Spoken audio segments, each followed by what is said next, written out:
Well. 'Tis I, howdy howdy, the media ghoul here, once again, having a little chit chat, and I bet you'd never be able to figure out what I'm talking about. It's a shock, it's a surprise, everybody knows it. I don't think I've made a single video or live stream about Arcane, so I know this is a shock to everybody, but we're going to be talking about Arcane again. Today we're going to be doing something a little bit fun, a little bit, a little bit tee-hee, not so serious, and yet still super serious at the same time. We're going to be ranking every single gosh darn character in Arcane. And when I say every single character, I mean I've got nearly 70 characters here to talk about. So we have got a lot of people to have a chit chat about, and just so we can quickly kind of, you guys have seen this before: tier lists, rankings. This is nothing new. So we've got our top 5 up the top, which will probably be interchanged throughout the show, or the live stream, I should say. Maybe save those for last, whoever's at the top of S, but we've got the top 5, S, A, B, C, D, F. Obviously, F is no bueno. And then for characters that, wouldn't be fair really to rank them because of what we've gotten from them or what's expected from them, we've got the little not enough screen time / don't know. So that'll be a nice little cheat for me.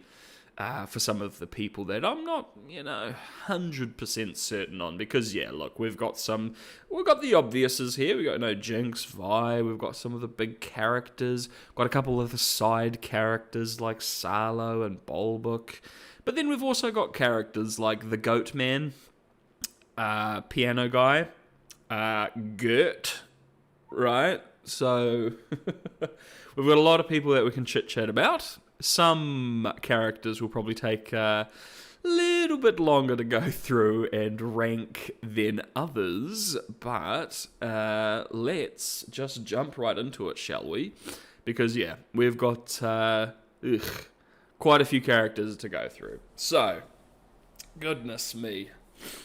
Okie dokie, it is very early here in my timeless void, by the way, so if I sound a little bit... still waking up even though I'm a ghoul that doesn't sleep. That would be why. It's just a trick of the mind. Oh god, I'm tired. Okay, so let's let us jump right in with the first character on the list, shall we? Old Jinxie Poo. So I'm just going to snip her up there, just so we've got the character to focus on while we chat. Now, another little, actually, before we jump in, my apologies, another little quick thing. You'll see we've got Jinx up here. We've also down here got Powder from Season 2, Episode 7.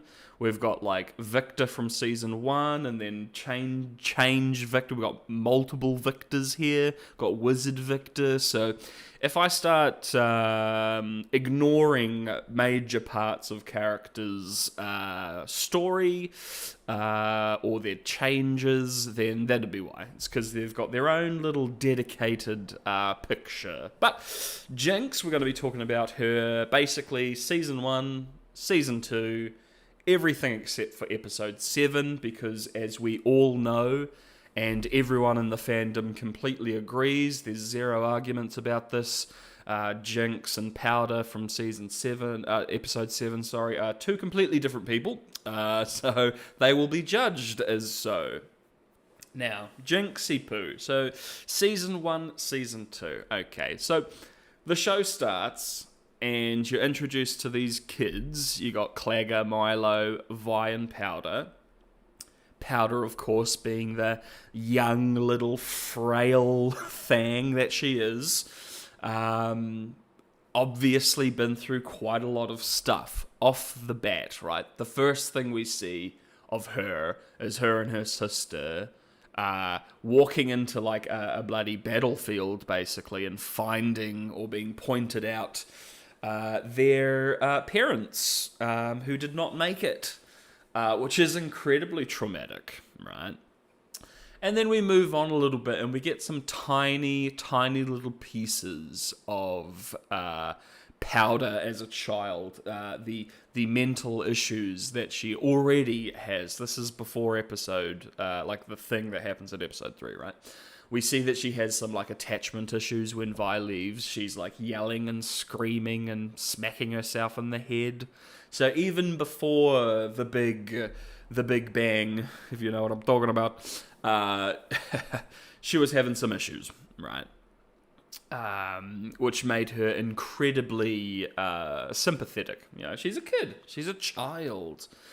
Then episode 3 happens, and oh my goodness, the fact that the show had the balls, the chaff to do this, to have this poor little girl accidentally off basically her entire adoptive family apart from her sister.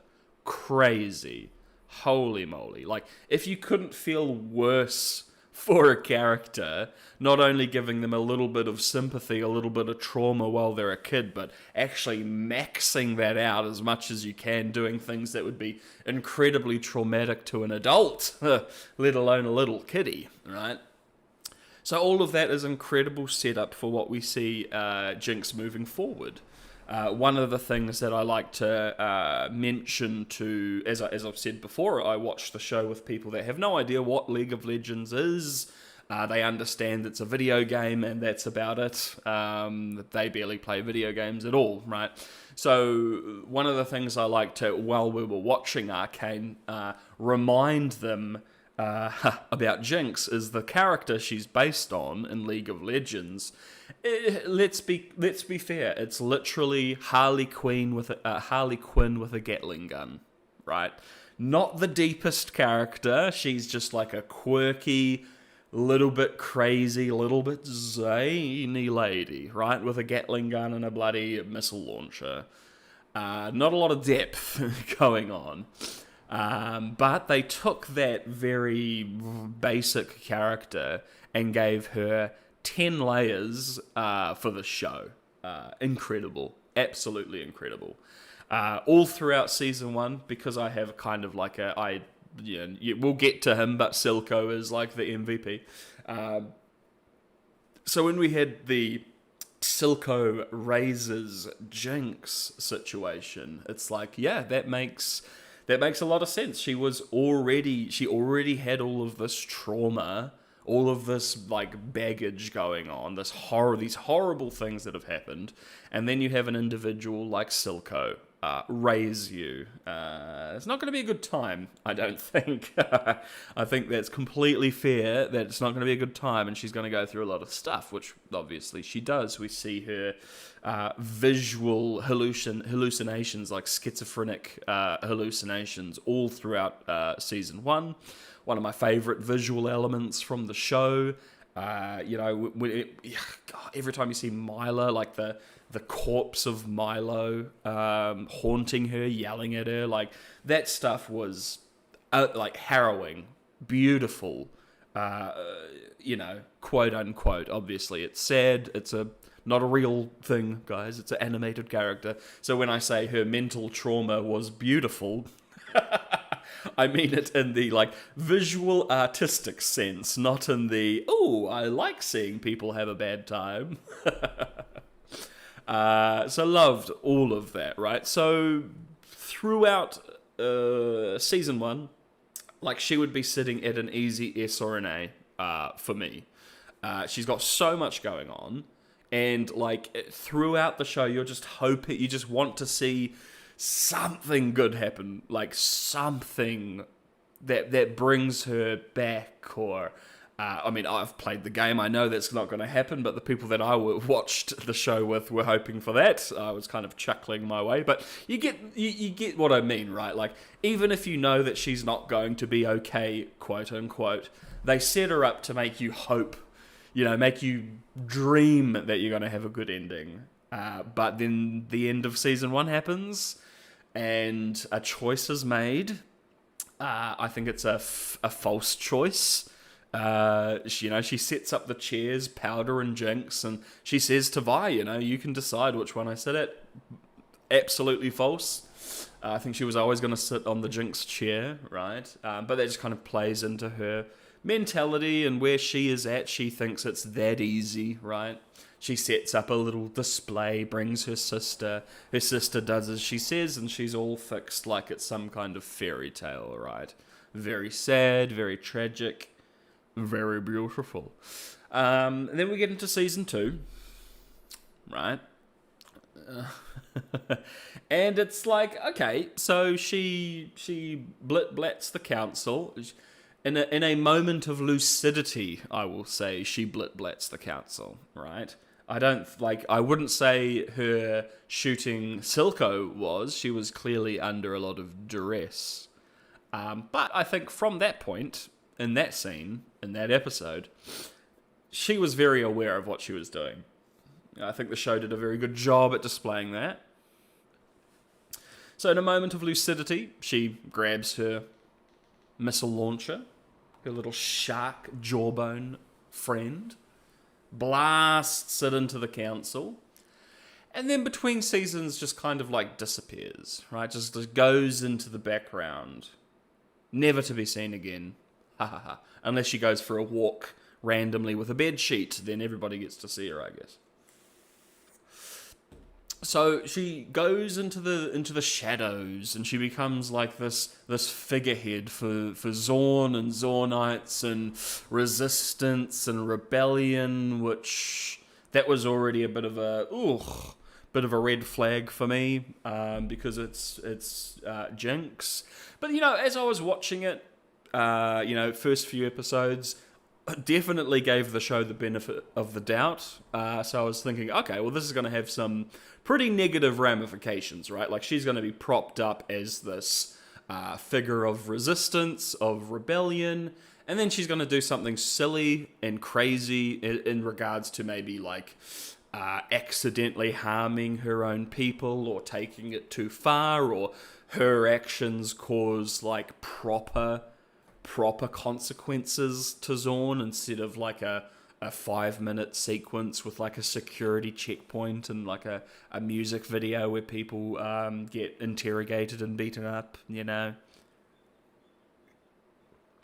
because they had that and then they didn't blame Jinx for that, right? That was kind of one of my small frustrations with the season is, as I've mentioned before in these live streams, there isn't a single person in all of Zorn that blames Jinx for what Piltover is doing to them. I'm not saying that's the correct thing to think.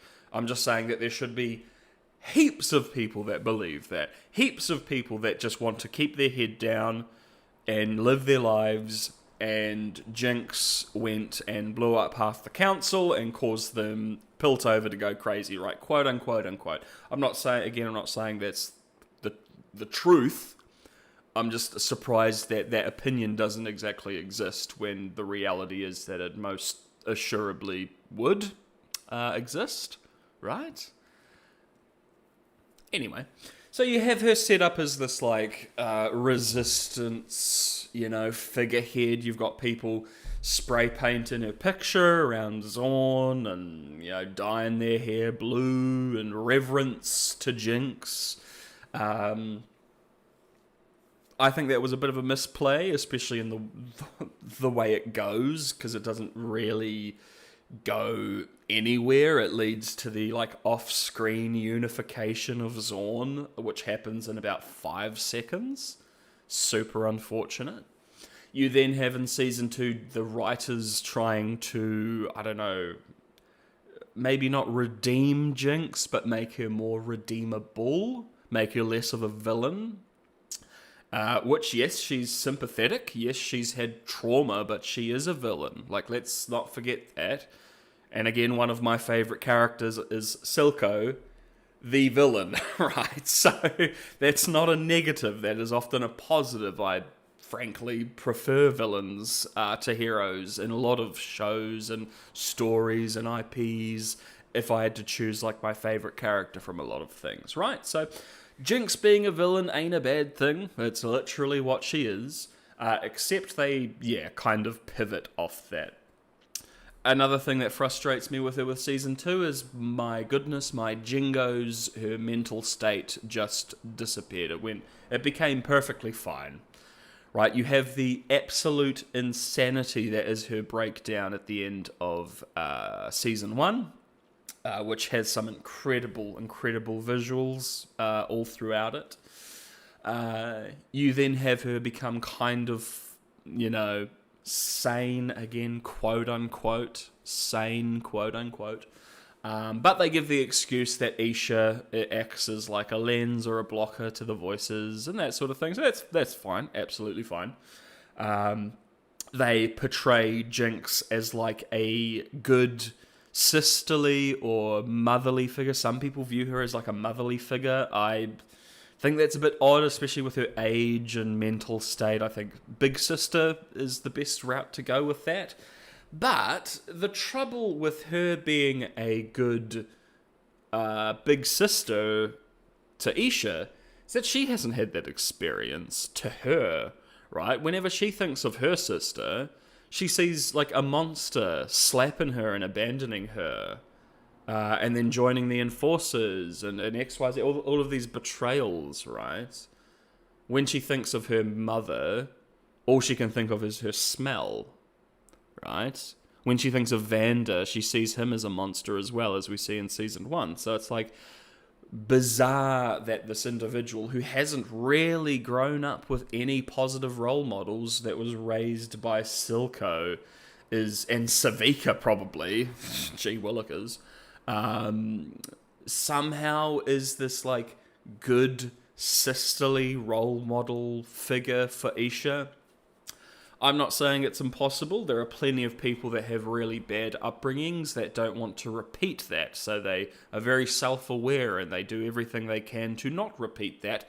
But those people aren't like heavily traumatized schizophrenic individuals that have visual and mental hallucinations, that have murdered people, right?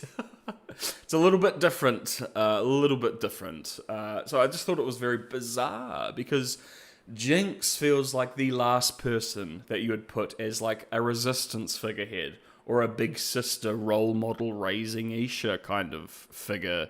Bit strange that they thought that was the route to go, and it didn't have any reasonable payoff, in my opinion, because it's like, okay, you can do that, but where's that going to lead? Oh, it leads to Isha nobly sacrificing herself, and then the show drops and forgets all about her. Oh, okay. Grand. Little bit cringe there.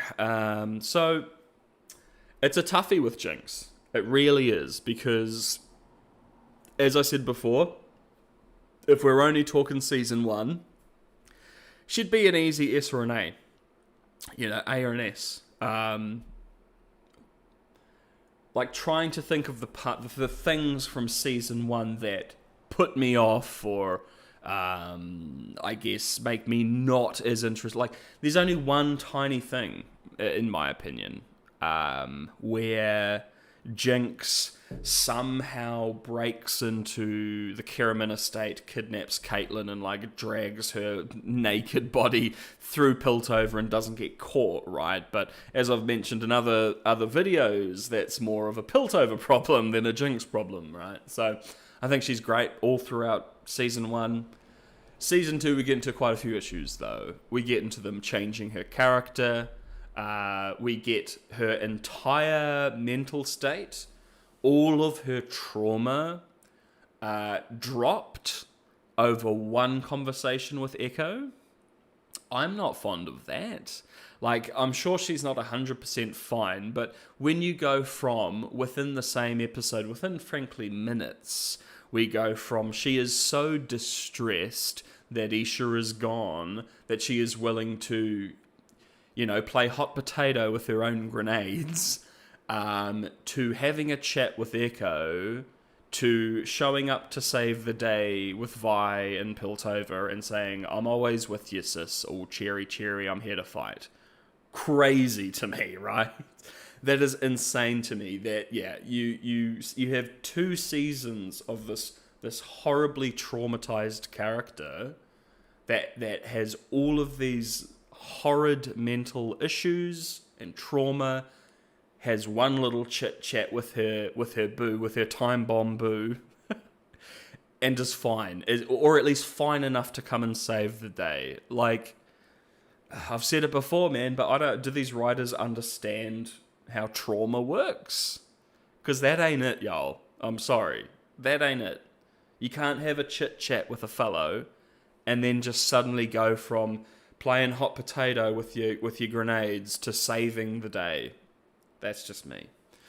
So, if I had to, with that in mind, I think if I had her like up here in season 1 or even here, season 2 definitely pulls it down. Like if she was an S at season 1, it would be pulled down to a B from season 2. If she was an A, it would be pulled down to a C.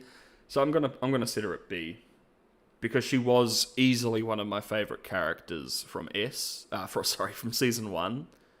Easily, between like the first 3 episode Powder to Jinx. Oh, and like episode 3, like the voice actress, the kid that they got into voice act Powder in the first 3 episodes, amazing. The performance in episode 3 is amazing. So like, yeah, super unfortunate. But Jinx is a B for me, folks. Jinx is a B. Let me note that down in my very high class professional notebook. B. Just in case we come across some issues. Who's next? Oh god, we got another biggie. So we got Vi. Okay, so we got Vi. We're going to be doing this a lot, but, you know, the fact of the matter is, in my opinion, I have, like, more preference for a lot of these characters in Season 1 than in Season 2. So we're going to have to deal with that, alright? Quick sip of water. I better just quickly, my apologies. One moment, folks, while I quickly check out a couple things. Thank you.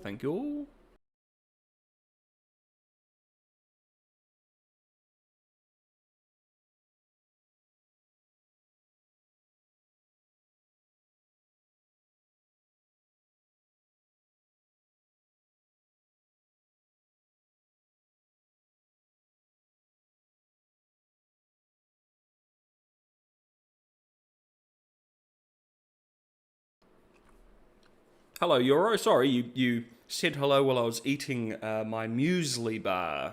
You know, very healthy and important diet to any ghoul. Hello! Thanks for jumping in. We're going to be ranking all of the characters, as you can probably tell. Not sure you're going to agree with anybody that I rank, but that's the point, isn't it? That's the point of a ranking. So we can kind of figure out where everybody lies in regards to where they think of the characters. Let me just swallow this food. One moment, sorry.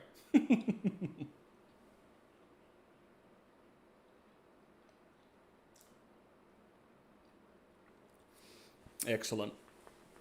So yeah, so as mentioned before, because we're ranking these characters all throughout Season 1 and Season 2, and with my preference being Season 1, we're going to have characters ranked very highly, and then slowly be drugged down because of unfortunate things that happen in Season 2, in my opinion. And that's another thing as well. This is just my opinion.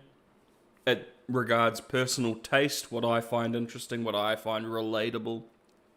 So, when we're talking about Vi, another fantastic character from Season 1. Another brilliantly layered, like, seemingly simple character from Season 1. Like, right, oh, yep, she's a butch chick that likes to fight, and she's not the smartest cookie, but she's got a lot of she's very streetwise. She got street smarts, right? So, a seemingly basic character, but with a lot more going on, right? Like, all of the things I mentioned before about Jinx's trauma you can also say, in a lot of regards, with Vi. She also found her parents at a very young age at the battlefield on the bridge. Incredibly traumatic.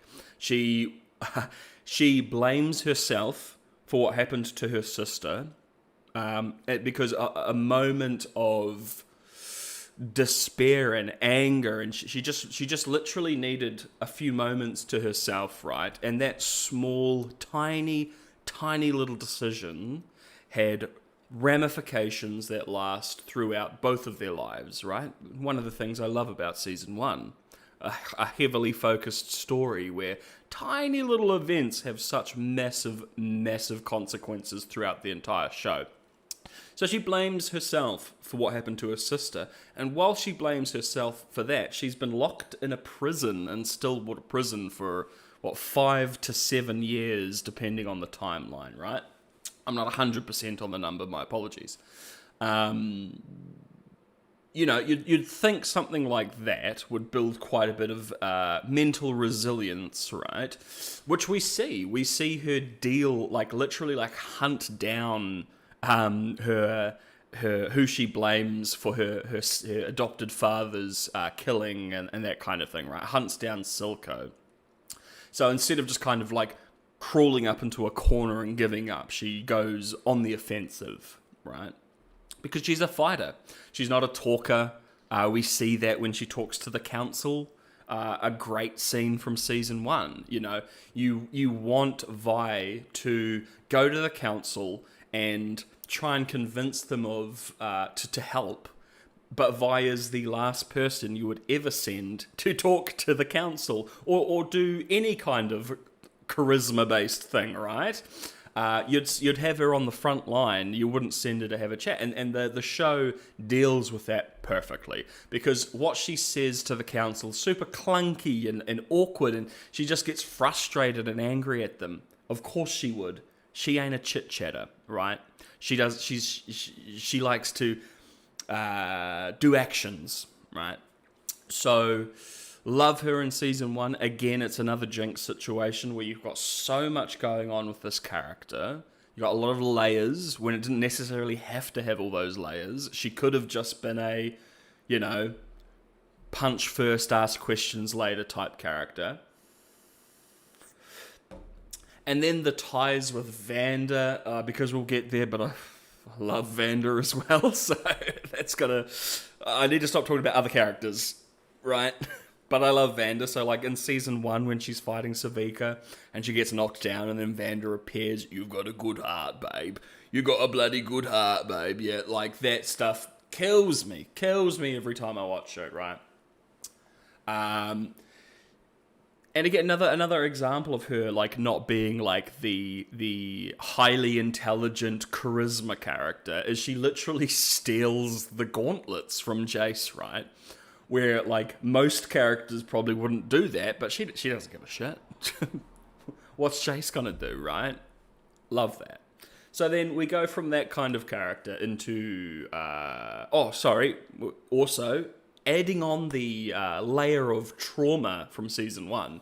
She watches Jinx's, seeing Jinx have that breakdown in the final episode of season one would that alone would be harrowing, right? But then also basically watching her blat half the council, including your girlfriend's mother. Not great. Unfortunate. So she goes through a lot of stuff all throughout the season, all throughout her history. Again, that 5 to 7 years in Stillwater prison would either break you or make you, especially at that age. And clearly the show is telling you that it made her. It didn't break her. Going to season 2. After all that trauma with her parents, her adoptive family is basically offed right in front of her accidentally by her sister. Wow, the mental trauma, my goodness. Spends all that time in prison, watches her sister become this monster, has to deal with the fact that she is hunting, in season 2, has to deal with the fact that she's hunting down her sister to probably put an end to her. You know, all of the talk about Jinx, Powder's dead, only Jinx remains, she then, with Caitlyn, oh my gosh, she then gasses the citizenry of Zorn with the grey. Ooh, not great. Not the best decision. And again, look, if you truly believe that that the task force only gassed Chem Baron facilities, then I will remind you that half the people that work in those facilities are forced child labour. So even if she's only gassing the Chem Barons, she's gassing kids. What are you doing, Vi? Those are your people. WTF. How dare you ever say anything bad about the Enforcers or Piltover or any of it. Sorry. You were an Enforcer for 5 seconds and you were happily gassing your own citizens. So that's pretty rough. Not only does she... Like, I don't have an issue with her very quickly becoming an Enforcer, right? A, because that's more in line with her character in the game. So for me, it was the natural path that we were going down. It's what I was waiting for and expecting. But also, it's just the simple fact that not everyone in the world has the ACAB mindset, right?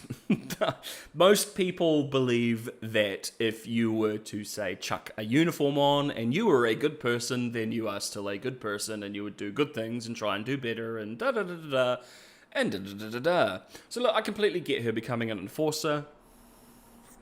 Granted, it was rather rushed for people that weren't expecting to see that. I completely understand, especially those who were expecting to get this big class conflict. That was also just completely shunted to the side. That's probably why they rushed the Enforcer thing, because they weren't doing the class conflict, right? Because if they were going down the class conflict route, then her becoming an Enforcer would have been a big thing, but it wasn't, right? So she becomes an Enforcer. She gasses kids with the grey. And then, right, so all of it, like, let's super quickly, I'm sorry, loses her parents, finds their bodies, loses her adoptive family because of her sister doing an accidental chachingo, not a good thing, spends 5 to 7 years in prison, becomes what she hates as an Enforcer, gasses a bunch of kids, and her mental fortitude that has been built up over all of these years has withstood all of that. And then Caitlyn, they have an argument, and she bangs her in the tummy, and then that's what pushes her over the edge, right? That's what does it. That's what puts her into this mental anguish, and she becomes a pit fighter, alcoholic, druggy, whatever, and just loses herself completely. Look, if that's the hay that broke the camel's back, fine. I just wish it was something a little bit more, right? Because you just have trauma after trauma after trauma after trauma with her, with years in between a lot of these things for her to build that fortitude. And then, yeah, it's like she has an argument with Caitlyn, and then that's what drives her into her, like, mental down spiral. A little bit weak sauce vibe, right? Like, a little bit weak. You literally, like, witnessed your adoptive family accidentally go goodbye, and this is what pushes you over? Yeah. Again, look, if it's the straw that broke the camel's back, fine, absolutely fine. It was just so... a little bit pathetic to me, to be honest. I feel if you've gone through all of that, your little girlfriend that you've known for, like, what? A month, maybe? ain't gonna do nothing to you, you know? That's not gonna destroy you. Yeah, maybe you're in love. But my goodness, it's been like a month. It hasn't been very long at all. I'm sorry. That's the reality. Gah. And then, after that, after she basically has this mental downward spiral, becomes this alcoholic pit fighter that parties and just fights and really is on this constant loop of fighting, training, drinking, not great. Then does another 180. My God. So she 180, like, she's with Caitlyn, she's happily skipping, locking arms with Caitlyn while she's gassing kids in Zorn. They have an argument, and then she has this mental downward spiral for Jinx to come back and go, yo, I found Vander, and then she's all happy skippy again. What? Okay. Maybe it feels like we're missing a few things there, which is one of the unfortunate parts of having, a lot of character development or time pass with the music video sections.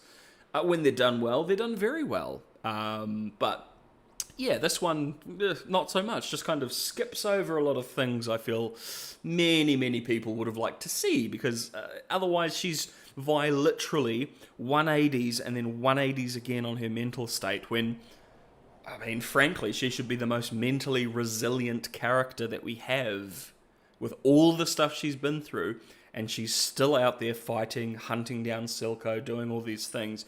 She should be on top of all of this. Yeah, she needs a break every now and then, of course. Maybe, as I said, it's the hay that broke the camel's back, but a little bit, not great, in my opinion. Makes it worse that Caitlyn seemed to move on immediately. I'm a big Vi Caitlyn relationship guy. I like to see them together, and that's about it, right? So this is another toughie for me, because again, Vi season 1 would be an S or an A ranking. I don't know. It's tough. I think, unfortunately, she's going to have to be another B for now. Look, we've got a lot of characters. Again, we've got nearly 70. So this is going to be a working piece till we get some more characters up here. I think B's safe. Again, season 1 Vi should be up high. Same with Jinx. But she does some... actually, no, C. No, it's all coming back to me, man. She does so many stupid things throughout season 2. The end of episode 3, season 2, her decision causes Savika to blow up the underground place, which unleashes the Grey into Piltover, which allows Jinx and Savika to escape, and the Grey entering Piltover allows Ambisa to basically take over and supplant the leadership with Caitlyn. Simply because she didn't know how to protect this small child that was on top of Jinx, right? She has power gloves that can form a energy shield that would stop the bullet. We see in that scene many times that the gauntlet itself can stop the bullet. You could pick Isha up off Jinx. You could use the gauntlet to block both Jinx and Isha if you don't want either of them to die. Instead, she gets up, walks like 10 meters over to Caitlyn and grabs her gun. So then Savika can blow up and what I just said happens, right? So now that's unfortunately the writers being a little bit silly. That's a writing thing, but that does affect her character, unfortunately. Vi also has some very cringe lines of dialogue. At least twice, 2 of her lines in this show are "that's what she said" lines. Why? I don't know. I couldn't possibly tell you why the writers thought that was a good idea. And much like we'll get to Caitlyn, with Vi, the writers seem to boost and lower her IQ all throughout the season. She goes from doing very competent things to very, very stupid things on a whim between scenes for no reason at all. So I'm sorry, I can't have her next to Jinx. As many issues as I have with Jinx in Season 2, I have a couple more issues with Vi. So I'm going to have to slap her at a C. Sorry. Again, if we were talking Season 1, should be an S or an A. But Vi does some very silly things. Again, things may change when more characters get added to the list. We've got a lot, so we'll see. Next up, we've got, Felicia. Felicia. So if you don't know Felicia, that is Vi and Jinx's mother. which we don't really have a lot to go off. So she starts the show as a corpse in season 1. And we don't have a lot to go off, right? She's the basis for a lot of our main characters' trauma, right? Finding her body, both Jinx and Vi as young children, terribly traumatic, terribly, terribly, terribly sad. But in regards to character or anything like that, we only have season 2 to go off for this one, right? So, Felicia in season 2, I don't have much issue with her. She has one odd cringe line of dialogue. In my opinion, it's up to personal taste. I hate the line, "I'm knocked up." I just hate it. It's so, it almost feels way too, real world, modern language for, this fantasy show, right? I'm knocked up. It just seems like something your buddy sends you on Snapchat or something. It just feels a bit real worldy. I don't know. It just seemed a bit off, right? But the only spots we really get her is we get the odd flash of her in season 1, I think, when Vi is in the fissures after she's been stabbed by Savika. We then get the season 2 stuff. So seems a bit rough, right? You're a family. You're a new-ish family. Wife, husband, 2 little girls. And yes, you're going to go fight for Zorn and for resistance, and you believe in it, but gee willikers, maybe one of you go fight and the other can stay and if one of them dies, raise the family. Seems a little bit selfish. Oh my. Yes, you're fighting for your children's future, I understand that. But look what happened, babe. Sorry, Felicia. Sorry, baby. But, yeah, and then she's unfortunately tied into the flashbacks, which a lot of people are not fond of, me included, because of what they do to other characters. But look, Felicia is what she is, right? There's not a huge amount to go off. I'm not going to rank her, in that regard. I think she's a not enough screen time, don't know. Nah, JK. She's an easy D. Right. Why? Because she is a character. She's got lines of dialogue. I don't she maybe has 3 or 4 lines of dialogue, right? And one of them I don't like, so that's never a good start. Selfishly went to fight on the bridge when you've literally got a tiny little fucking baby girl at home. Goodness me. Maybe she could have gone and fight and the father could have stayed. I don't know. Maybe chill Felicia, right? It's a bit of a meme, isn't it? Bit of a meme name as well, Felicia. Really? Felicia? Okay. Fine. Where did I put? Okay, so Vi, C, Felicia, D.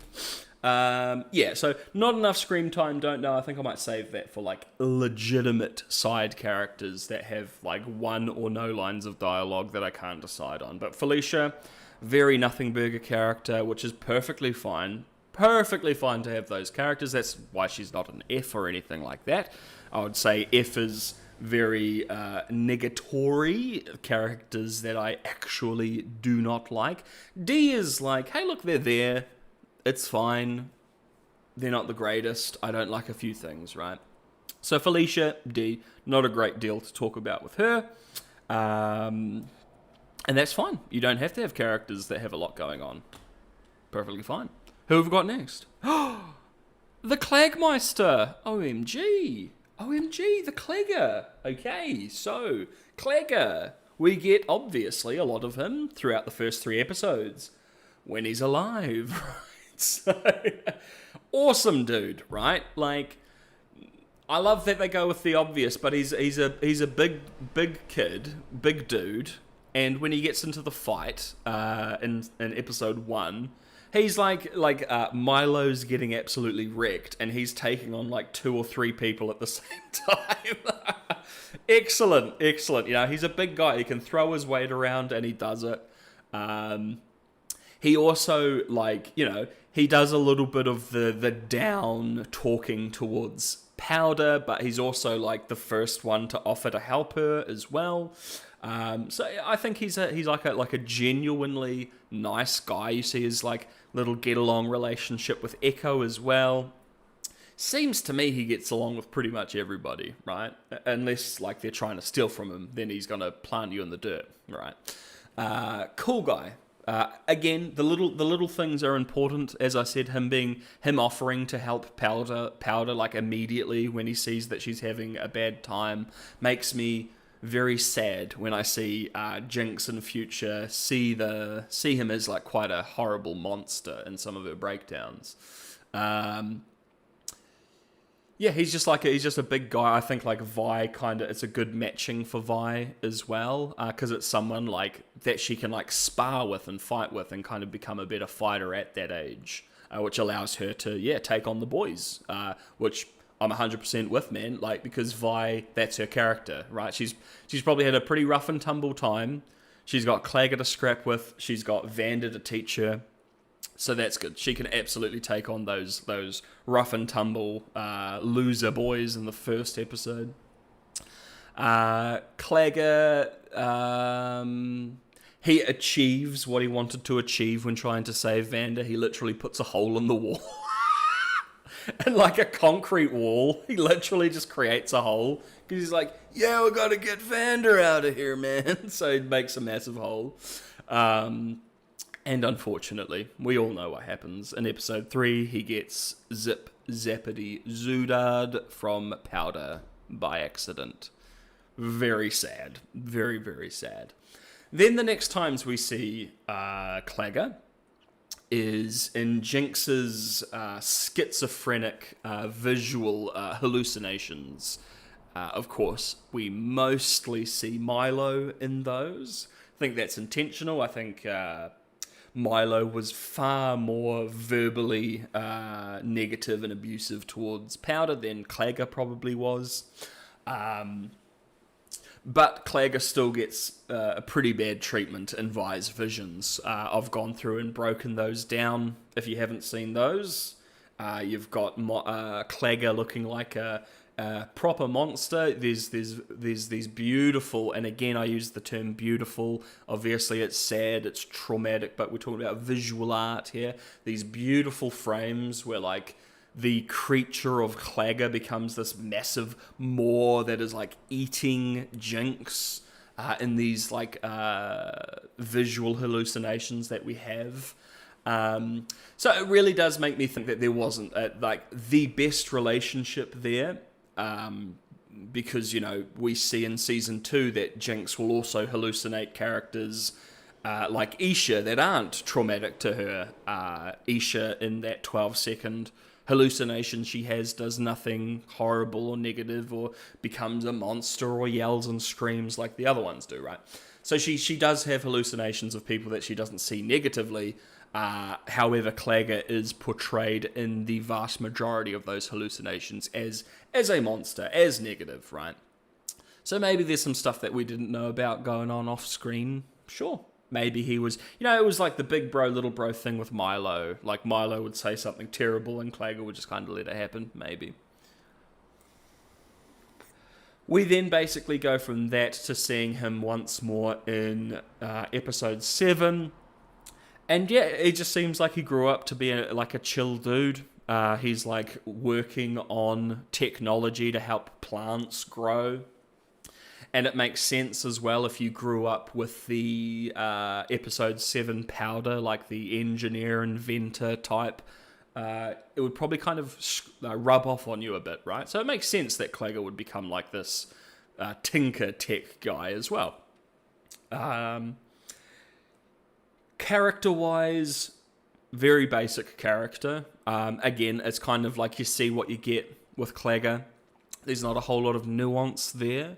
But there's also, the great thing with that is there's not a whole lot to ruin character-wise, right? So look, I think I might actually nip Clagger, and this maybe might blow a couple people's brains apart, but I'm going to put Clagger at B with Jinx, right?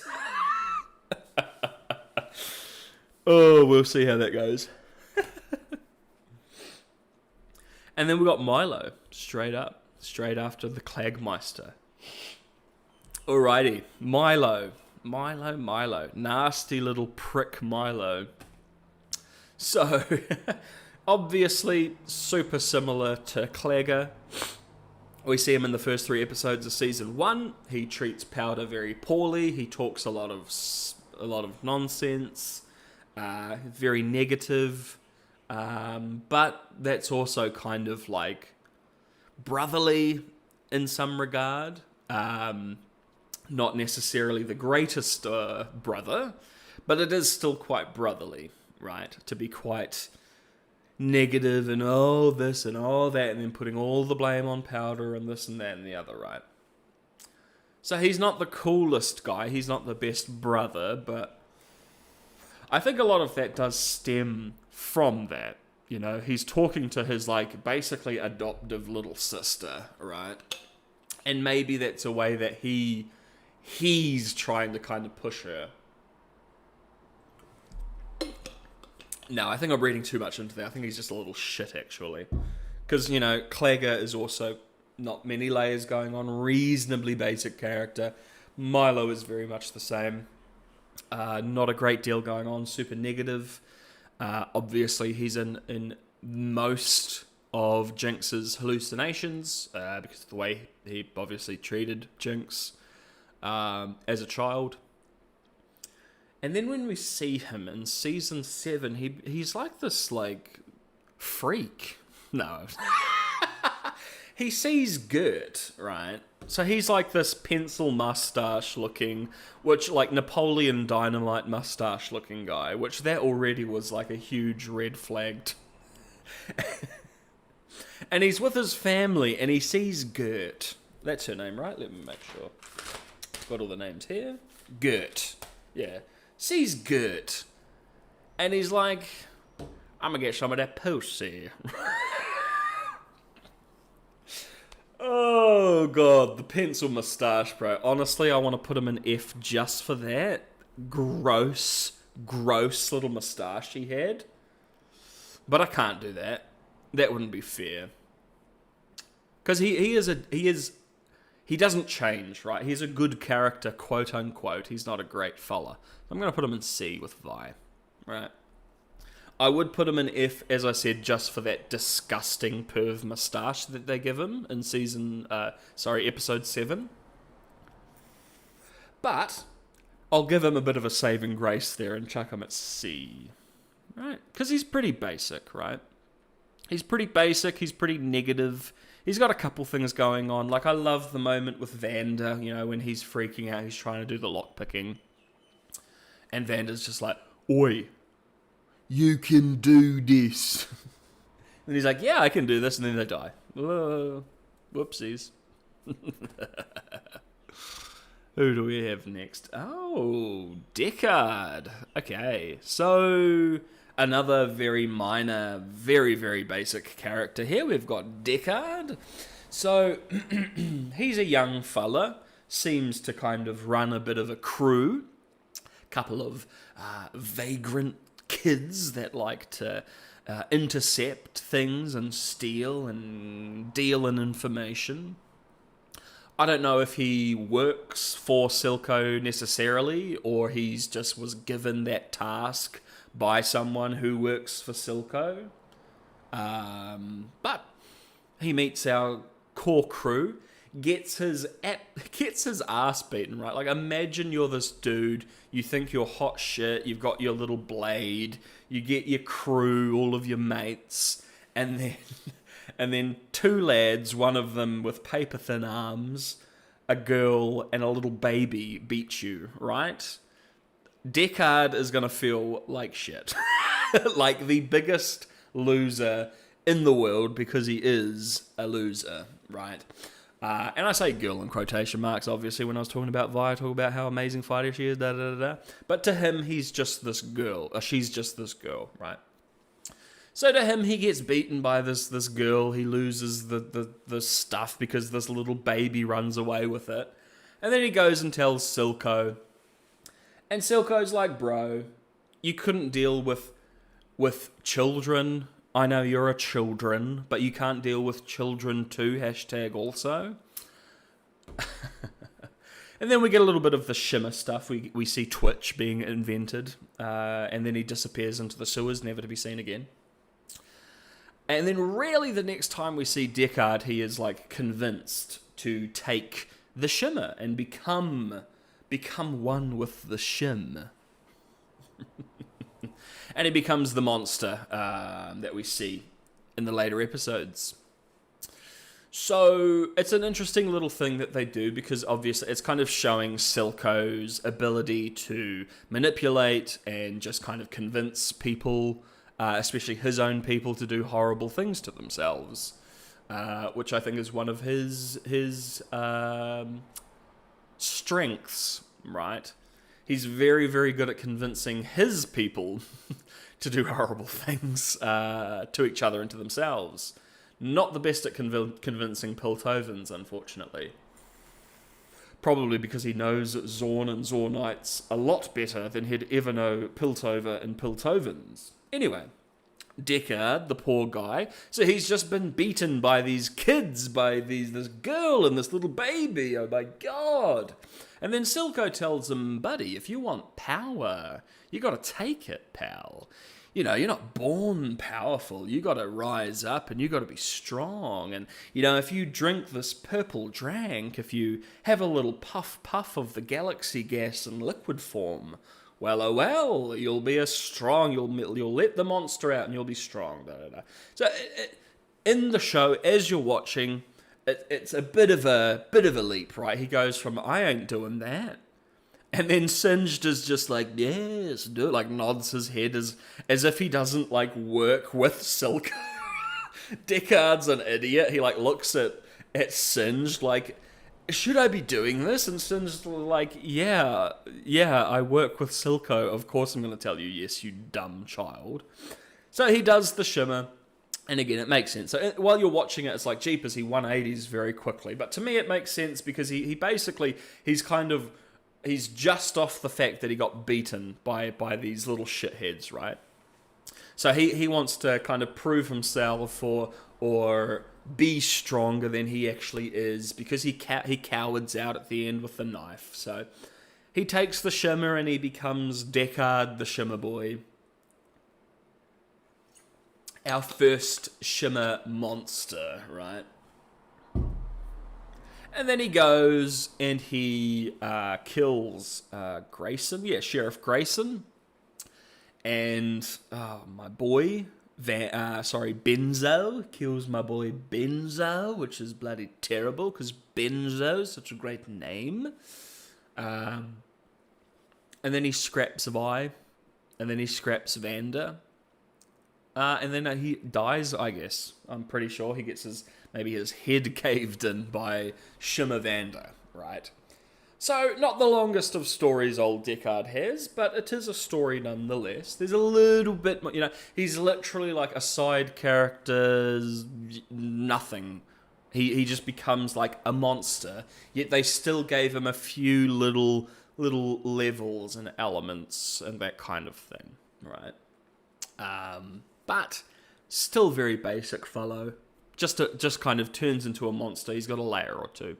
So we're going to snip him with Felicia down at D. Again, for me at least, I don't know how you guys like to rank things, but for me, F is really bad. D is kind of okay, right? So there's quite a difference between the two, right? So if you see people down at D, it doesn't mean I absolutely hate them. I'm saving F for that. That's more just, it is what it is, as the kids say. So Deckard, D. D for Deckard. Ho-ho! Who we got next? Oh, we've got Babette. We've got Babette. So Babette is Yordle, which is shocking to me that they made a info broker, Madam a Yordle. Fine, it's 2020, insert the year, so it's chill. So Babette we see in multiple little occasions throughout season 1, and we see a couple times in season 2. We don't get a lot of her in season 2. But basically, she's down in the lanes, down in Zorn. She runs what looks like a... how will I say this for TOS? In a pleasure den, right? Where Vi and Caitlyn go, and we realise that, oh my, Caitlyn bats for the right team, yes! Or Vi thinks that at least. But Babette seems to also be interested in information brokerage, right? So, the first time we see her, she's literally outside the pleasure den, and she kind of winks and smiles at Clagger.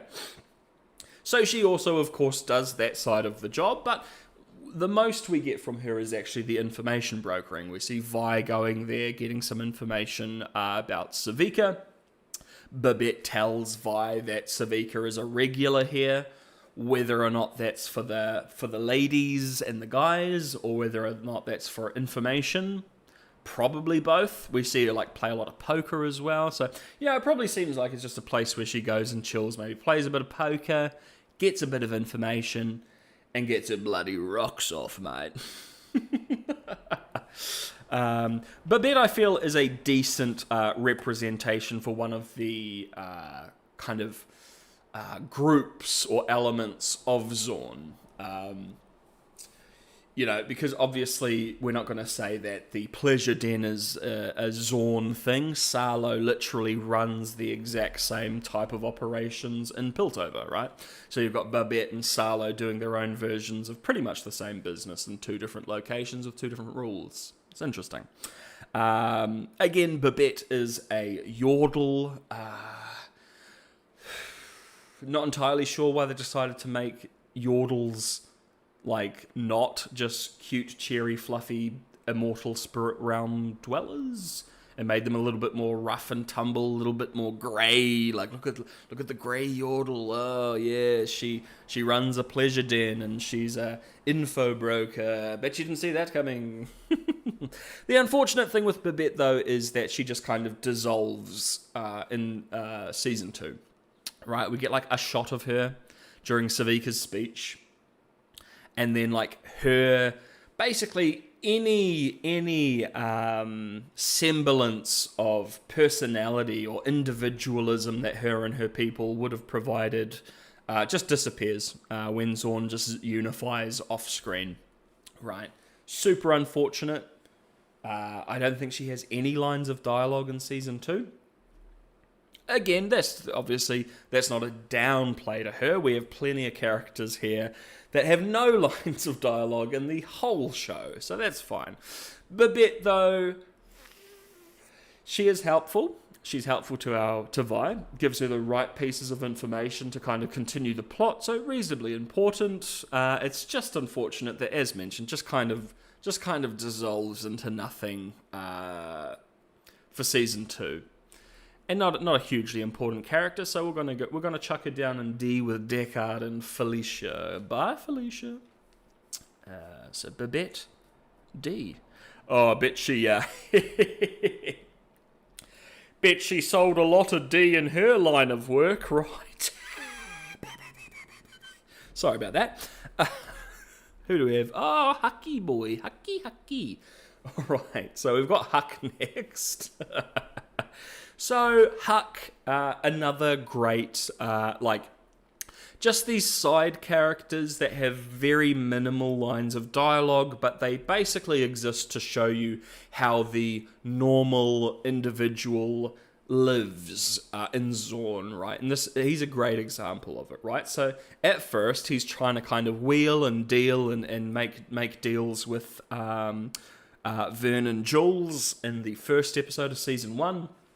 Vander kind of steps up and protects him, allowing him to kind of continue his deal or whatever it was. The next time we see him, however, he is a shimmer addict. He lives in the fissures, which is basically like the offshoot place where all the lepers live, right? For example, not a nice place to live.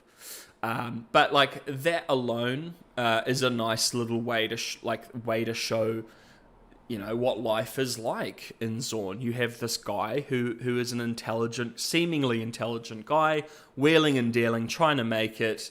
A few things happen, like Vander dies, Silco takes over, and Huck just becomes this shimmer addict. He grows all of the growths and just becomes this husk of what he was, right?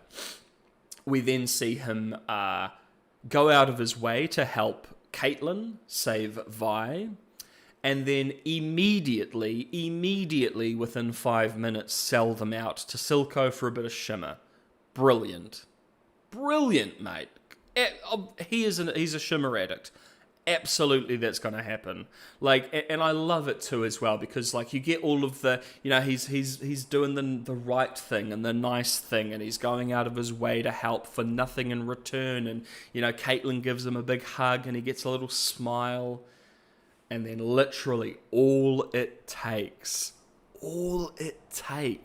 is just a smell of shimmer, and he sells them down the road.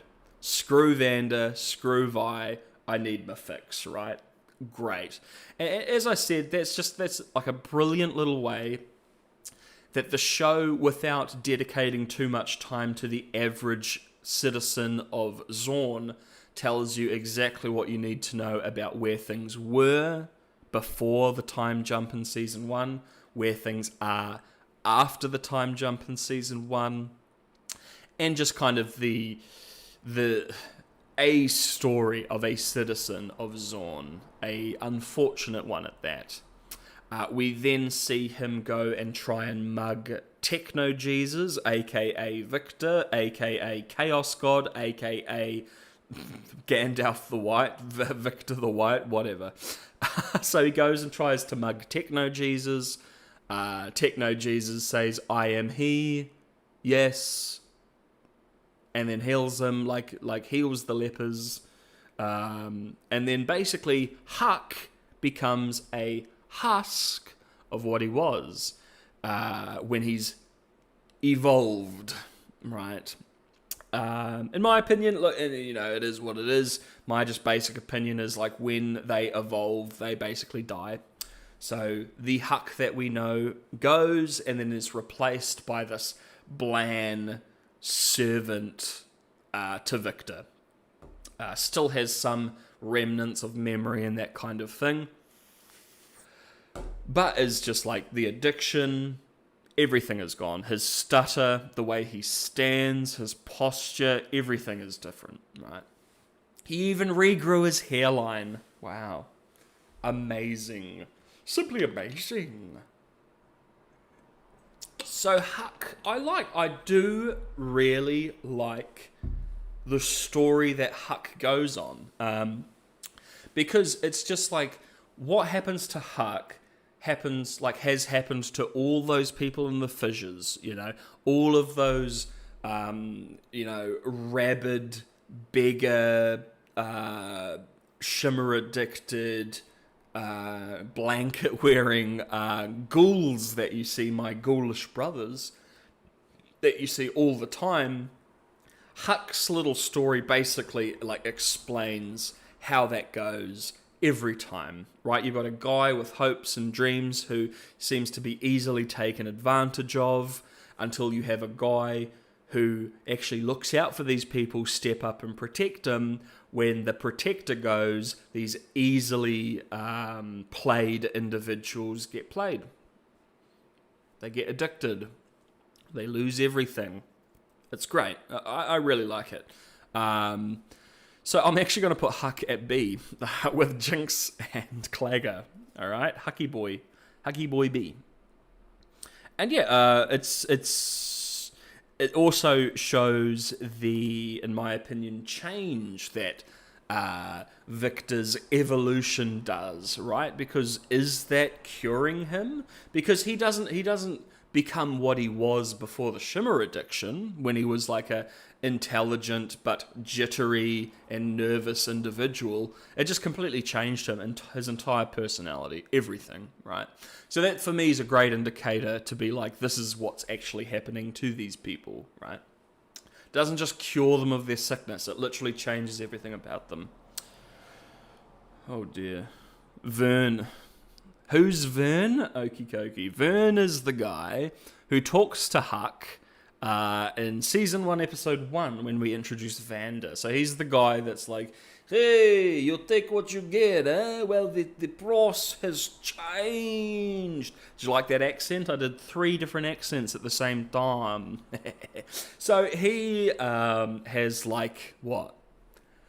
2 or 3 lines of dialogue. He really lives to set up and serve Huck and set up and serve Vander as their characters, right? So doesn't really exist for much else other than that. They could have gone down the route that these, because they seem to be new in town, or at least new to the lanes, could have set them up that they were Noxian spies. But they just seem like Zornites that are just maybe from, not the lanes, but a different part, maybe people that are working for Silco, perhaps, or another part of Zorn. You got a couple areas, maybe they're like proto-cross members, you know. Or maybe they are the greatest character in the world, Smeech's brothers. Because Smeech needs some crew, right? Maybe they're Smeech fellows. I don't know. Only God knows. Whoops, I accidentally opened the wrong thing. Sorry. So sorry. There we go. Oh, hold on. Oh, no, that's all good. All right, so literally has like a few lines of dialogue, right? So not a great deal to go off with this fellow. And he literally exists to serve 2 other characters. So look, I'm just gonna chuck him down here because I think that's fair. He's not really a character. He's a vehicle for other characters. Same with Jules here. So we've got Jules, who I don't know why, but on my first watch through, I thought Jules magically turned into Savika between episodes. Like, they just changed Jules's look and called her Savika. I don't know what I was smoking when I watched it the first time, but that was just this bizarre thought I had. But look, much like Vern, Jules is very much the same, kind of exists to bolster and serve 2 other characters and set them up for other things. So I think it's only fair that nope, not F, down there, that both Vern and Jules sit there, unless I am forgetting something about them. I believe we only see them Season 1, Episode 1, the first scene, with Vander in the bar. Do let me know if I'm mistaken on that, but I cannot remember. So not enough for both of those folks. Cannot remember seeing it. Like, maybe they're in the background in the odd little scene or sequence, but yeah, not too sure where else they'd sit. Now, in about, what's the time? So in about 10 minutes, just as a heads up, in about 10 minutes, I'm going to leave this timeless void and enter the real world and go grab some caffeine. So I'll be gone for about, I don't know, like 5-10 minutes. I've got a little video to play for you guys, though, so there's nothing going on. There's not a static screen, right? There's a little bit of visuals for you guys to tide you over, but we'll get to that in about 10 minutes. Who do we have next? Oh, well, Vander, I'm just going to put him right there to begin with. So, Vander, and if you can see down here, we have Warwick. So, we've got Season 2 Warwick / Vander down here. So, when we're talking about this Vander, we are only talking Season 1. All right? Season 1 only, my friend. I absolutely love and adore Vander. OMG, I love the fact that you have this, like, in my opinion, what would have been this brutal, like, warrior fighter type who fails, the first thing we see him is this huge failure on the bridge. We then see him basically adopt these 2 orphaned children who become our main characters, along with a couple other kids. And we see that through that time, he's gone from this, this rebel resistance leader willing to take bodies onto a bridge and fight to the death for a lot of people, to understanding the reality a little bit more, right? And to me, that is, he understands that, like, the relationship he has with Sheriff Grayson is more important and beneficial to Zorn than being this problem for them. He gets that, right? So he builds this relationship with Sheriff Grayson. I'm sure that's a 2-way street as well. Grayson needs to be open to that relationship, but they have it. We then see him willing to, send himself to prison to save Vi, which I'm kind of on Grayson's side. Not a great plan, my brother, because you are like the anchor point for a lot of the boiling over that's happening in Zorn, but he's willing to do it. Because I don't think Benzo is taking over Vander. All right, that's just me. Benzo's cool, but Vander's the bomb. We see how vehemently he defends his people. He's willing to fracture and splinter his group in the lanes to defend his adopted kids. We then get obviously, even just thinking about season 1, episode 3 is absolutely depressing, right? What happened to him is insane, insane. When I first watched the show, that blew me away, right? I've seen some crazy stuff, as I've said before, Berserk is one of my favorite stories ever told, and there is some, if you know, crazy stuff in that manga and in the anime, not the 2016, 2017, because that doesn't exist. But there's obviously some crazy stuff in that, but my goodness, did Arcane season 1 episode 3 hit me like a ton of bricks. Obviously, because we're dealing with kids doing these things, right? But the absolute balls to just set up this in my opinion, amazing character like Vander and just have this absolute tragedy, absolutely harrowing tragedy happen around him. And that, of course, that character has shaped so many of the characters that we follow in regards to, obviously, Vi. And I just, it's hard for me to go too deep without saying I absolutely adore Vander. Whenever I see him on screen, I get all emotional. I get all sad and all, oh, Vander's so amazing and I miss him so much.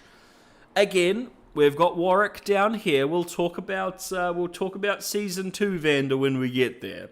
But we're just talking about the good times, okay?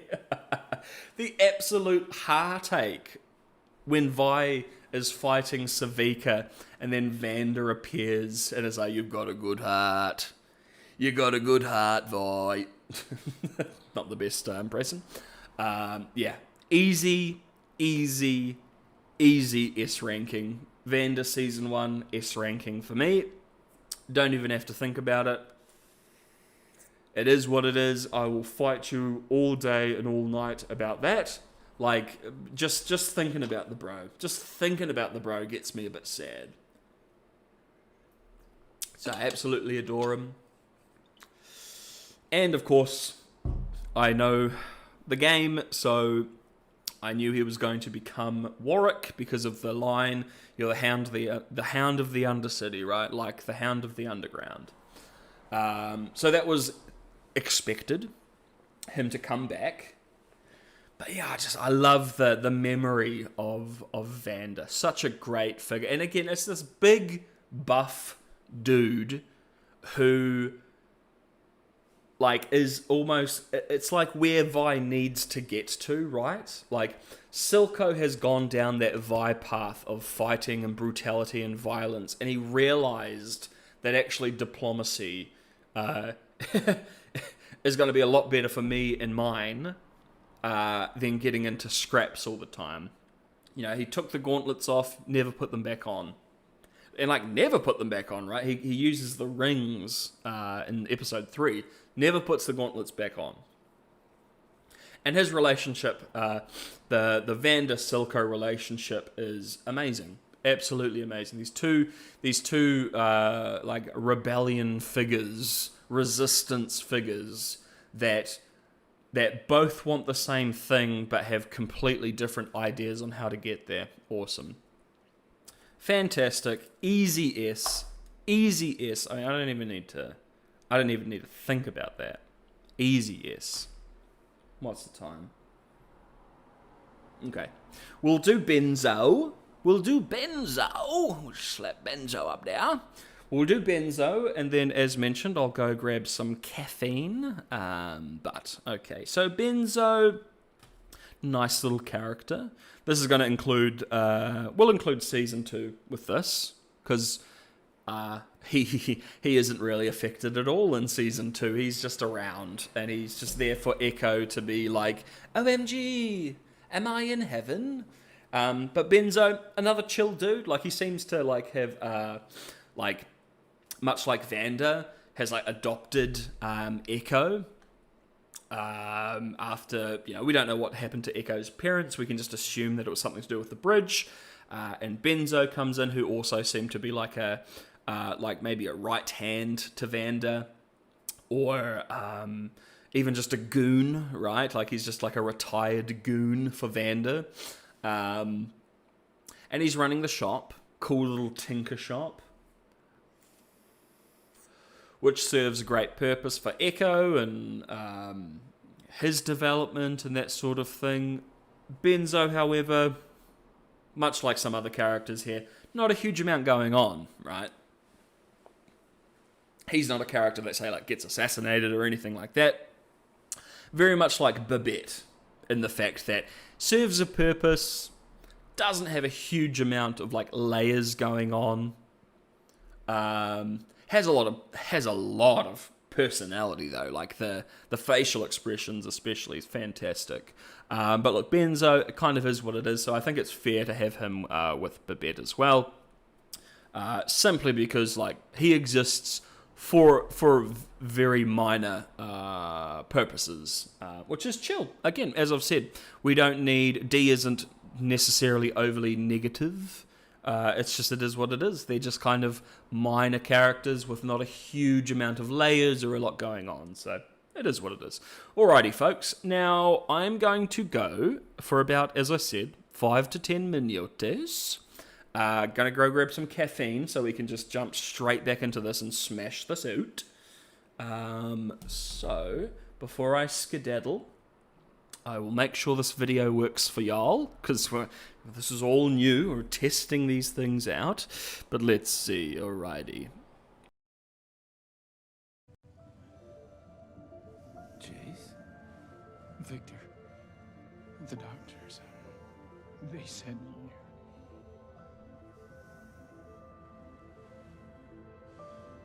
How much time do I have?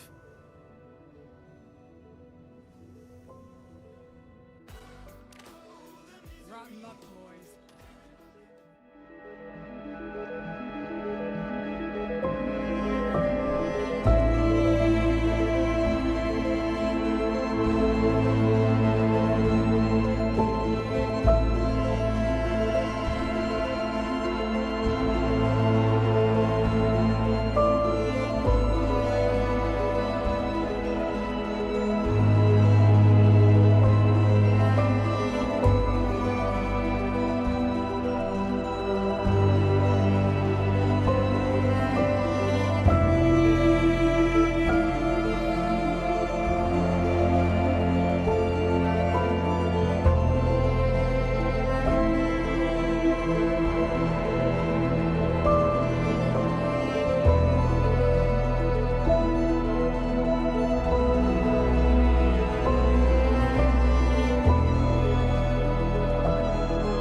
Alrighty.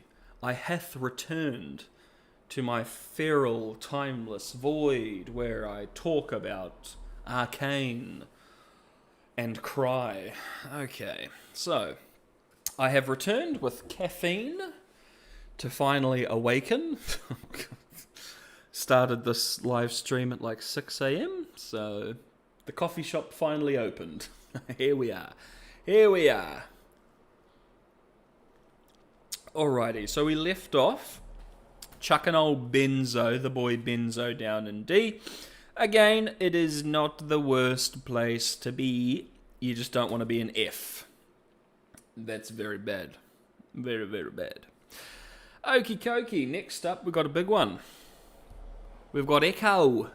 We've got old Echo. Echo, oh no. Okay, so Echo Season 1, mate, like, aside from the odd Firelight question, and aside from the obvious fact that the writers, and maybe Fortiche to an extent, believe that, you know, in a place like Zorn, and the lanes, and the fissures, and blah blah blah, and blah blah blah blah, that you can actually have a lovely, lovely, happy-dappy little place where everyone's happy and everyone's fed and everyone's housed and everyone gets along, and all we need to do is steal the odd thing from the bad guys like Robin Hood and da da da da. Like a little bit naive, very much, big time naive in my opinion. Perfectly fine though. It's a fantasy show, whatever, you know. Even though I prefer it when it's a little bit more grounded and realistic. Yeah, it is quite the fantasy to believe that, yeah, in a place like this, somewhere like this would exist. I'm sorry, but the Chem Barons would probably find it. Sorry. Destroy it, take it over, use the food. It just seems like a bit of a fantasy in this fantasy show. Funny that. But Echo Season 1, super chill. Nice, tiny little foreshadowing towards his abilities from the game in regards to time manipulation. And like, he serves a really good purpose as well, not only to to his own story, but to the grander story, right? Like, Vi and Powder and that, they would have never found the Hex Tech crystals had Echo not followed Jayce home and given the information. Again, it's just this tiny little thing, this tiny little decision that this little kid made unravels into these huge, lasting consequences. And it really all, unless we want to talk about Victor and Jayce, when it comes to the Zornites' involvement in Vi and Powder, it really does start with Echo. And it's great as well. They use him very well in Season 1, like, because he's just kind of quote-unquote disappeared for quite some time. When I was watching the show with a couple people that hadn't seen it, they actually completely forgot that Echo existed at a point, because you had the time skip, you never saw him, and you just saw the Firelight people. I was sitting there chuckling away, like, how could you forget about my boy Echo? But look, again, Season 1, he'd definitely be sitting up at like an A for Echo. But Season 2, yeah, we've got a couple issues. We've got a couple issues when it comes to Season 2. So, Echo has a lot of issues with the Council. In Season 1, when he meets up with Caitlyn, he goes so far as to, like, berate her a little bit because her mother is on the council. She's a Piltovan. Look at what all of your decisions have done to us. Why don't you help us? Etc., etc. Totally valid concerns and frustrations he has.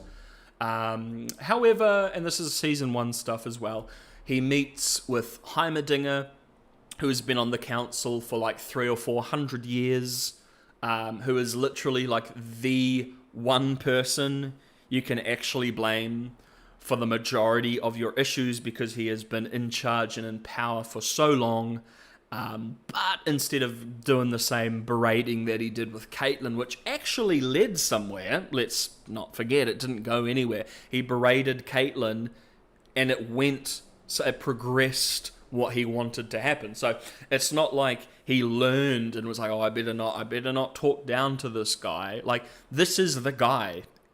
Echo, my boy. This is the guy to talk to about the issues, your frustrations, everything. Oh, well, I'm not on the council anymore. Yeah, well, you founded the city, you've been alive for hundreds of years, you can probably chat to someone. Right? Jayce just kicked you off the council, but he still respects you, brother. I know you're a bit socially awkward, Heimerdinger, but, figure it out, my boy. Anyway, we get to season 2 with Echo, and, I mean, look, aside from, again, the little Heimerdinger issue, he's perfectly fine for the first 3 episodes. He's just doing his thing. He does the annoying thing that I don't like, where, like, a character like Jayce, who is clearly hyper-specialized in one particular thing and has invented these very particular things, Echo just, like, waltzes in and goes, nah, I figured it out. I surmised it, I just kind of figured it all out. It's like, dude, you're a genius, but, everybody's, like, a genius in their own kind of specialized ways, right? So that was a little bit bugbearish, but easily forgiven, because he is a clever guy. Then we get into a little bit of, we get into a little bit of badness when it comes to episode 7, guys. Look, I know it's nice. I know the time bomb, it's a beautiful thing. It's nice to see powder. But let's look at the reality here. Echo goes to a alternate universe where through small events like the butterfly effect, a few small changes 5 to 7 years ago has drastically changed the world. So within that 5 to 7 years, you've got a easy Echo goes to top 1 immediately. You're not going to like what I'm about to say, I'm sorry. I am terribly, terribly sorry. You're not going to like what I'm about to say. So, over that 5 to 7 years, the Echo in this alternate universe has had different experiences, different memories, shaped himself into a completely different person to the Echo that we know. Our Echo takes over that universe's Echo's body, out of his control, of course. It's not something he intended to do, it's just the situation that happened. Heimerdinger then explains to him, oh, my brother in Christ, you see, we're actually from another universe and timeline, and the anomaly has... right? So you're basically a different person has come in and taken over the body of this individual. You have Heimerdinger, the council member, who is probably at this point reasonably respected in Zorn, because for the last few years he's been at the council making decisions for the betterment of Zorn, perhaps even giving Zorn independence, because he understands the plight that they've been through when he takes over this universe's Heimerdinger, right? So you have that. And then Echo's like, okay, so I'm this different person. We've got Powder here. We've got Benzo.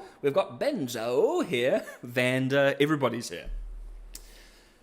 At not one moment, especially Echo, my brother in Christ, when you were, making plays, let's say, on Powder, there wasn't a moment where you felt a bit icky, a bit like, well... This Powder is into the Echo that I took over, not me, because we are two separate people. I am a resistance, quote-unquote, leader of the Firelights. I've been fighting tooth and nail, protecting my people. I'm hardened, I'm a warrior, I'm a fighter. Whereas this other Echo seems to not have gone down that path. He seems to be more of like an inventor, a designer, much like Powder, like a tech individual, Which those are two completely different paths, right? So the individual that Powder maybe fell in love with, the alternate universe Echo, is a completely different person to our Echo. Why? Even if Powder figures it out, right? Because there's people that are like, look, Powder clearly knows that this is a different Echo, and she's still kind of into him or whatever. Even if that's the case, Echo doesn't know that, my boy. Consent. Sometimes consent is an easy thing. Sometimes it's a hard thing. When you're dealing with multiple universes and realities, consent can get a little bit slimy, wimey, grimy. I am not fond of the whole, yeah, let's dance and kiss and do all that without actually addressing the fact that I am a stranger to you. Literally, Echo, am a stranger to you, Powder. But let's have a dance, let's have a little make-out. Like, that was a little bit... Again, even if Powder figured it out, Echo doesn't know that. Oh, it's a little bit rough and tumble for me. A little bit much. And here we have such a fantastic character just getting smacked in the ankles, in the knees by the writers. Super unfortunate. Again, as I've said before with the shipping, if you're going to ship characters like the Time Bomb, just do it. Don't faff about, don't pussyfoot about, just have the balls to actually ship them. Don't give shippers bait, because you're just taking advantage of them as fans. And then you've got individuals like me that are like, that's nice, but what? All that was required was Echo to be like, hey, Powder, this is going to sound crazy, but you know how I made that art of Vi? That's actually because I'm from another universe, and that's the Vi that I know, and you're actually... Bro. He also says to Powder, you invent things that change the world, instead of being like, you're a psycho murderer. Probably not the most romantic thing to say. But it is bizarre. To me, it's a little bit bizarre that he's like, the last time we saw each other, we tried to kill each other, but you know, you're a brilliant mind, and you're going to change the world, baby. I don't know. But again, so Echo could have done the painting and been like, hey, Powder, babe, I'm from an entirely different universe, babe. And then Powder would be like, bro, are you tripping? Like, is there something in the water that's making you trip? And then Heimerdinger, the respected genius, would be like, no, actually, Powder, you see, it is because of an anomaly, and, you know, if someone like Heimerdinger backed that claim up, it would have probably a lot more oomph behind it, maybe a little bit more believable, and then anything that happens after that isn't this like weird, does she know, why are you doing that, consent is not that difficult, my friend. A little bit bizarre. And I'm sure some people look at it and go, oh my god, that's so romantic. Not me. I'm sorry, again, this ranking is about personal taste. Now, when it comes to the actual ranking, Echo would have been up here, Season 1, part of Season 2. I do have to nip him down a bit to A. Because, look, the reality is yes, it's just really that one episode that I have issues with, but they are some pretty strong issues. I find it a little bit... And, yeah, look, the writers just went down that path. It is what it is. I can't put him in top, I can't put him in S. Sorry. He does save the day.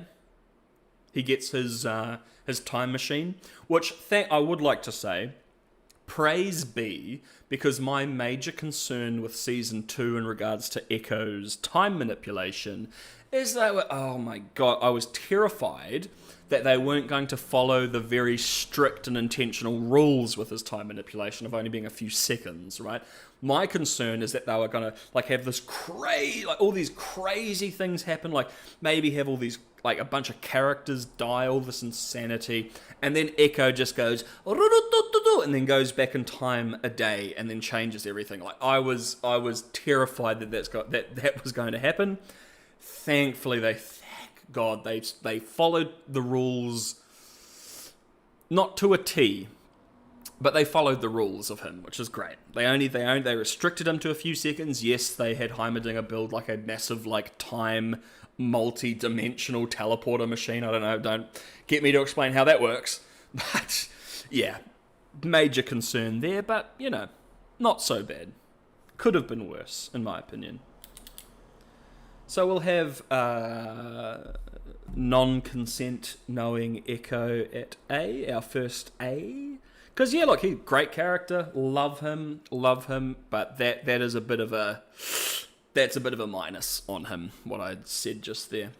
So next, we are talking Sheriff Grayson. Actually, we'll put them up there because we'll save that for last, I'd say. So we've got Sheriff Grayson.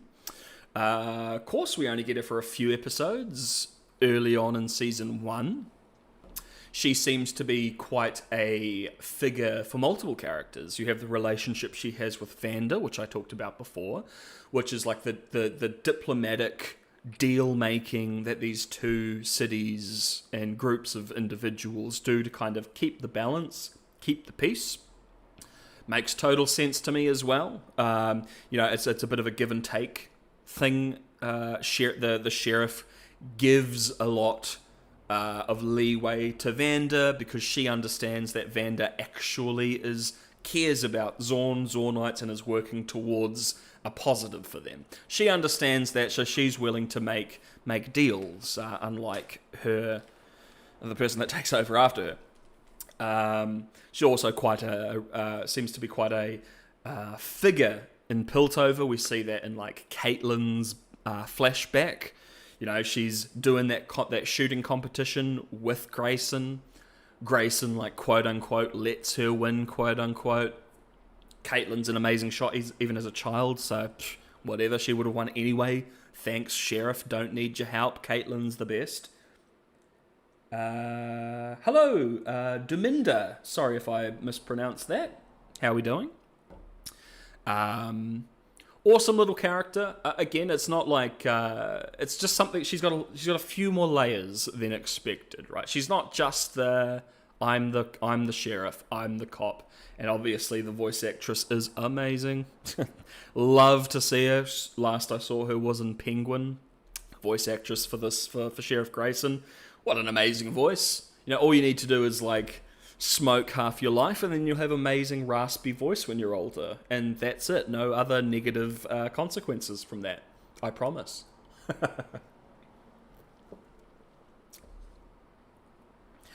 And yeah, her demise, much like Vander's, causes serious changes for everybody, right?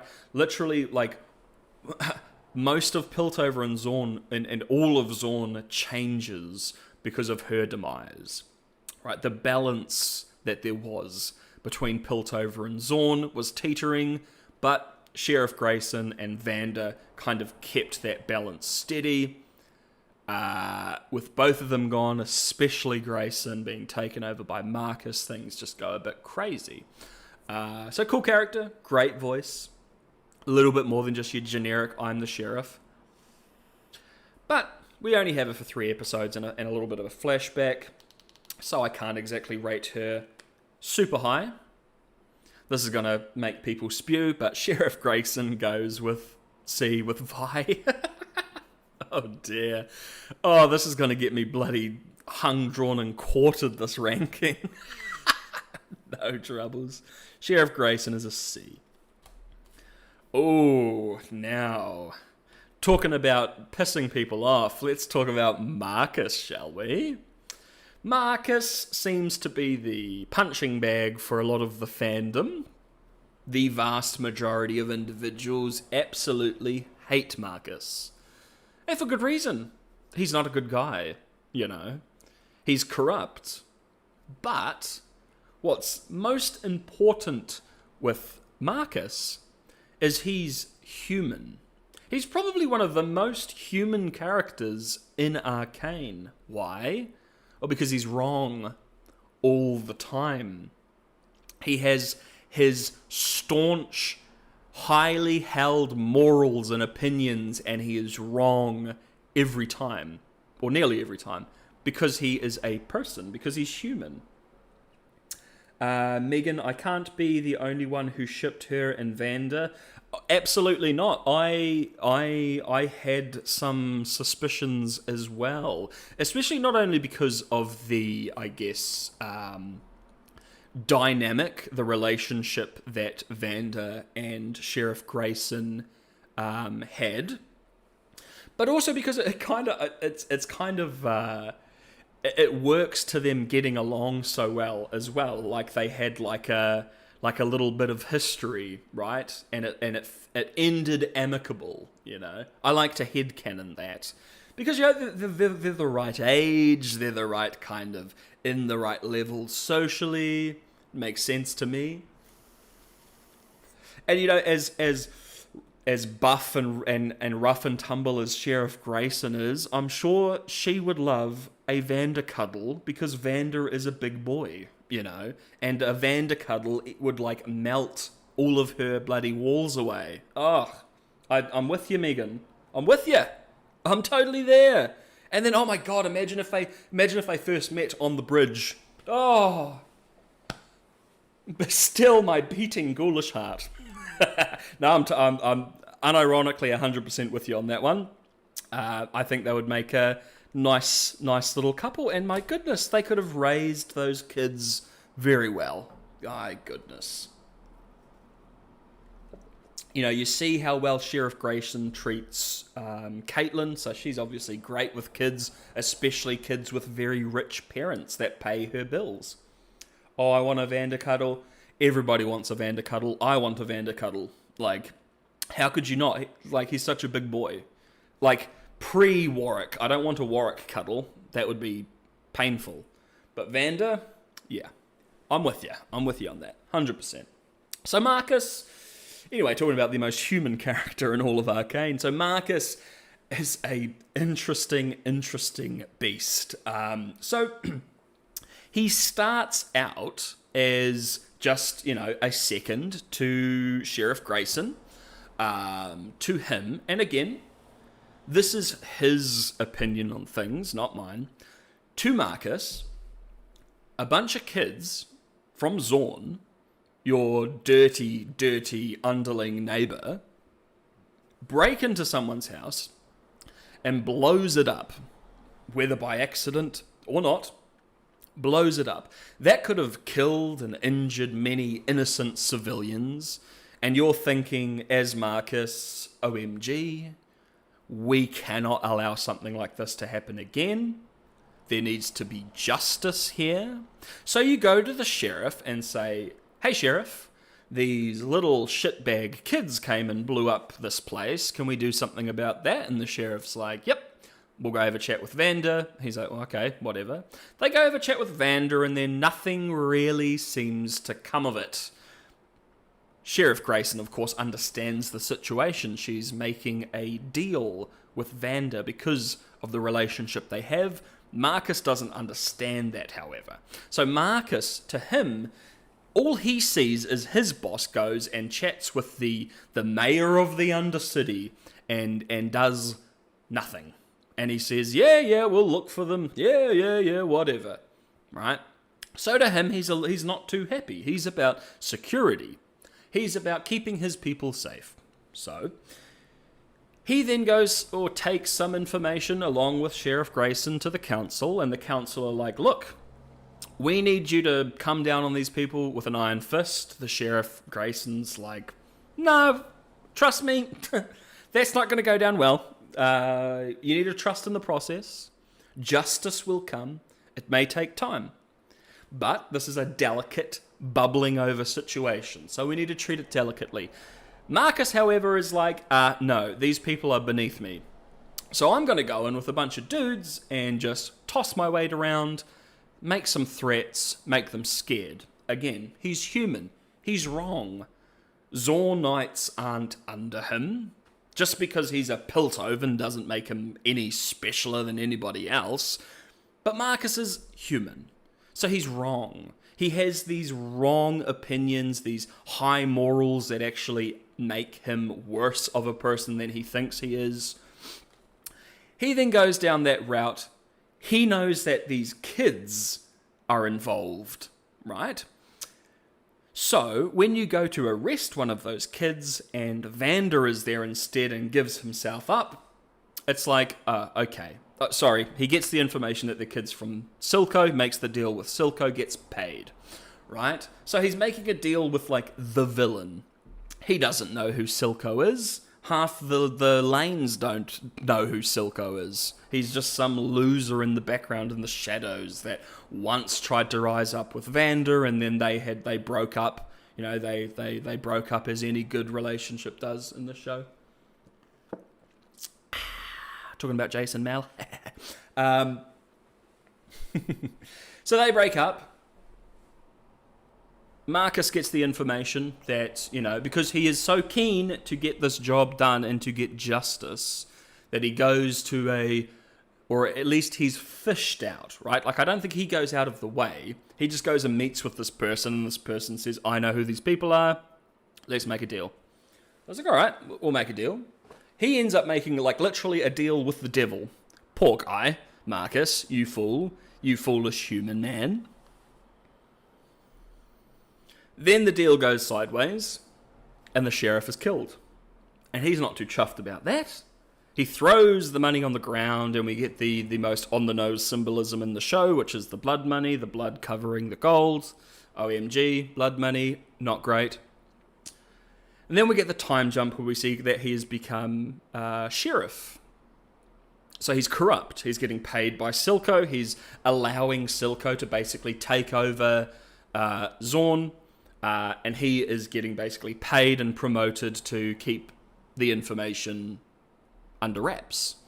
So, the complete opposite relationship that Vander and Grayson has is what Marcus and Silco have, where Grayson and Vander deal with each other with respect and trying to work together. Marcus is basically an underling to Silco. Silco just does what he wants, gives him a bit of cash, moves on with his life. That kind of, unfortunately, keeps Marcus sated for a while. Again, he's just a guy. A little bit of cash to make him and his daughter's life a little bit better. Sure. And that's another biggie. His little daughter doesn't have a mother, even though I already know that Rennie, the Chem Baron, is clearly her mother. Obviously, guys, like, obviously we already know this. Rennie, the petrol-sniffing, chainsaw-wielding maniac. Obviously. So then that is basically used as the major piece over him. Because, look, you can give him money, you can give him a job, give him promotions, but we see he's tossed his sheriff badge like onto the table right before Silco. We see Silco talking to his daughter, so there is an element there of maybe he was about to quit. We also see he wants to blow himself up and take Silco out. So, you know, he's not just some bland, corrupt cop. There is clearly a lot more going on there. And unfortunately, I feel a lot of people just view him as this corrupt piece of shit, right? This just, he did all the wrong things, made all the wrong decisions, and he died because of it. Ha ha, shame on you. But I like that, right? Because again, it's just failure after failure after failure, and he's all of his opinions, or most of his opinions, are so wrong. And then it gets down to the base level of, well, he's doing this because he loves and wants to support his daughter. You know, is that so bad? Is that so bad? Yes. Yes, Marcus, it's pretty bad. But that is so much more than just some basic villainous bad guy, you know?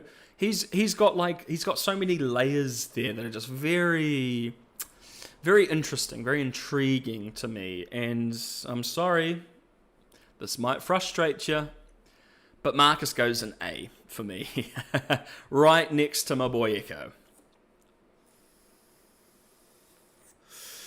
Because he's human. And I love that.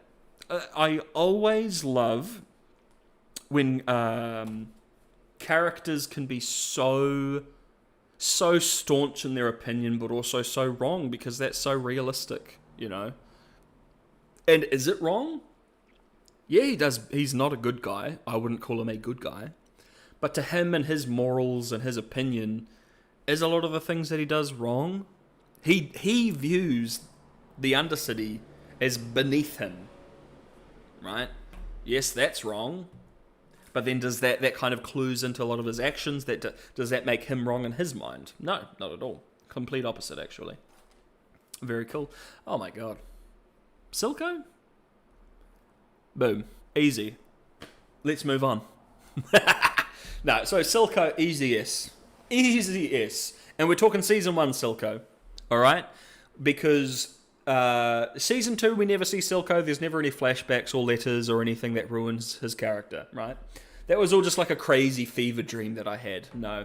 Unfortunately, we'll get there. Okay, so Silco kind of starts out as like a drug manufacturing guy, just kind of working in the background, making plays, scheming like chaos is a ladder. Shimmer is a ladder, you see. And he's scheming in the background.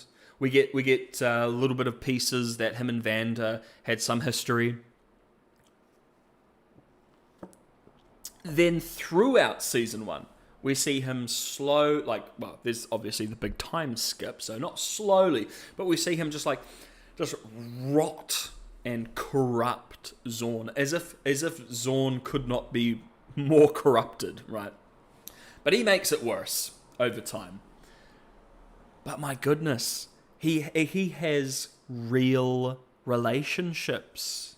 Oh my gosh. He's not just like this one-dimensional, schemy villain guy.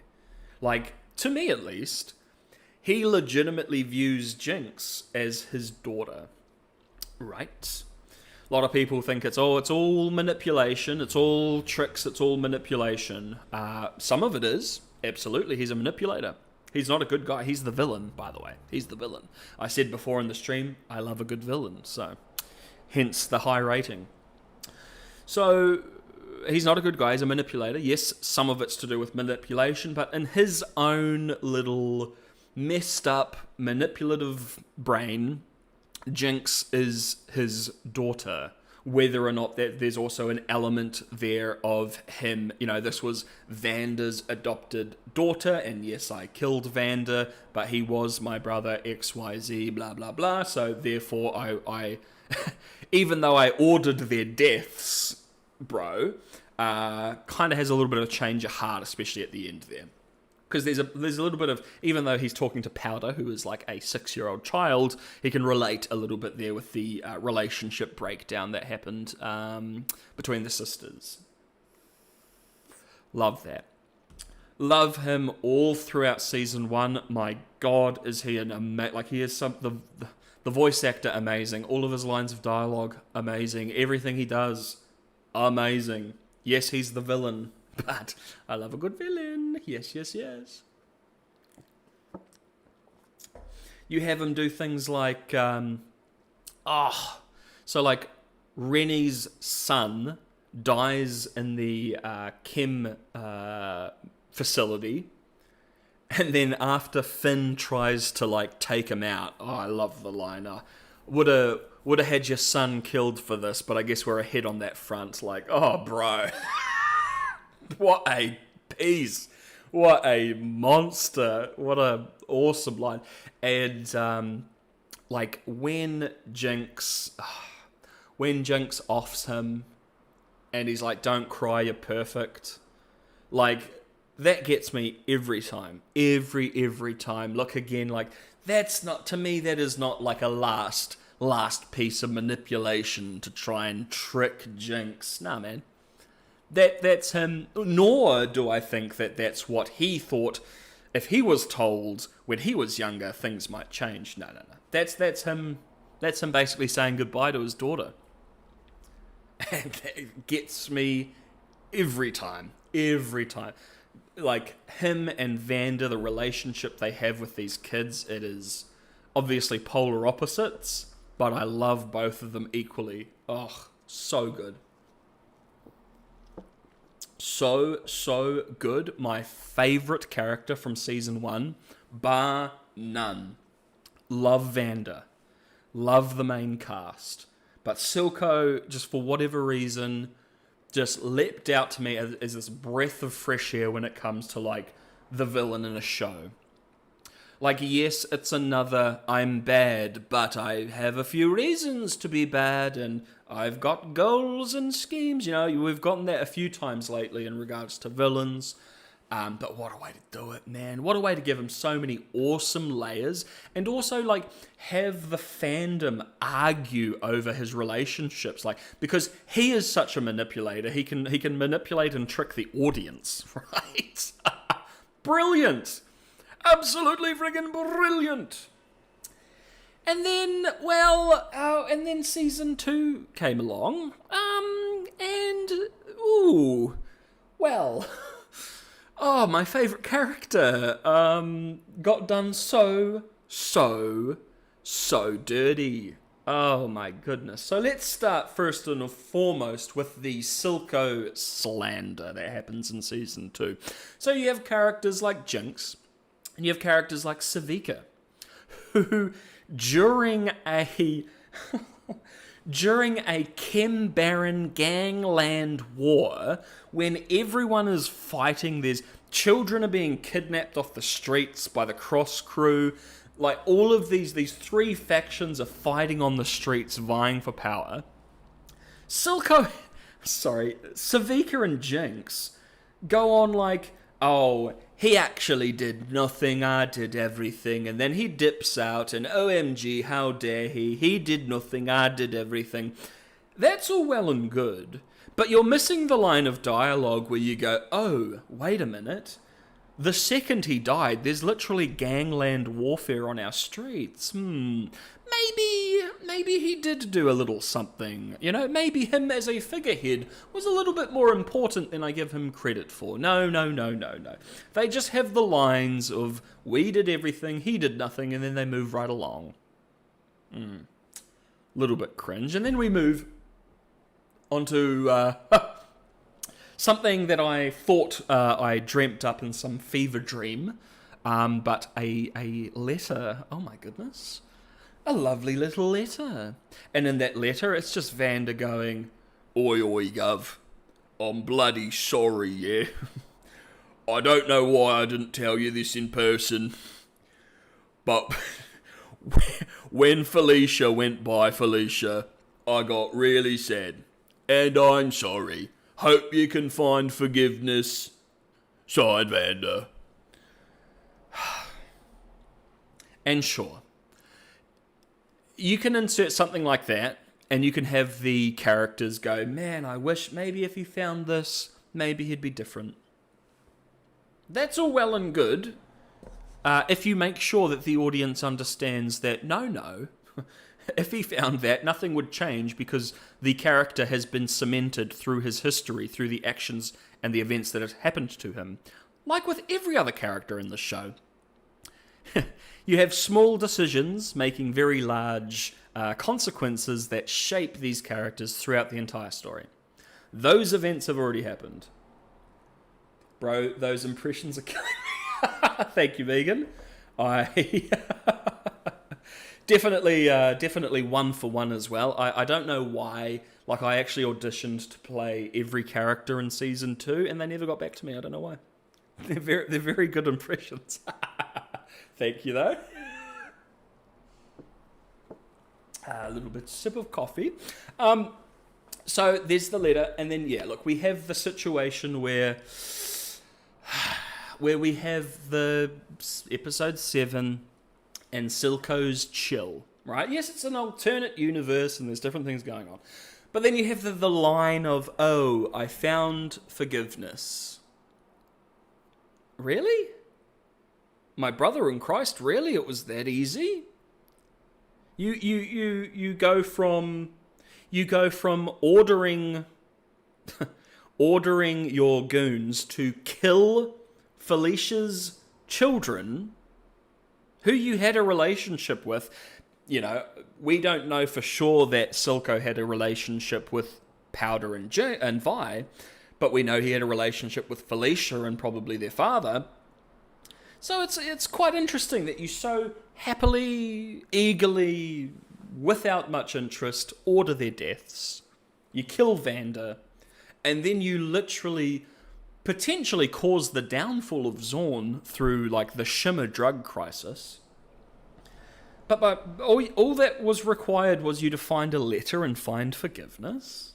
Really? Is it because Vander's adopted daughter Vi died and you feel bad? Well, my bro, you were going to have her killed anyway, so what's with the change? It really gets my goat, really gets my goat, unfortunately, that you take a brilliantly written villain like Silco, and then you basically make his morals and his opinions paper thin by saying, oh yeah, he literally just found forgiveness and everything's fine. Like, dude, he goes down such an insanely dark path because of what he believes to be true, and that can just be flipped so easily by a letter and a conversation or something. That killed me, man. That really killed me. Because, one of the reasons why I loved Silco is I thought he truly believed in everything that he was doing. He wasn't some sly player that was just trying to vie for power. Like, he believed in the unification and the independence of Zorn. But I guess he just gives that all up because he found a letter by Vander. Yeah, Felicia's dead. Sorry, babe. Can we be shipped on Reddit now? Yeah, pretty unfortunate. So, as highly regarded as I rank Silco, Season 2, much like a couple of these other characters, unfortunately draw him down a little bit. But I still love him. I'm going to put him in A, just because how much I adore him in Season 1. In my opinion, they killed, ruined, and assassinated his character.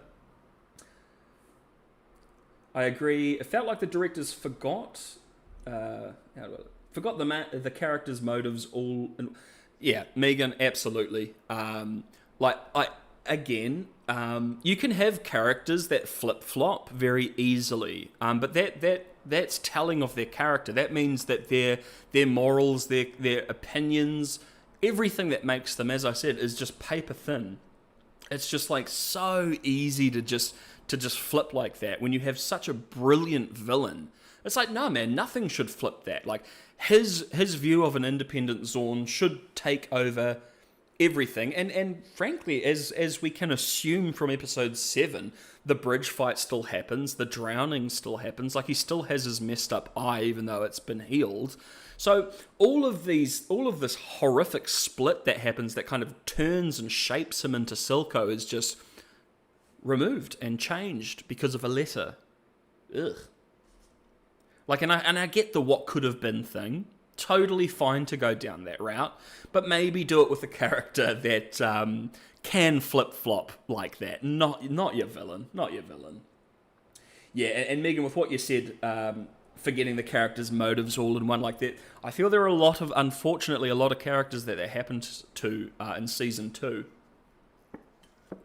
And I really don't understand why, because they built these incredible characters in Season 1. It's very unfortunate. But my boy Silco, the MVP of villainy, I'd love him to be an S, but unfortunately, Season 2 did some odd things with the character and kind of drew him down a bit for me. Oh my goodness.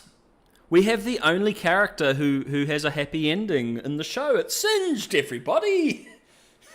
Everybody's favourite character, Singed, that nobody hates, and everybody loves the fact that he was like the only character with a happy ending. I think everybody loves that, right? So I like Singed, again, because I played the game for like a decade. So whenever there's a character from the actual game, they get plus points for me, because I already know them, I already know their story, I've already grown familiar with them, and it's just really cool to see a little bit of pre-singed, when he was just like a mad German doctor or whatever accent the voice actor was trying to do for him. And I think he's a great character. We don't get a lot from him, of course. Like, most episodes, especially in season 2, he's there for like 5 seconds. But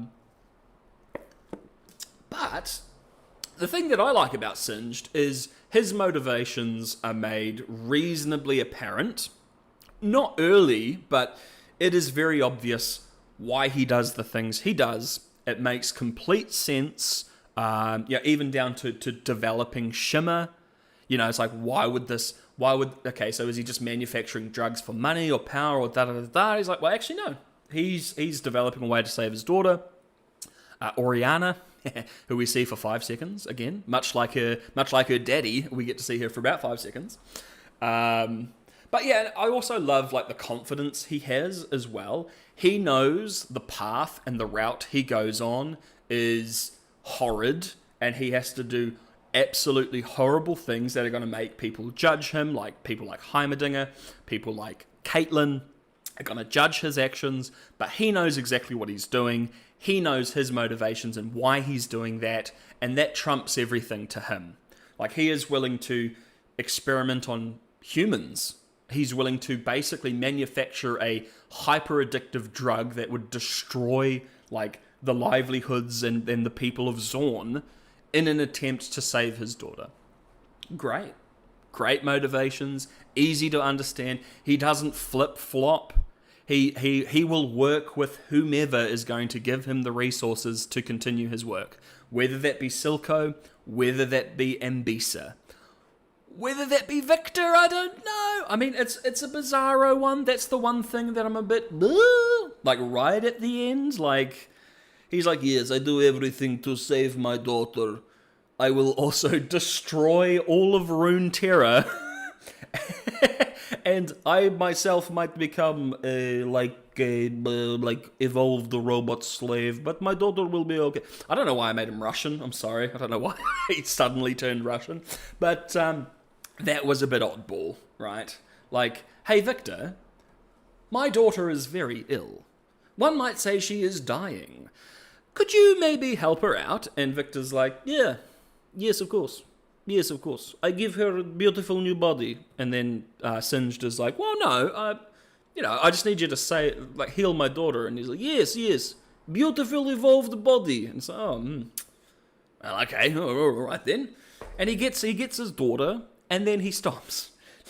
But no, that's not the reality. He helps Victor, help to try and evolve every living creature in Runeterra, which you're included in that, my brother in Christ. I hope you know. You are included in the living creatures. But anyway, it's also is that going to be, or is that really your daughter, bud? Really? Or is that just another beep boop, I'm evolved, tee-hee? I'm thinking it's the latter. But no, in regards to Singed and his character, apart from that minor, what are you doing, palette, right at the end, cool character. Again, you understand his motivations. He never deviates from that. He's just on a very focused path throughout the entire show. Very cool. Nice and easy B for me. Nice and easy B. A lot of his actions have very severe consequences throughout the entire show as well, which is grantastic. Grantastic flanplastic. So Singed, where are you at? B. B for Singed. Oh dear. We've got one of the most important characters, I think, in the whole show here. We've got Freddy Badjaw. English is hard. Freddy Badjaw, you see. I could not for the life of me find a name for this guy. So his name is Freddy Badjaw. And why do I call him Freddy Badjaw? Well, every time we see him, he breaks his bloody jaw. What a numpty. You'd think you'd get, you'd think if you saw a little pink-haired girl, you'd start protecting your jaw after the third time it happens, right? Gee willikers, Freddy, you ain't too bright. But let's have a let's have a little chat about Freddy Badjaw, right? So he's a Silco goon, of course. We all know that. Is he a good guy? No. He's a Silco goon, you know? But I do want to point a couple of little things out about him and his character, because he's got no lines of dialogue. He goes, in season 2, he goes, "Rah, rah," and then he gets knocked out, right? That's about as much dialogue as he's got. But he does have a bit of character, old Freddy Badjaw, right? So he's sent on the bridge in episode 3. He's sent to go take care of Vi. He's got his knife out, and he is towering over this child. And he has to look back at Silco to be like, "Really, bro?" And then Silco nods, and he's like, "All right." So he's not some psycho. He's like, "Well, I'm doing my job," but it's like, "Oh, this is like a little kid, man. WTF?" And then Silco's like, "Yes, I'm evil, yes." So he's like, "All right." And then you see him, he goes straight for Vi's heart with the knife, right? Nice, quick, clean kill. What a nice guy. You know, when it comes to butchering children, he's a very, very nice guy. And then he gets smacked in the jaw.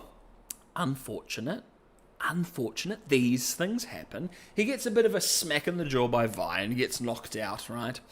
Next time we see... Oh, no, actually, goodness me. How could I skip over such an important detail? So he gets knocked out, and then the explosion happens. And my goodness, what does he do? He gets up from being unconscious, from having a little girl smack him in the jaw, and he picks up Savika and he saves Savika from the explosion and the fire. He carries her out. Wow. What a good guy. Hey man, if you like Savika, you better love Freddy Badjaw, right? Because Freddy Badjaw saves Savika's life. You think Silco has the muscles to lift the thick beast that is Savika? All of the muscle-bound tank that is Savika? No. No. Only someone as good-hearted and as strong as Freddy Badjaw could possibly do that, right? Now, next time we see Freddy Badjaw, he is doing the Shimmer transportation where they bribe that Piltover enforcer. And he fights with the firelights, and then, there's a bit of friendly fire. Jinx, oh my goodness, Jinx shoots Freddy Badjaw. Terrible. Poor guy. He doesn't deserve that. He's just doing his friggin' job, So he gets shot and he gets stuck in the crystal, and then he doesn't... He goes into the skyship and has a sleep, I guess, because he doesn't escape. He goes down into the skyship and has a nap. It takes a lot of energy to transport Shimmer, so he has to have a quick nap, and unfortunately, Caitlyn finds him, and he gets sent to prison. But, importantly, he gives some very important information to Caitlyn to continue the plot, you see. Very important stuff. The reality is, without Freddy Badjaw, Caitlyn and Vi would have never met. So once again, if you're a fan of Savika, you better be a fan of Freddy Badjaw. If you're a fan of Caitlyn and Vi's relationship, you best be a fan of Freddy Badjaw. They would never have met without this holy saint. So he's in Stillwater, and unfortunately Freddy Badjaw has the second jaw incident with Vi, when Vi walks up and basically breaks his jaw with the, what do you call it? Little container where you put your food when you're in prison, little metal thing, right? So that's 2 for 2. Meets Vi, jaw breaks. 2 for 2, not great. Maybe next time he'll get her. So, again... without this guy, the plot would not continue, so he's very important. And then, my goodness, the next time we see him, what's happened? Not only has he been let out of Stillwater, which, as we all know from Season 1, Silco's goons, when they go to Stillwater, they never get let out, because they're bad. No one gets let out of Stillwater, right? Caitlyn had to break Vi out by lying. Oh my god. But Freddy Badjaw, no. He's reformed. He's a good man. He's so good, in fact, that he gets released from Stillwater bloody prison. Wow. that takes some reform, you know. That takes some serious stuff. And he's got the galls to do it, right? So he gets released from Stillwater. And instead of the first thing he does is go and rejoin the Chem Baron's gang and, you know, go back into his illegal bloody nonsense, he becomes a pit fighter to entertain the people of Zorn because he cares about them so much. He cares about them so much he's not going to rejoin the goon gang. He's not going to become a Smeech guy. No. He's going to become a fighter. He's going to entertain the people with his beautiful new jaw. And then, of course, as we all know, Freddy Badjaw comes across Vi one more time, and his Badjaw becomes even badder because he gets knocked out again. 3 for 3, Freddy. Clearly not the best fighter, but I love your attitude, right? So Freddy Badjaw, I know I spent about 10 minutes talking about how cool he is, but he's like a D. There's not a lot going on with him, I mean, let's be honest. But hey, you know, there's a lot to talk about with him. I had to infer a lot of stuff, but hey, you know, Freddy Badjaw, he's a cool guy. He's reformed, he's good, and Vi is just like, you know, keeps ruining his life, poor guy. I think Freddy Badjaw deserves better than that. But here we are. Oh dear. I just saw who we've got next. Oh dear. Jayce. Oh god. Okay. Jayce. Season 1. Great little character. You know, he's just like a guy who gets inspired by a wizard. A grand wizard. You're a wizard, Jayce. So much so that he creates a new form of magic called Hex Tech. Wow. And I mean, that's not really through any fault of his own, right? Because we find out in Season 2 that his whole existence is basically dedicated by some future wizard who takes advantage of a small child in a snowstorm, but we'll get to that. So Jayce creates the Hex Tech technology. He becomes the man of progress. He becomes like the figurehead for Piltover, because he opens up these hex gates that allows them to transport people and goods all over Runeterra with a flick of their finger. Wow, what a guy. What a guy. What a guy, oh my god. His relationship with Victor, fantastic. Fantastic. Especially if you already know the game and you know where Victor's story has to go, because you know what the character just looks like even. Even if you just know what Victor looks like, right? You know that there's quite a path to go down. So me, I'm like, booyah. We get to see Jayce and we get to see Victor working together, and they're not working together anymore, right? Which I was very much looking forward to. I was looking forward to seeing Punished Jayce, where he goes around and absolutely murks every single automaton that Victor has worked on. I was waiting for that. Didn't happen, whatever. And it's all the memes about Jayce being a kid killer, mate. Read his actual lore from the game. You'll have a lot more memes about him killing things, right? Anyway, so Jayce, not the most complicated character in my opinion. A couple of little layers going on there, but reasonably quote-unquote simple until they make him not quite so simple, you know. He's just like a guy who comes from, yes, Talos is a noble house, but is a very low-ranking noble house. And then he gets made a council member, but at the same time he's being taken advantage of and being manipulated by his girlfriend, by Mel, because she's teaching him the game whilst using him, whilst also developing feelings for him. You know, I love the relationship because it is not your atypical relationship you see in a show. There's a lot of stuff going on there. But for Jayce, he gets into the relationship with Mel, and he starts to see kind of the stuff that our boy Marcus was seeing. He starts to see the violence that can occur between these two bubbling over cities, between Piltover and Zorn. And he wants to do something about it, right? Especially about the Shimmer. So with Vi, they go to a chem facility and they attack it and destroy it. But unfortunately for our boy Jayce, he accidentally blat skedaddly dats a small child, because children are forced in most cases to work in these chem drug facilities, right? Not a great place to be if you're a little kiddie, right? Not the best. It is what it is. It's a life. I'm picking myself up on the bootstraps. I'm strapping up me bootstraps so I can work in the chem facility and make 20 cents a day, all right? God, don't judge me.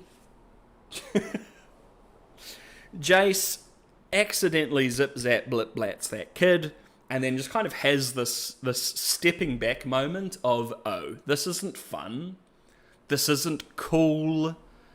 This is, like, serious. I'm more than happy to zip-zap these chem tanks because they're, like, killing enforcers and stuff, but this was a little bit different. This was just a kid standing there and literally shot him through the torso out the other end. No bueno. He then goes to Silco and goes, look, pal, I got a taste of what war and conflict between us would be like. Not great, right? Not great.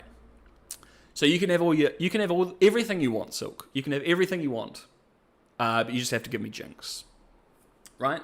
So you can basically pin the blame on all the stuff on Jinx, which, to be fair, a lot of it is to do with her, even though she's doing it for Silco. Silco, like, it's the one moment, aside from the time that Savika kills Finn, where he's kind of off his edge, off his game. Because, like, the scene between Silco and Jayce, Silco is in control of the conversation the entire scene, until the second Jayce mentions giving over Jinx. And then he breaks. He starts looking to the side. He starts stumbling his words. Love that. So anyway, so Jayce kind of sues for peace and is like, look, bud, if we go to war, you've got all your chem tanks and your shimmer people, but you've also got civilians. You've also got kids. You must remember that you also need to look after those folks, and I am a kid hunter.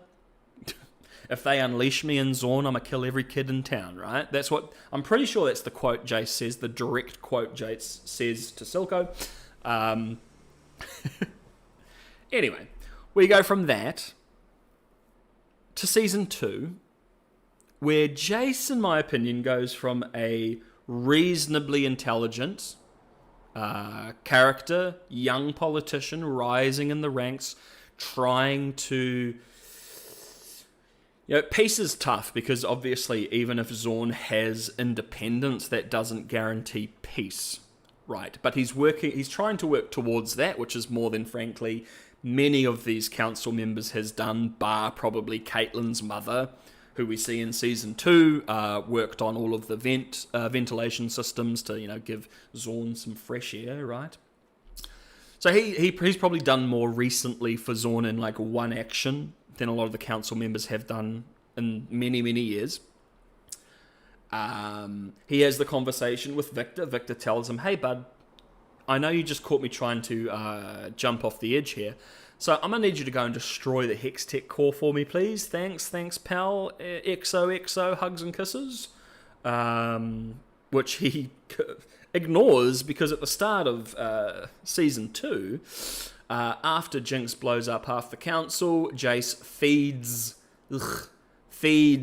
literally feeds Victor to the Hex Tech core, which I was very disappointed in seeing, not only because, Victor literally just asked you to destroy it, but it also puts the change in Victor on Jayce, instead of Victor slowly changing himself to prove that the stuff he's working on works. No, it's just Jayce. Jayce just basically tosses him to the wolves, feeds him to the Hex Tech core, done, dusted, everybody's happy. Well, not many people were happy with that, but he does that.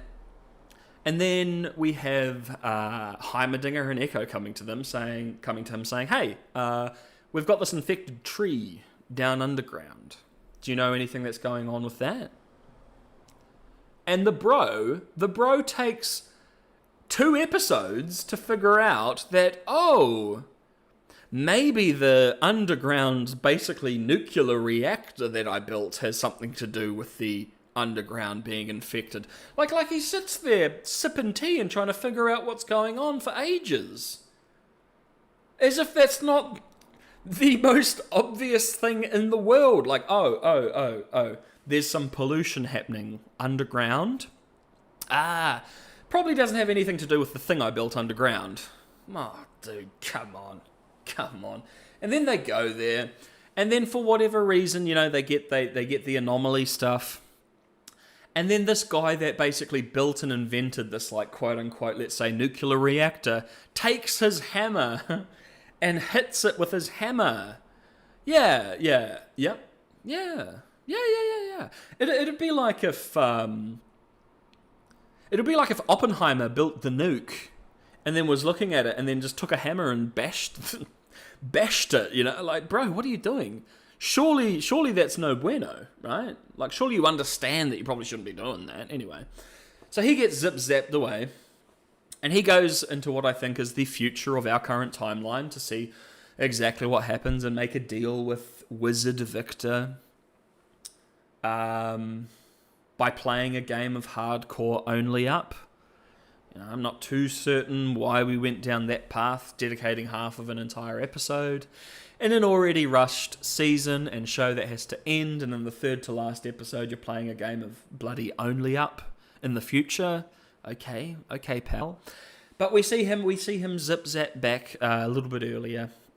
He starts to see the evolved in all these individuals, what they will look like in the future.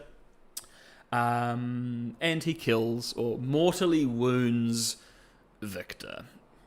We get to see the reasoning for that again. He goes and makes a deal with with the Grand Wizard Victor, which I'm sure everybody loved. One thing that I don't exactly get with him, though,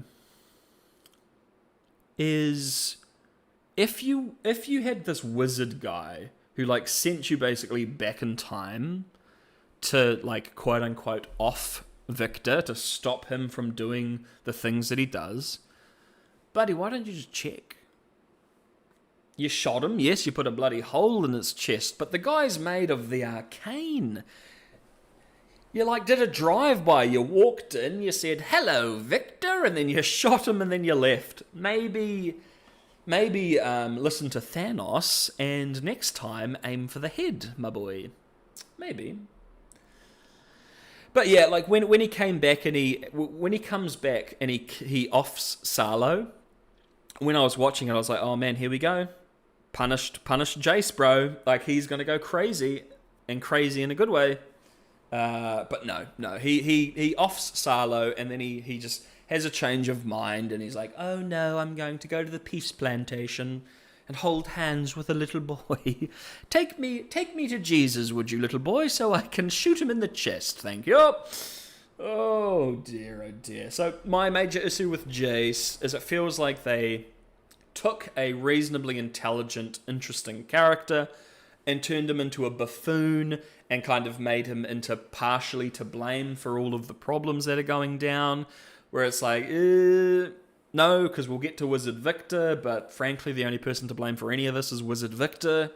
Everything Jayce does, Wizard Victor already knows he's going to do, so you can try and paint him as a villain or paint him as the reason for everything being so terrible, like you did in episode 7, where the world is amazing. The world is just amazing because Hextech wasn't invented, Vi died, and Jayce jumped off his building because there was no one to come and save him, right? Very sad. So Jayce, unfortunately, my boy in blue, I'm going to put you down in B. Put him down in B. Because he's still got actually, no, C. I forgot to even mention the most frustrating part is how the relationship between Mel and Jayce breaks down. Like, hold on. But my brother in Christ, you're going to break up with her? Because, oh, you've been taking advantage of me. Yeah, no shit, Jayce. No shit. I thought you kind of understood that. Like, this uber wealthy, uber intelligent council member just just happens to go out of her way for the new big thing, the new big guy, the new number one. Buddy, you've got a brain, right? You could have figured that out. And then there's like you've been infused with the arcane this whole time, and I don't trust the arcane anymore. It's like, well, bud, your leg has been infected by the anomaly, and you have a hex tech crystal inside your wrist, and you've just made a deal with Wizard Victor. Really? I don't think you have a leg to stand on there, brother. But we all know they broke them up so then they could do the JVIC visual shipping. It is what it is. That's life. But yeah, look, I really liked their relationship. As I've said before, I liked the fact that it wasn't just a plain, generic, I like you and you like me. No, Mel was playing Jayce, but also teaching him the game and also falling for him at the same time. Jayce was being played, but he was learning and he was winning her over. It was cool. It was good. It wasn't the same, you know. But they had to break them up for some reason. I don't know why. Oh dear. We've got Caitlyn Carey Man. Okie dokie. Caitlyn, I have, and I will put this out there right now, I have my bias for Caitlyn because I played a lot of Caitlyn in League of Legends. I also like the range sniper characters. So there's like double bias going on there. I think she's like an absolute friggin' babe. She's like totally babin', and she's like super powerful, you know? Just totally hot. But no, like, I have serious bias with Caitlyn because she was, before I even watched season 1 of Arcane, when I saw the characters that were involved, I was like, oh, beautiful, Caitlyn. Love Caitlyn. I played her all the time in League, so like that was the immediate attachment to the show. Really like Caitlyn. I love the arc that she goes on to an extent. Season 2. Oh. So season 1, and I obviously, as I mentioned before, love the relationship between Caitlyn and Vi. They are such opposites that work so well together in many regards. Season 1, Caitlyn, she goes from like this very innocent, unaware of the wider world, wealthy, privileged character, to basically having a crash course in reality over a few days, right?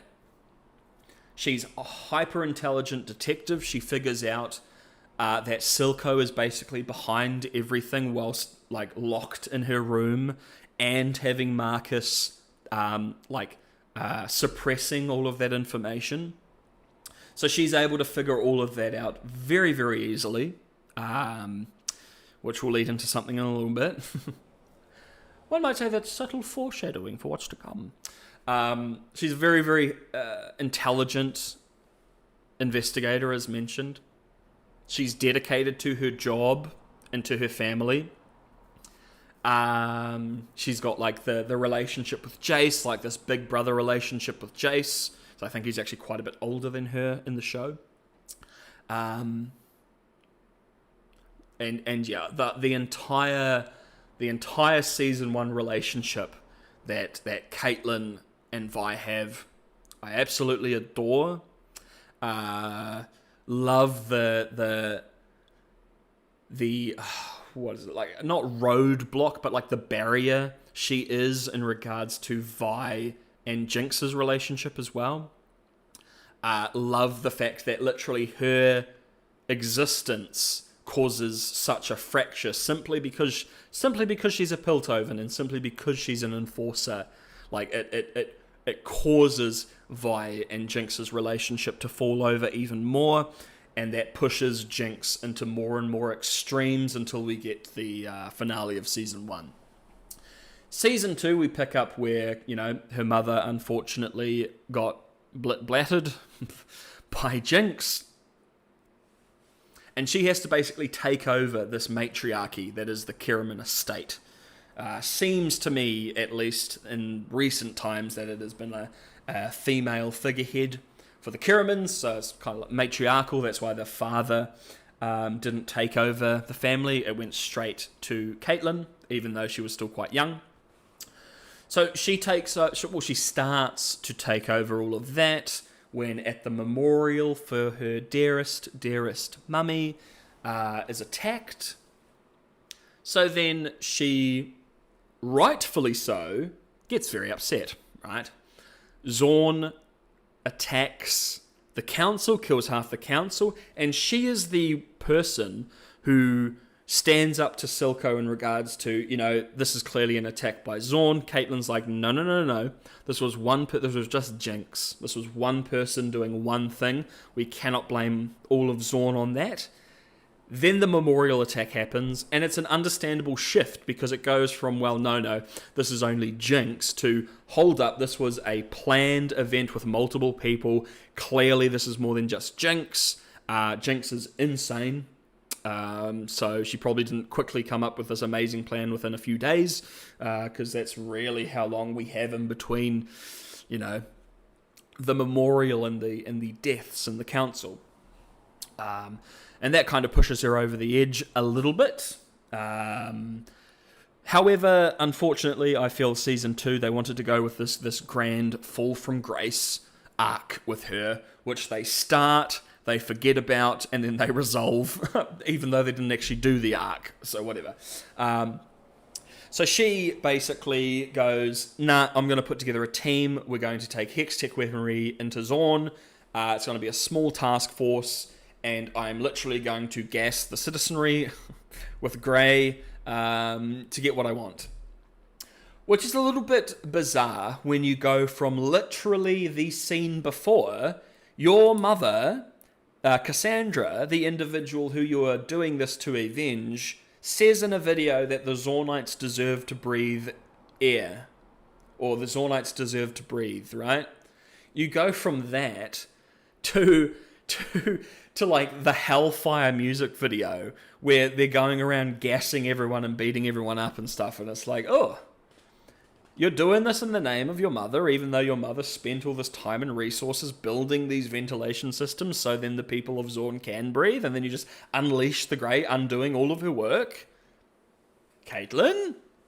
Why are you doing that, Caitlyn?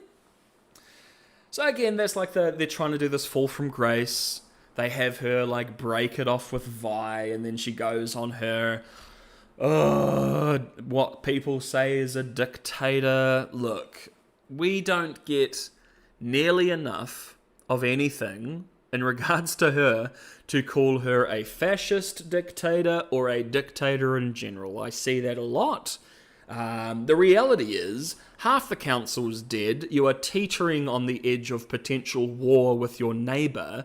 You are not installing a dictator. It is emergency powers, which I'm sure exists in every real world country as well. There is a hierarchy of rankings. Let's say the president, something happens to the president, it goes to the vice president. Something happens to the vice president, it goes to the general manager of America. I don't know what the term is, but there is a hierarchy of these things set in stone in case something like this happens. It is insane to me that it takes a foreign agent coming in to even say that this is an option for these so-called Piltovans, the land of progress.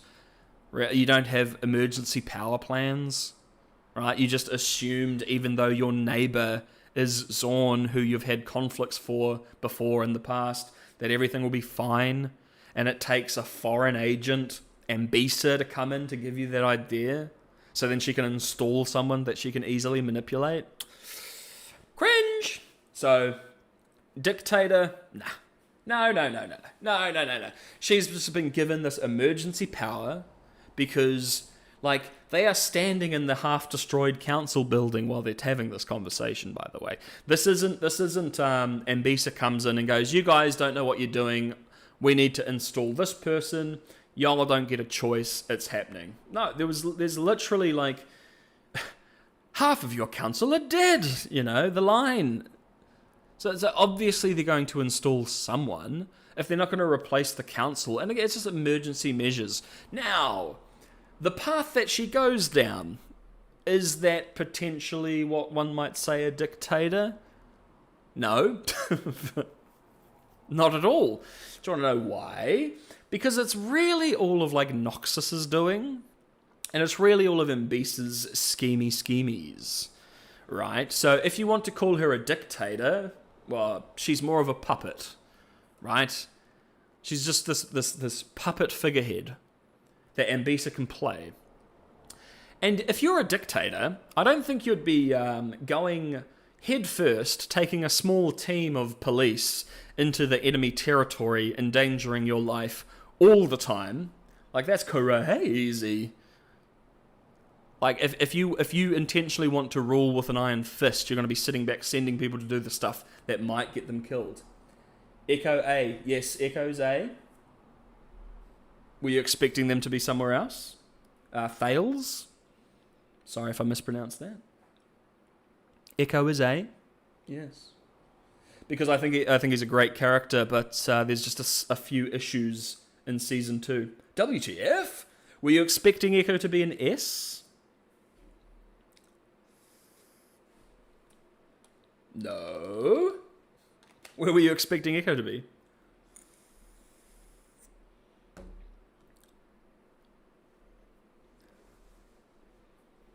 Were you expecting Echo to be an F? I hope not F, brother. That would be sad. Echo is person SS plus. Yeah, look. So when I originally placed him, he was an S because of him in season 1. But yeah, I talked about him for about 10 minutes, 5 to 10 minutes. MVP of Arcane. Yeah, look, and that's why he's not lower. Because I do like him a lot. There's just a couple small issues in season 2 in regards to consent, which I'm not fond of, you know. I'm not too hot on that, so I just had to nip him down slightly. I'm sorry, and I said I said before I even ranked him that this is going to annoy people where I put him. Yes. But look, it's simply my opinion. I appreciate that he's the MVP for you and he's number 1. Super cool. Where were we? So yeah, Caitlyn. So she's like heading this task force, putting herself in danger all the time when she's meant to be like the emergency power ruling Piltover. Pretty stupid. Not the greatest of plans, especially if you haven't actually set up a hierarchy of leadership. If something happens to you while you're down here gassing children that work in chem boss facilities, right? Not the best playing Caitlyn. Anyway, so Caitlyn and Vi break it off, which, as I mentioned in Vi's section, annoyed the absolute crap out of me. Because I thought it was a bit silly. Everything that happened around there was a little bit silly. Caitlyn kind of goes off in her own little direction while being taught the ways of fascism by Mbisa. My English is bad, sorry, I'm from Brazil. Oh, Thales, don't even. I completely understand everything you're saying. Your English is perfectly fine. I, myself, am a 3,000-year-old undead creature from a timeless void. So, you know, I've had a lot of time to practice my English, even though I have a funny, bizarro world accent. That's just the reality. But I appreciate you popping in all the way from Brazil. My goodness. I've actually noticed a lot of Arcane super fans in Brazil, because, you know, with the videos, you can see the location breakdowns and everything like that. Obviously, a lot of Americans, a lot of Brazilians as well. A lot of people from Brazil. Beautiful Brazil.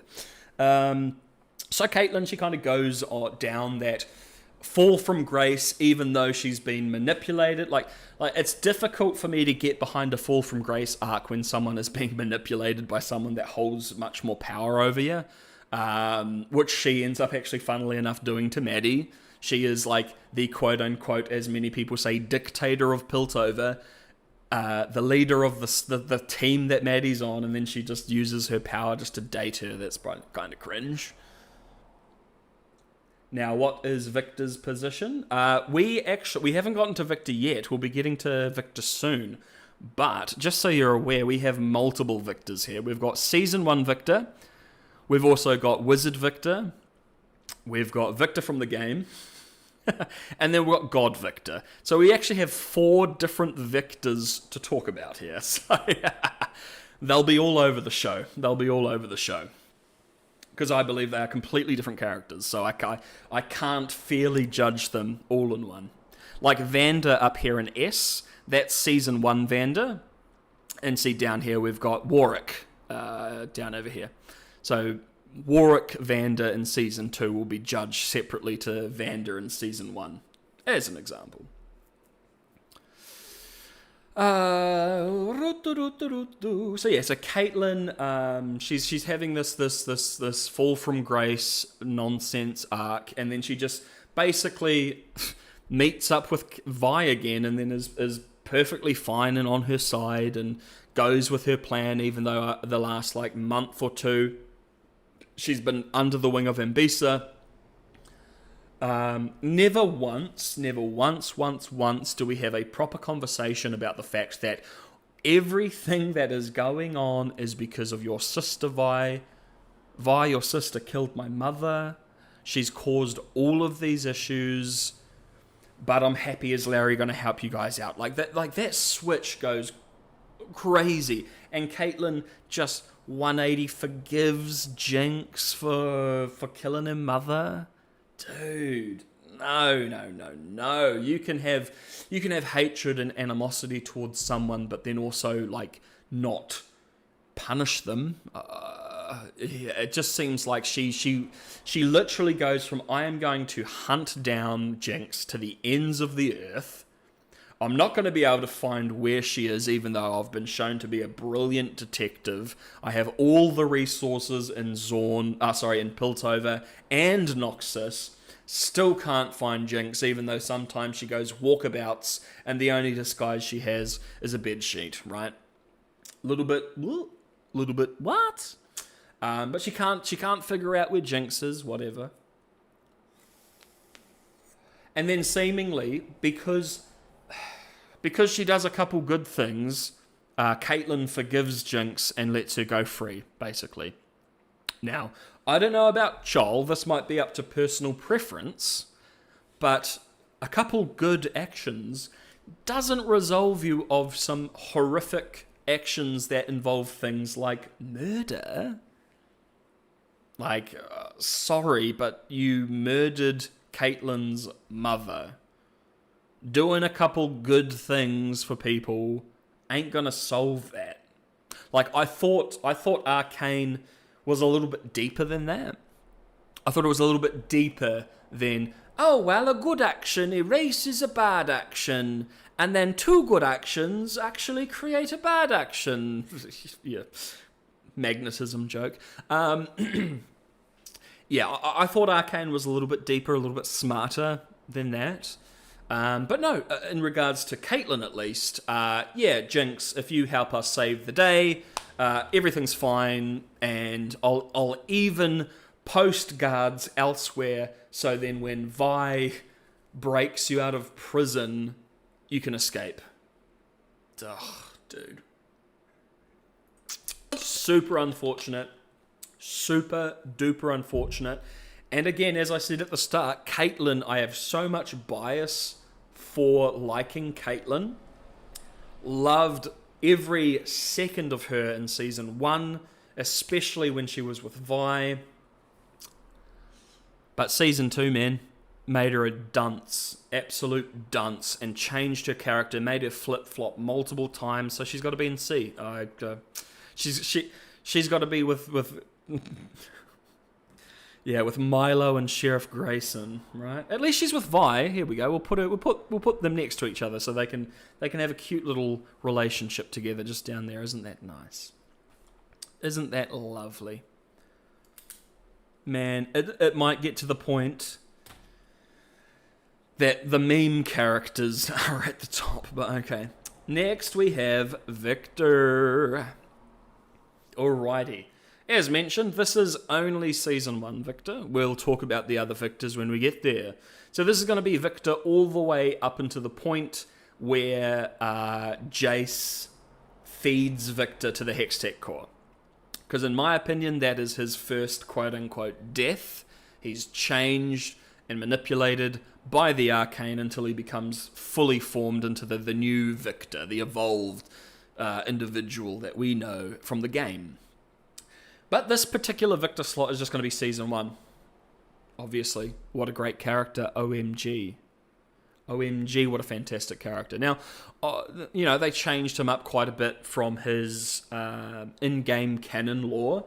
They, instead of making everyone around him horribly sick due to the environment, they turned it into him being incredibly sick and wanting to create technology that would help himself and also help everyone around him that also suffers from the same thing. Which is a fine change if they had gone down the appropriate path, but they didn't. But we're not talking about Season 2, we're talking about Season 1.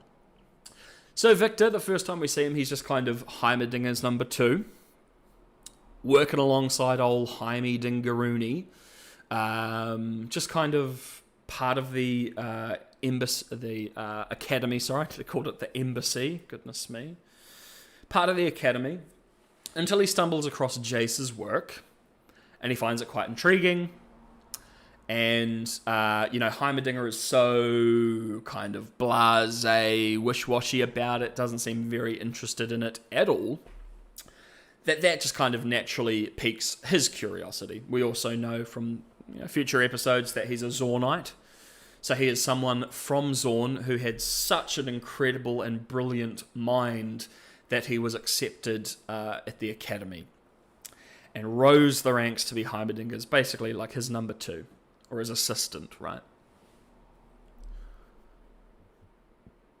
He then steals Jayce's notebook and it goes to Jayce to discuss it and inadvertently saves Jayce's life. As we know, Jayce was about to step out of the building, falling to his demise, when Victor stops him. And they talk, and they start to work together, and they slowly build a professional, brotherly relationship with each other. Or a Javik relationship, if you're a shipper, tee-hee. That relationship, as I was watching it, man, my headcanon was going insane. But just because I know that the fallout is coming and I know what he has to become. So I could not wait to see it, but they kind of gloss over a bit. But again, that Season 2 stuff, we'll get to that. So Victor and Jayce work together. And over years, we get the episode 3 time jump. Jayce is viewed as the man of progress. Jayce is the one that has his name written on the designs and the plans, even though there's a lot of dialogue of Jayce saying it's us, it's we, it's us, it's we. The general public view all of this as Jayce's work. Victor is very much in the background doing his thing. We get to see a lot of where Victor's morals are. Throughout Season 1, we see something what was very important to Victor is the fact that everybody has a choice. You are not restricted to a particular path. Season 2 shits all over that, but whatever. And he wants to move forward both with progression, both with evolution, and obviously he wants peace between Zorn and Piltover, even though that is such potentially an impossible thing in his eyes. But he starts getting sicker and sicker and sicker because his illness gets worse. We see the Hex Tech core kind of almost draws something out of him as he's getting sicker and sicker. We get the hospital scene where, you know, Victor asks, how long do I have? Which we then see the death and the magician cards, which is just beautiful foreshadowing to what's coming next. His death and his evolution. And then basically from that moment, he starts to lose himself, which is the same idea as his in-game lore and canon, right? He goes down this very particular path trying to cure himself and push his technology forward, that he is willing to do these experiments on himself, much like the original canon. So he goes to see his old buddy Singed, the only character with a truly happy ending in Arcane.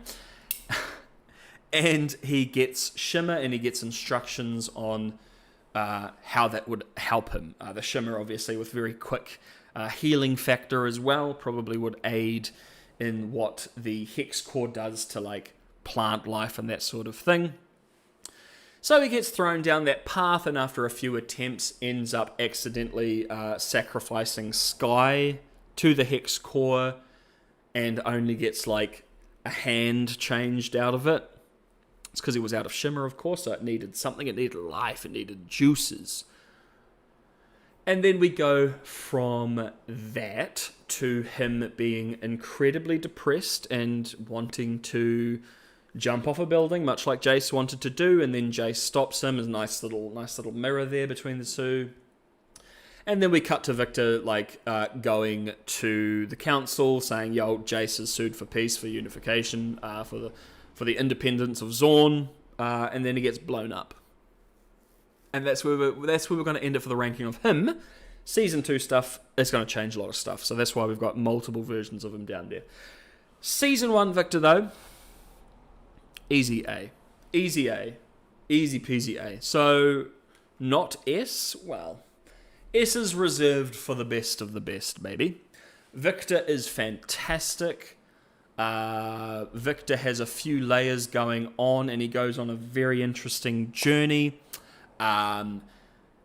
However, as much as there is going on with Victor, I feel like, again, this is personal preference. I would have much preferred him to go down the right path, the path that I was expecting, which was the game canon, the game lore. And jeepers, it's hard not to just think of the track he goes down in season 2 when I'm judging him here. But he follows his own code and his own ethos and everything to a T.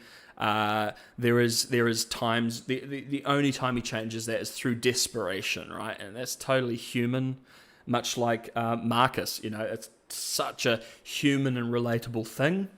So easy A tier, easy peasy A tier for me. Yeah. Now, just briefly, before we jump into, oh god, another character that I'm going to waffle on for a million years because I'm so frustrated by them. I'm going to have a very quick break. Yeah, we've been 3 hours 10. Super quick, just give me a few minutes. Again, I'll chuck the video on for you all so you have something to watch while I'm gone. But yeah, I shall be back so we can continue the rankings. We're like not even halfway, so we've got a lot to get through to. I shall return as soon as possible, my friends. Jayce? Victor, the doctors, they sent you.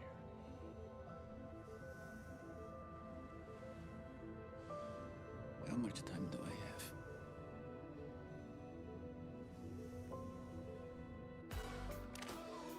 Rotten luck, boys.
Alrighty, sorry about that, folks. My friends, my ghoulish little friends. Alrighty, so look, Victor, super great character, a lot going on. Love him from the game.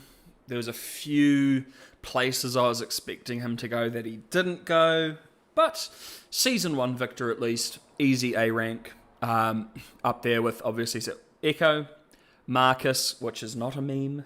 I think Marcus is a great character.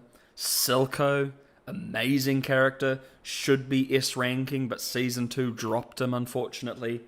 And untarnished by Season 2 Victor, boom, easy A ranking for me. Now, as I alluded to, boy oh boy, do we have... yikes. So we've got a couple things to chat about old Heimerdinger here. Alrighty, so Heimerdinger was, in Season 1, a great little character. Oh dear. You see, he was a hyper-intelligent Yordle who was one of the founders of Piltover, who's been on the council for hundreds of years.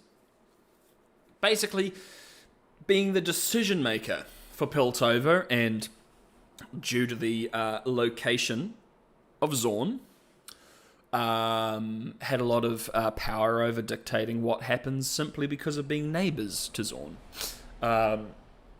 You then have him introduced in the show as, instead of like in the game being this like arcane obsessed mad scientist, he's a lot more level. He's not absolutely insane, which is a cool little change. I appreciate that. Now, you do get quite a few comedic pieces and moments in Season 1 with Heimerdinger, right? I'm not saying that he's not a good usage for comedy, but in Season 1, a lot of the comedy that stems from Heimerdinger isn't like, oh, he's a silly little fluffy man, oh, tee-hee, look at him go, how silly. No, it was more of the fact that he was this hyper-competent, hyper-intelligent individual with, like, zero social skills. So that's where you got a lot of the comedy. From him, just his lack of understanding of social cues and that kind of thing. But he's a very intelligent, powerful individual anyway. They didn't have to turn him into like a clown or anything for a bit of a tee-hee, ha-ha. You got the tee-hee, ha-has from him just being him. They didn't need to change anything about him. Huge bugbear, huge issue from Season 1 Heimerdinger for me is, bro, you have been on the council and alive for hundreds of years, and you just never, once went to Zorn to see what it was like over there? You never once took a day trip to Zorn to see how horrible things were there when you had the power to do something about it. There wasn't a moment where, like, Cassandra, Caitlyn's mother, when she was making the ventilation systems to get the grey out of Zorn, there wasn't a moment where you're like, oh, I wonder why that is. Oh, never mind, I'm just going to continue petting my Poro, tee-hee-tee. Like, there wasn't a moment where you thought, maybe I should check out the neighbour. Maybe I should see what's going on there. And look, yes, there's a lot of real world examples of things like that happening, but the real world doesn't have creatures that live for hundreds of years, right? Like that's like having Lord of the Rings and having an elf that is immortal, like an immortal elf who probably doesn't sleep, barely eats and drinks, or needs to, who just doesn't know that next door there's a evil army next door. Like, just something's going on right in the backyard, right? It's such a bizarre thing to put on the character that has been around for so long. Seems like quite a stretch. But anyway, They do that in season 1, and that continues through to season 2. My major issues with Heimerdinger season 2 is I've said it a million times, both in my breakdowns and my live streams. To me, they turned Heimerdinger into a clown for the first 3 episodes. Then we don't see him at all for the next 3 episodes, and then he dies. Yes, I know. He's a yordle. They're immortal. They don't die. They just go to the spirit realm when la la la la la. As far as the show's concerned, he's dead. It doesn't matter. The meta doesn't matter. The background knowledge from the game doesn't matter. As far as this television show is concerned, he nobly sacrifices himself so Eka can go back and save the day. Now, my goodness, a few things with that. First and foremost, he not only sacrifices himself, he sacrifices the Heimerdinger of this universe whose body he took over. That's pretty bad. You're not sacrificing... It's your soul inside another Heimerdinger's body, bruv, that you're just sacking. You're just straight up killing. And maybe your soul will pitter-patter off to the spirit realm. But that's also another question. Is the spirit realm interconnected through all of these universes? And only the soul of Heimerdinger will go there? And the soul of this Heimerdinger is currently there? Or is there a Bandle City in every universe? So does that Bandle City suddenly have 2 Heimerdingers appear? I don't know. The show doesn't explain any of that. I think the show wants you to just think that he's dead. Otherwise, they would have some kind of build-up or explanation or something as to what happened there. No. The only possible other situation is he's immortal and he's in the spirit realm, but you only know that if you know meta information, which shouldn't really count with the show. So he takes over another Heimerdinger's body and sacrifices himself and that Heimerdinger, whilst introducing Hex Tech into this perfect universe that is so amazing because Hex Tech doesn't exist. And he 180s on his position of, I'm sorry, but I'm going to watch Victor slowly die from disease instead of help, because the Arcane is that bad, to, yeah. Oh, Arcane, yes. I'll introduce that into the world. Yes. The only line there is, oh, I'm not going to let down another student. Dude, you're letting me down. And I'm the only student that matters. But, it's so bizarre to me that you go down the path of, look, I'm not going to let down another student, so I'm going to introduce Hex Tech into this world, therefore introducing the anomaly into the world, allowing them to be there in the first place. So it is a bit of a loop. So it does have to happen. But that doesn't mean that Heimerdinger is forced to make that decision. It's just a decision Heimerdinger makes. And he goes from a brilliant character to an absolute waste. And a frustrating waste as well. C or D? D. Heimerdinger gets the D. Sorry. I'll sit him next to Babette because they're in a romance between the two. I ship Babette and Heimerdinger, the Yordle lovers. That's my ship, y'all. Alright. So, Heimerdinger. D. D's nuts. Got him. Oh, whoops. D. Alrighty. Now, after the absolute misery that was Heimerdinger, we have Cassandra. Cassandra Kierman, Caitlyn's mother. Ain't that nice? Alrighty, so Caitlyn's mother, interesting character. So she is on the council. She has made some, to me, because we don't get a huge amount of the history there, she seems to be one of the few individuals that, even though her attitude in Season 1 would say otherwise, we see in Season 2 that she seems to care at least for, like, her benefit and her family's benefit within the class of doing the charitable thing of letting Zorn breathe fresh air, right? Now, there's quite a few lines in season 1, especially with Silco, where he talks about, you guys have forgotten what the air was like down here, when he's talking to the other Chem Barons. And I always kind of thought that through that piece of dialogue and some other little pieces here and there, that the work that Silco had done, even though he was this horrible villain, was actually doing some amounts of good in Zorn. I had assumed from season 1 that he was the one that had done some work to make the air fresher, but season 2 shows us actually that was Cassandra.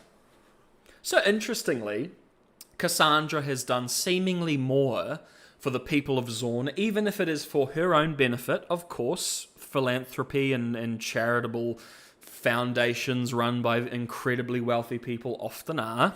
Unfortunate reality of Earth, but that's the case. Even if it is for her own benefit, it is still quite a good thing and an obvious thing that anyone should want to do if given the resources for their neighbour. For Zorn. So she's got that going for her. She also is like a awesome mother in many regards. I love, she hears something like someone or something being broken into her daughter's room, so the first thing she does is grab a rifle and kick the door in. Awesome. While Tobias runs in with the fisticuffs. Oi, oi, Gov, I'm ready to fight. Yeah, you got your breaking in license? Clearly not.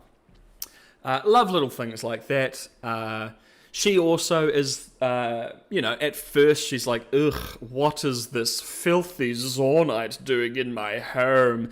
But she quickly goes to, okay, look, my daughter clearly believes this, therefore I will give you a chance to speak to the council, which...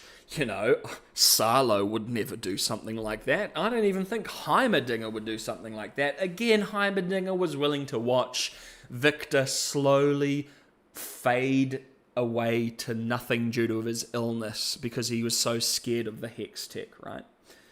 So Cassandra is a bit of an interesting beast. She's incredibly privileged and wealthy. She's one of the richest, most powerful families in Piltover, but still seems to do more for the people and for Zorn in the small amount of examples that we get than really anyone else. I'm quickly just going to open this window here, one moment.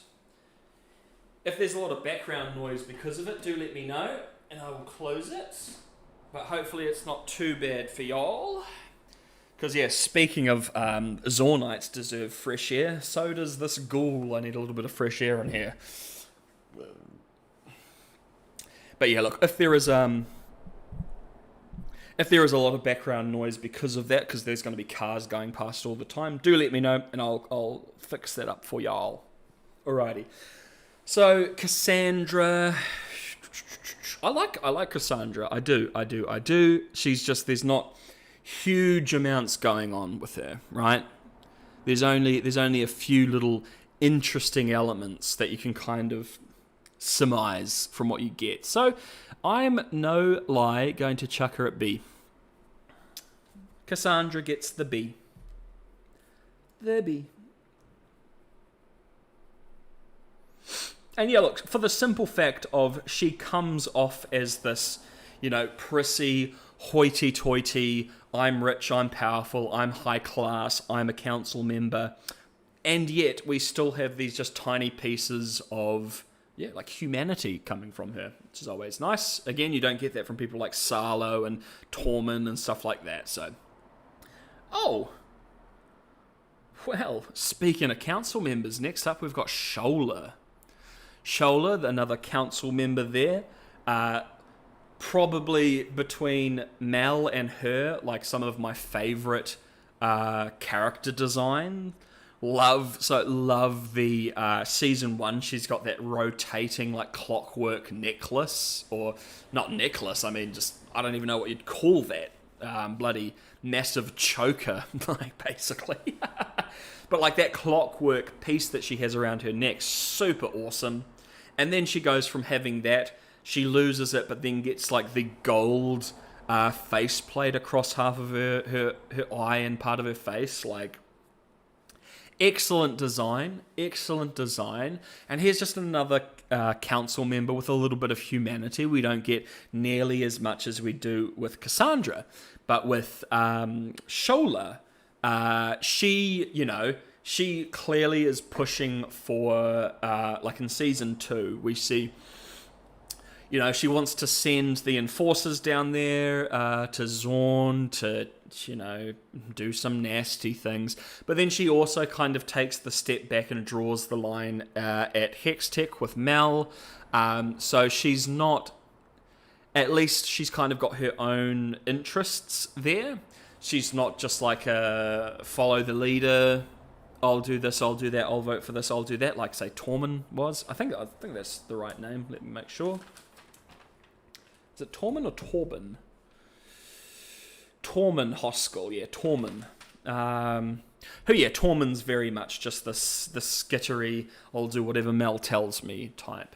Shola, a little bit more going on, but still not nearly enough to actually give her a high ranking, so she does kind of go down to the D, with other characters that don't have a lot going on, but then also with a character that does have a lot going on, like Heimerdinger. Very cringe. Very cringe. D. Shola. Alrighty. Next up,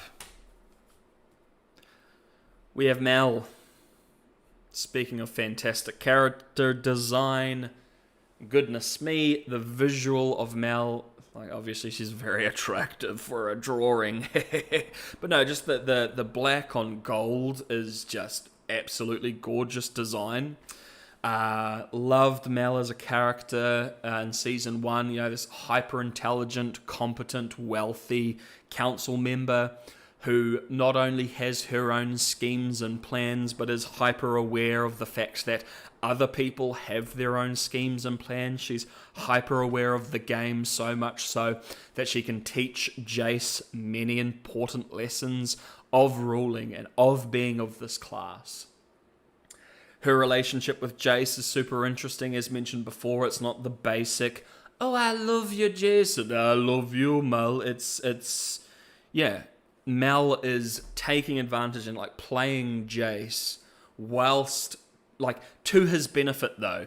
She's playing Jayce but teaching him the game and uplifting him within the class system and within the council, while she is still getting what she wants out of it as well. While she is also falling for him, while she is also going through her own stuff with her own relationships with her parents and that sort of thing. Great little relationship.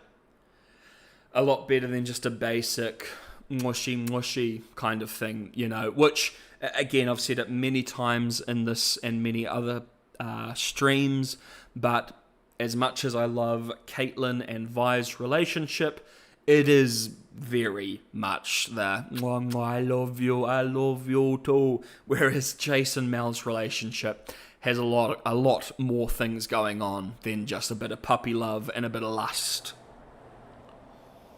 Which is fine. You can have that. Again, I said I like Caitlyn and Vi's relationship. But it's just interesting when you have a little bit more going on. Season 2, however, they decided to kind of throw the Black Rose Society stuff in our faces. They decided to turn Mel into a magical being. I think the funniest thing as well is because, I was creating content for Arcane Season 2, Episode 1, very soon after the 3 episodes aired. And even with the 3 episodes out, when I was talking about the major thing of, wow, I fully expected Mel to die at the end of Season 1, and that gives Ambisa, this horrible Noxian general, a reason to invade or bring her or try and take over or do this or do that, XYZ. When I had mentioned that, everybody was talking about, well, you see The Shining happen at the end of the finale, and the thing that I love about is yes, but the only things people were saying at the time was, oh, it's her Noxian armor, or oh, it's like some tattoos that she has. Not a single comment, post, message, anything that I saw was surmising that she was magic or had some latent magical ability. People were so confident that Mel was just Mel that they were like, no, you see, it's actually her armor, or it's something that's on her, like a tattoo or some enchantment. Like, people weren't like, guys, obviously she has like latent magical abilities, because obviously that comes out of nowhere. The only tiny little thing that we have is, as mentioned, right at the end, where she gets the glowy back. But again, even people that were hyper fans, loved every single thing about these episodes, were like, well, yeah, it's not latent magical ability, it's like her armor, special Noxian armor, or it's this item from the game that you don't know about, or yeah, Ambisa put defensive magical tattoos on her so harm can't come.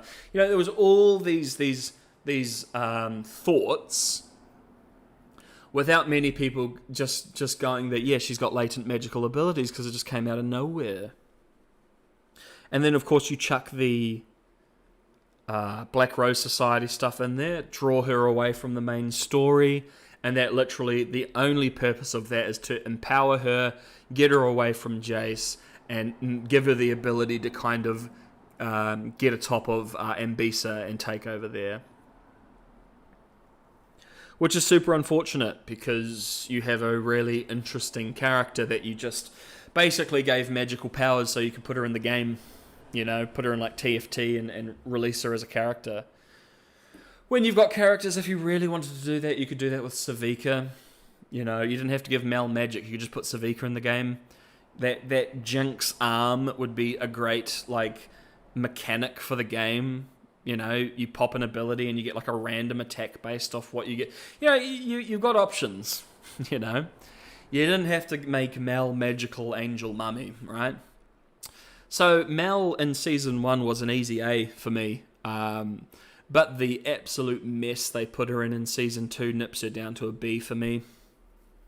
Because she has a lot of things going for her. Her character design, her visual, her character just in general. And then they just turn her into a magical person, which is just... ugh. You have 150 plus other characters from League of Legends that you could have used, guys. I know everybody loved Mel, but there was reasons people loved Mel. It wasn't because she was magic. Anyway. So that's a B. That's a B for Mel. Alright. Goodness, we're only at 1S rank so far. Kind of no surprise. Oh, Aeris Bolbuch. Or Arius. Or Arius. Or Ares Bolbuch. So, he's a robotic council member. He's a robo man. He's a beep boop guy. What to say about Bolbuch? So he is very much against the Arcane for many reasons. He says his people were nearly destroyed by the Arcane. So it would make sense for his people to migrate to a place like Piltover, a place of progress that was built to shield themselves away from the wars of the mages and the Arcane and that sort of thing. Makes sense that his people would migrate there, and then he would become a council member. No idea how old these particular individuals can become. We don't really get a huge amount of information on these particular ones, though they do kind of lead into some of the automaton kind of things in the game. Now, interesting little thing that I talked about last live stream. So, Bolbuch, Ares or Iris Bolbuch, says that his people were nearly eradicated by the Arcane. He's quite against it. And then he is killed by an Arcane-enhanced weapon. And that really goes bloody well nowhere, which I thought was quite surprising. You give this character literally like 3 lines of dialogue. One of those lines of dialogue directly leads into how he dies, and then it's just like, meh. Well, the Trade Federation, the Droidicas, whatever these guys are, just don't care. For whatever reason. They also don't care about anything going on with Victor, who is literally like Arcane manifest, right? Just, and I know, oh, how nitpicky. Well, I have to be, because I'm talking about literally like every character, and every character needs some sort of conversation around it, yeah? So I just think it was a little bit of a waste. You show the fact that his people, his kind, his species were nearly eradicated by this power. He, as a council member in the place he was meant to be protected, dies from it. And Victor just kind of zip-zaps everybody, and we get nothing. We get nothing from him or his ilk, which is unfortunate. But again, he's a guy with only a few lines of dialogue, not a lot to go off. So I might slip him... No, he'll go with D. He'll go in D again. We're putting a lot of the minor characters with not much lines down here, plus Heimerdinger, because he's an absolute goober. My god, did they ruin his character, teehee. Alright. Irius. D. Who do we have next? God, we're not even halfway through all these characters, by the way, guys. We, unironically, not even halfway. So, next we have Tormund Hoskell, who is everybody's favourite council member.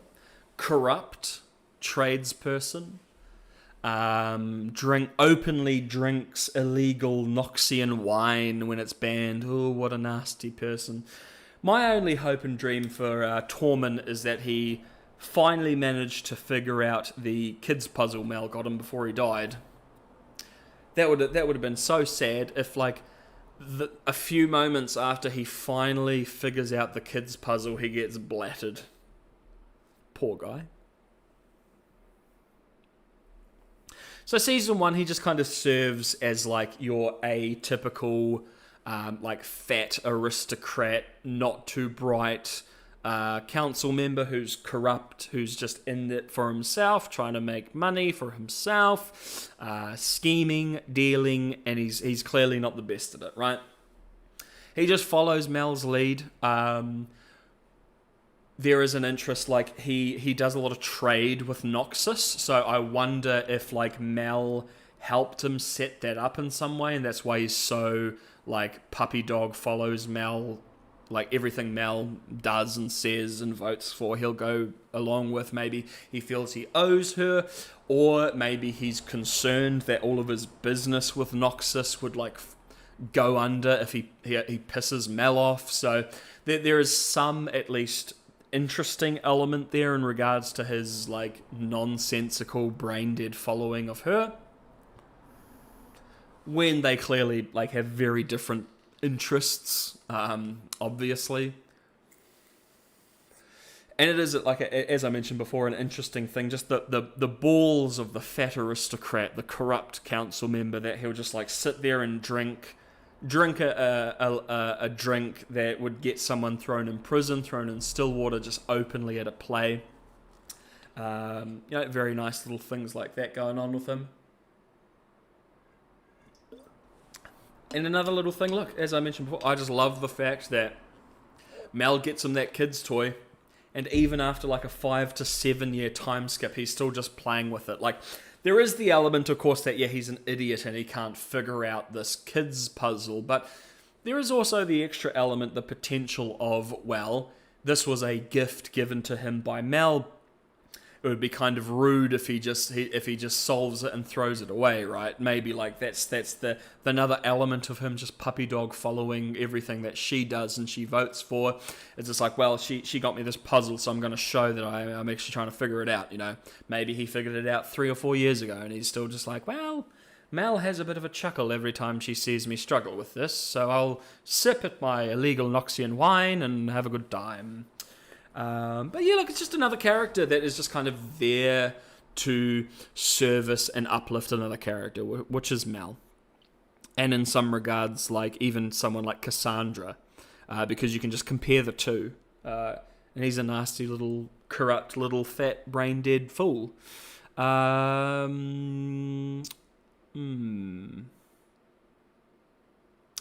Yeah, I'm going to just put him in C, actually, because there isn't a point in the show where he just has like a drastic change or anything silly happens to him.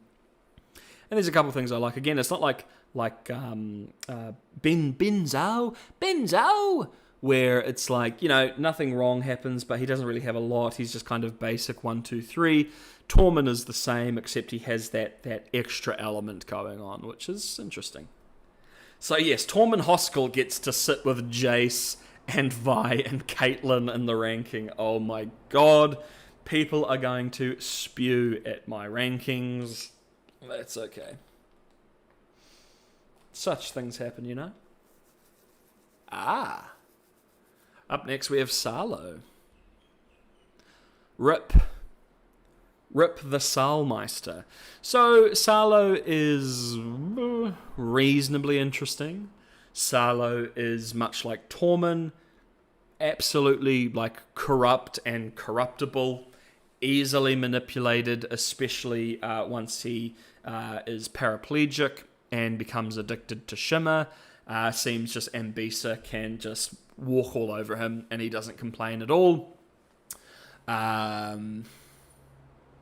Which is completely fair, and that isn't negatives to him as like a character. They are just flaws, which are generally actually positives when it comes to writing characters.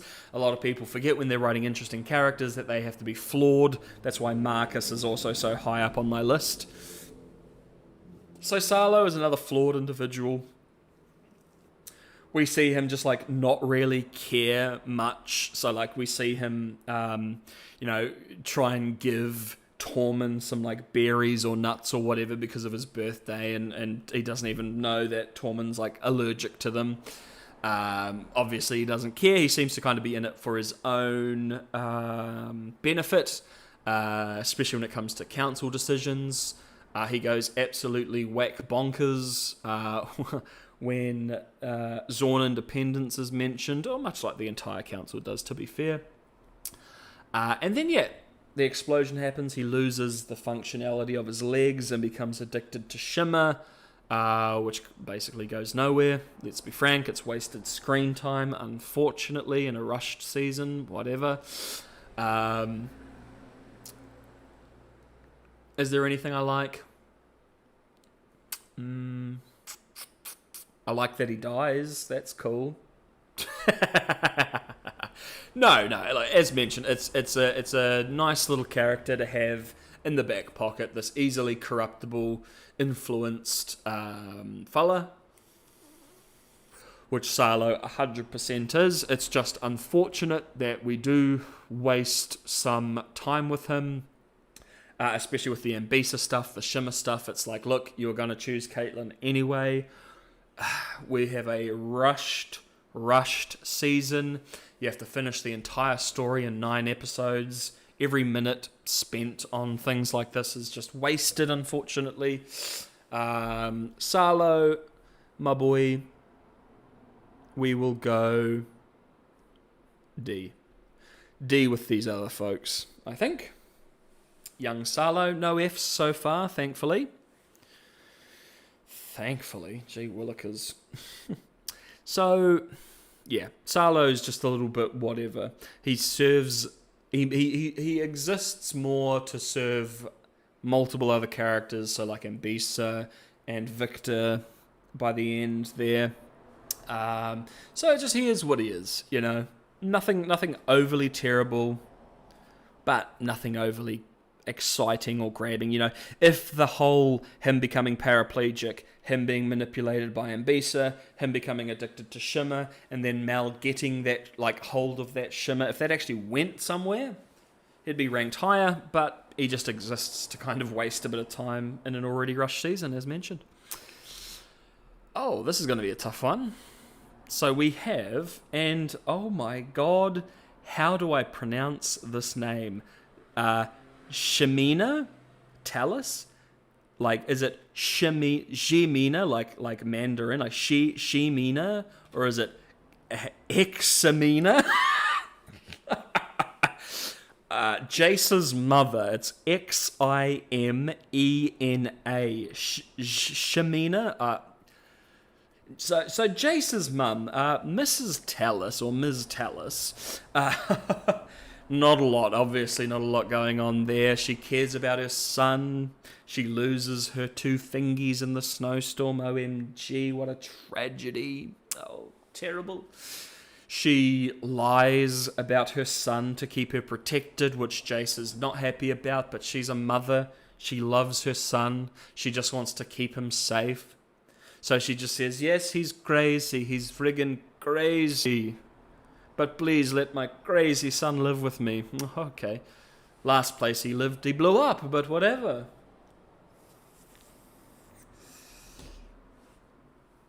I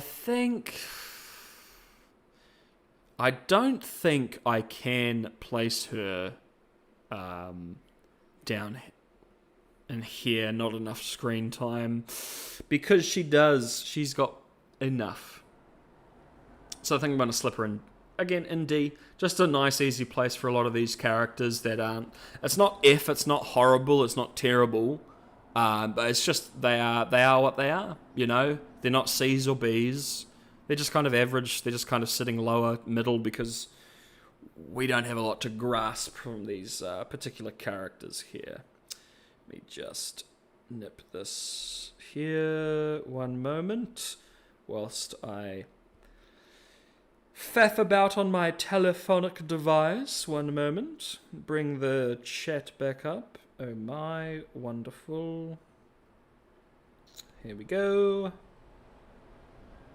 Beautiful, beautiful, beautiful. Beautiful, beautiful. Okie dokie. So, where are we?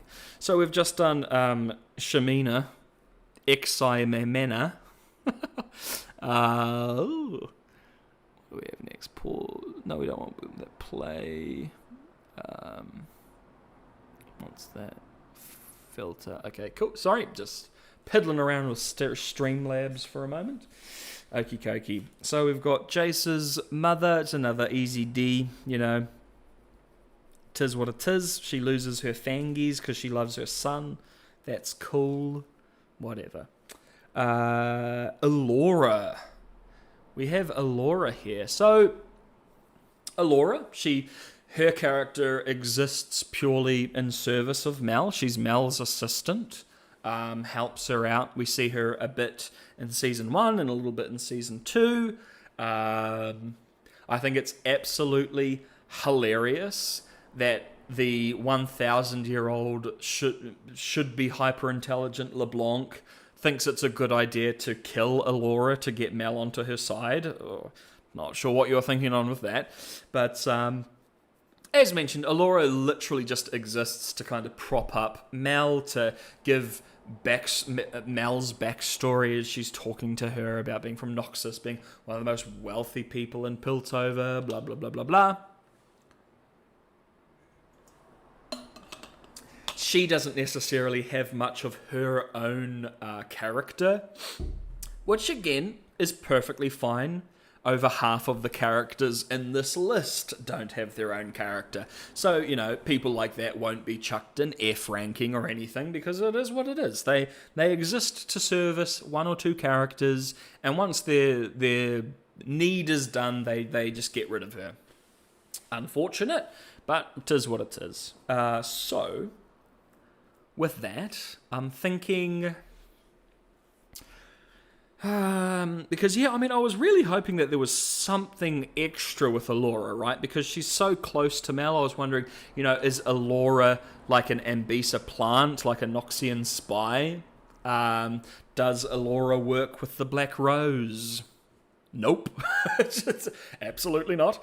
No, it just literally seemed like she was like Mel's friend / co-worker who became her assistant, and just like does a lot of stuff for Mel, susses the meeting. She also seems to be a bit of like a spy information master for Mel, because we talk about how Ambisa and Salo made a play in the background, and Alora was like, damn, sorry, I should have picked up on this, I can't believe I didn't. Which was like a little thing as to, oh, maybe she is an Ambisa plant, right? Maybe she does work for Noxus. Because, yeah, maybe she should have seen this. She knew it was coming through Ambisa and didn't tell Mel intentionally. But no, it doesn't really lead down that path. I'm going to have a quick bite of my muesli bar. One moment.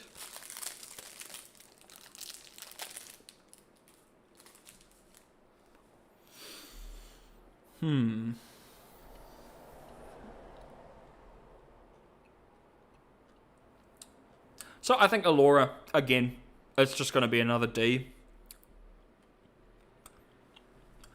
She has enough to potentially be a C, but the fact that her character and stuff, it just kind of stops and doesn't go anywhere, doesn't affect the grand narrative at all, which is fine. It is what it is. That's a D. Cool. Whoops. Wrote that on the wrong person because I'm stupid. Obviously. Alright.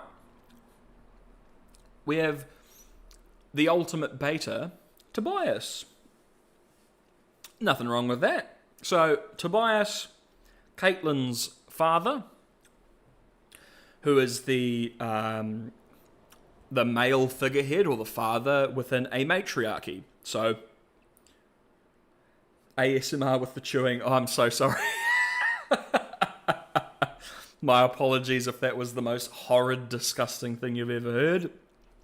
It's just unwise. I drunk a coffee and I was like, oh, probably shouldn't have that on an empty, half-rotten, ghoulish tummy. Probably should have something in there, otherwise I'll get all, well, and we don't want that. So sorry about the chewing in your ears, my apologies.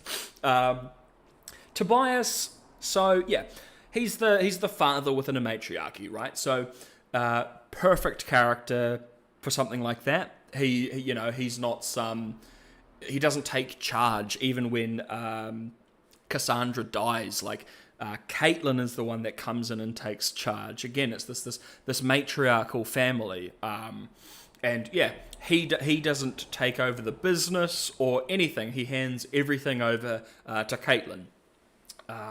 So he follows the line of succession, right? Instead of trying to take things over for himself. Also, just a cool little thing. He's from Ionia, which is I think only reference at all in Arcane Season 1 and 2 to Ionia, which is like the East in Runeterra, and I mean the East is in for the real world, so like Asia and stuff like that.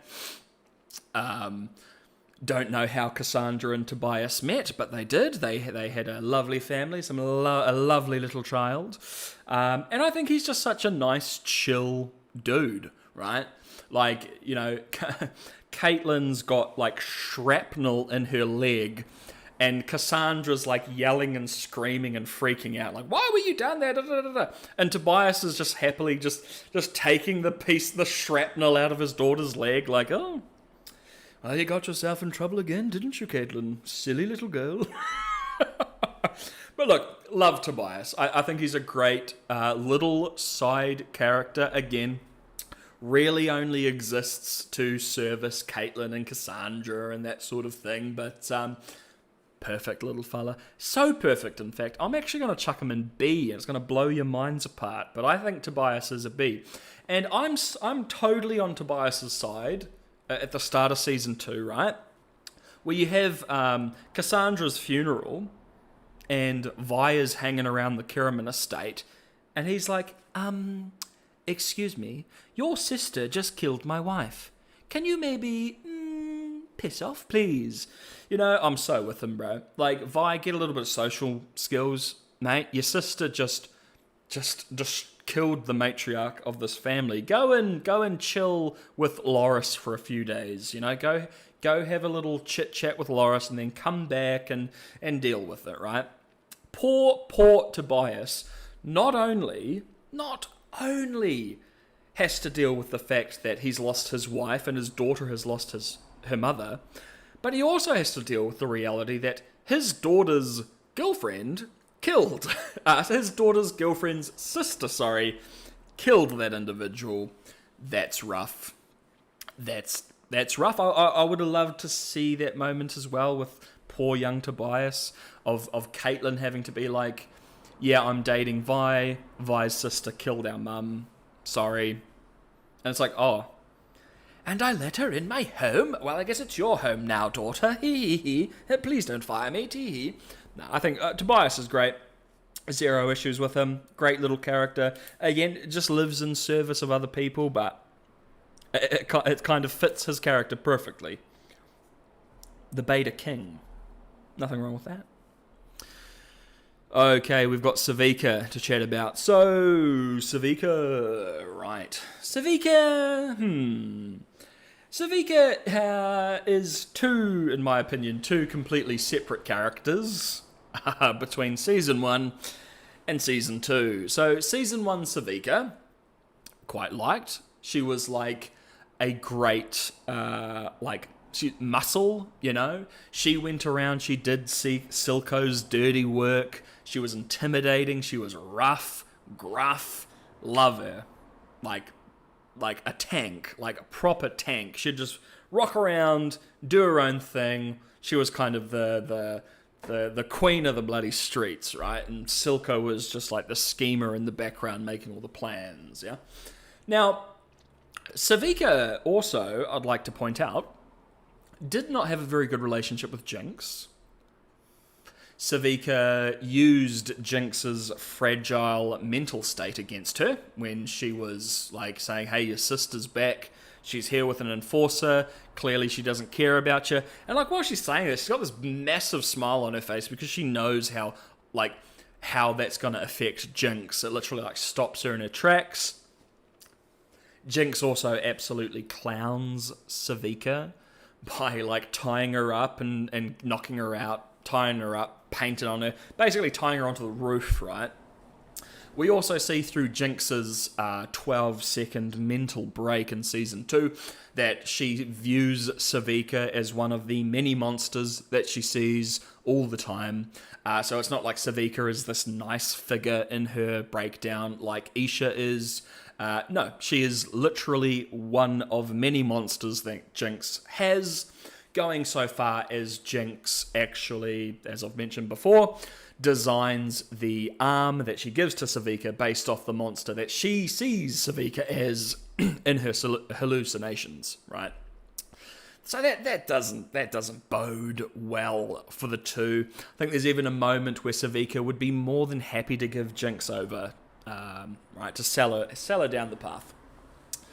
She basically goes from that between seasons to a Jinx stan. We don't give up our own. Jinx is the bomb, and I'm going to help her out and just be a Jinx stan for not really much reason at all. I'm not sure where that came from. Like, maybe you can help me out. I don't know where the change came. I much preferred, especially because we're dealing with Zorn and Zornites, of you having individuals who are working towards a similar goal, but because they are so different, they constantly butt heads. But, you know, they understand the importance of the end goal. But you also can't have a dynamic like that when you're dealing with a character like Jinx, who has trauma and mental breaks and is schizophrenic and has visual and audible hallucinations. And it doesn't really work. It doesn't really work. And it seems like Jinx required this figure in Season 2, so they just made Savika into that. A little bit bizarre. I'm not fond of that. Like, if that was always Savika's character. Obviously, it wouldn't be an issue. But yeah, I just see, for whatever reason, Season 1, Savika, great little side character, great little side villain. You get this really, like the tender moment between, and I say tender with big quotation marks, of course, but you get the tender moment between her and Silco after Jinx has like gone off, and Savika's like, look, you know, I was a daughter once, I had a father, you just have to let your daughter come to you, buddy. Like, she's gonna deal with her own stuff, trust me, I know it. So here's a bit of advice. And she said that to Silco because she likes and respects Silco, not because she likes and respects Jinx. That was a Silco and Savika relationship thing. So you had like cool little moments like that where you take this rough and tumble tank fighter side goon that's like second and in charge, and you give her a couple little layers, you know. And then, yeah, she just, between seasons, she gets a haircut and becomes this unification figurehead. We don't give up our own. We need to work together. Jinx is actually cool and chill. And she never drugged me and tied me up and painted on me and made a fool out of me, you know? Which just seems like the Savika from Season 1 that we should have wouldn't be too hot on that. There's just like a tiny moment that I just want to mention that because I'm rewatching Season 2 for the 12th time with someone who hasn't seen it yet. Love the moment when Savika and Caitlyn are fighting in episode 3, and Caitlyn is like biting Savika's hand, and Savika just like smiles and kind of goes like, is that all you got, kind of thing. Like, I love that.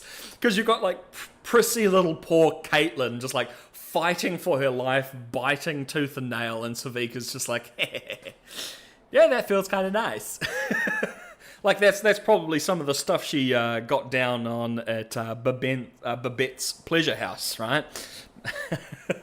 Anyway, Savika, I would have placed B originally, but she gets nipped down to C because of the absolute character change between seasons, in my opinion. And yeah, look, she just becomes this, let's all work together for the betterment of fucking humankind, like. I said the F word, I'm sorry, my apologies, JK. I can say it a few times.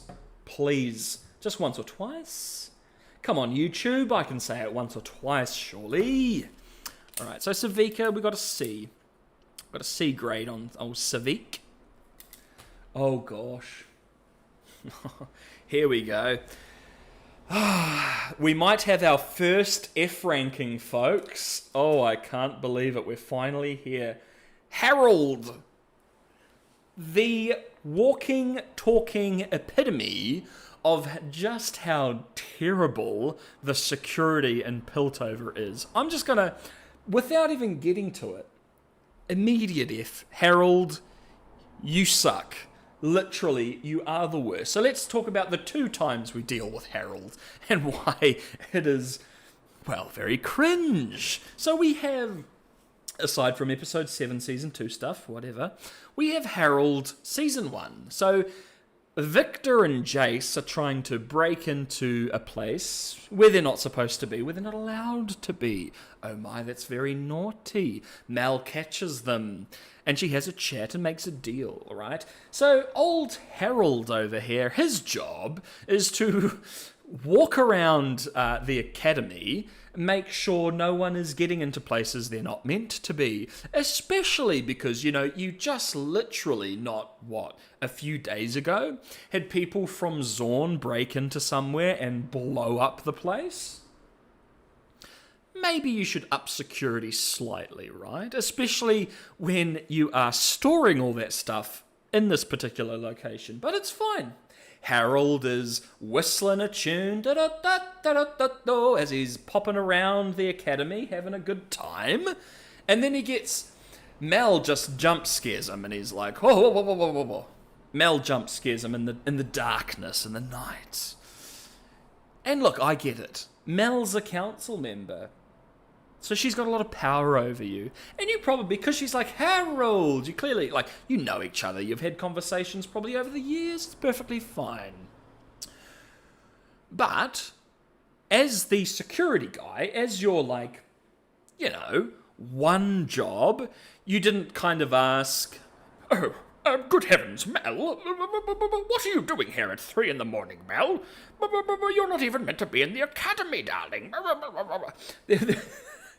There wasn't a moment where the one security guy, the one dude, is just a little bit sus. You also, because you were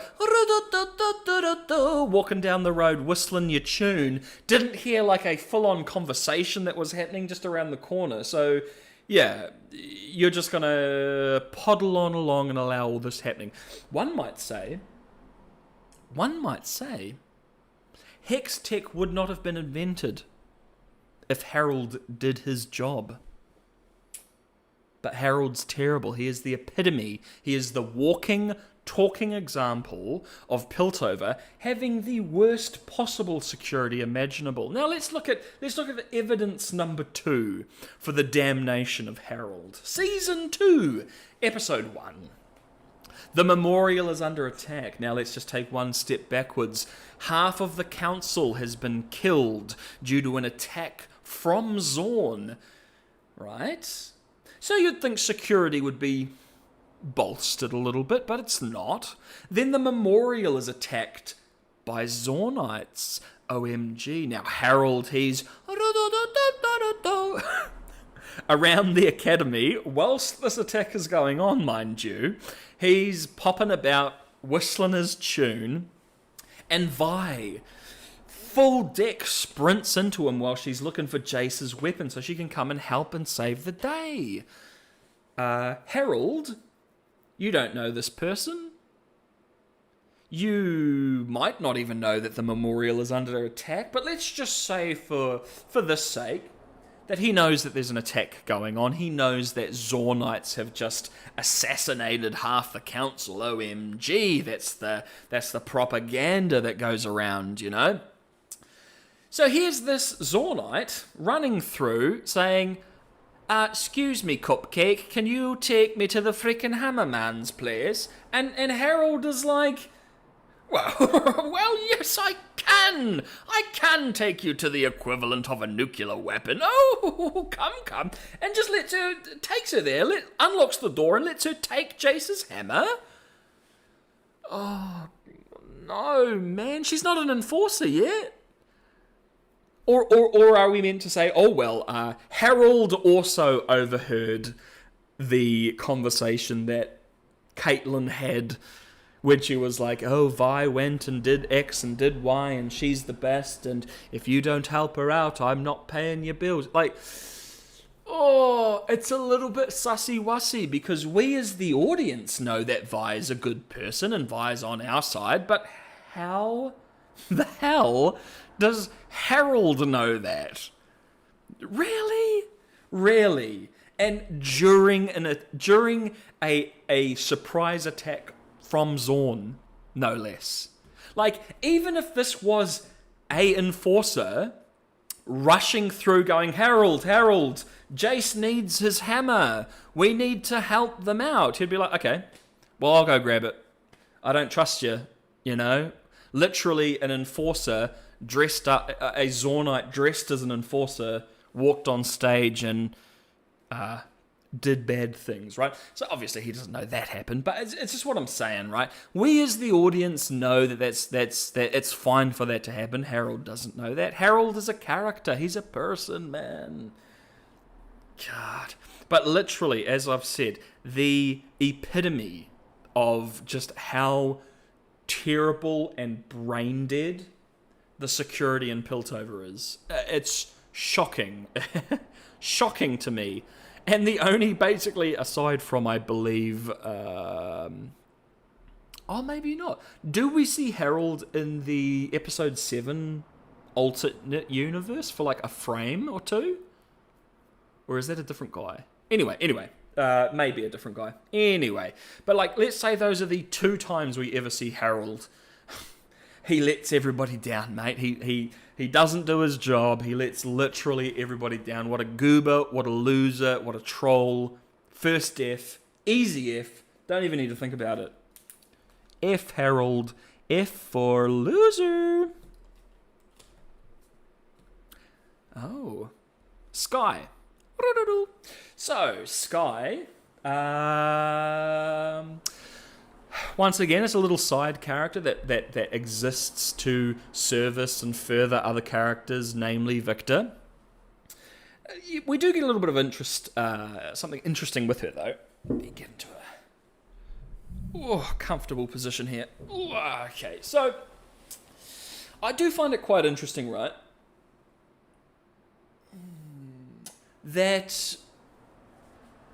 So Sky, literally is just like Victor's assistant and Jayce's assistant, and we all know that she has the cutie hooties, the hottie wotties for Victor, the slender twink bad boy Victor, and we also actually get the little thing during Victor's flashback where Sky also saw him in Zorn as a young child.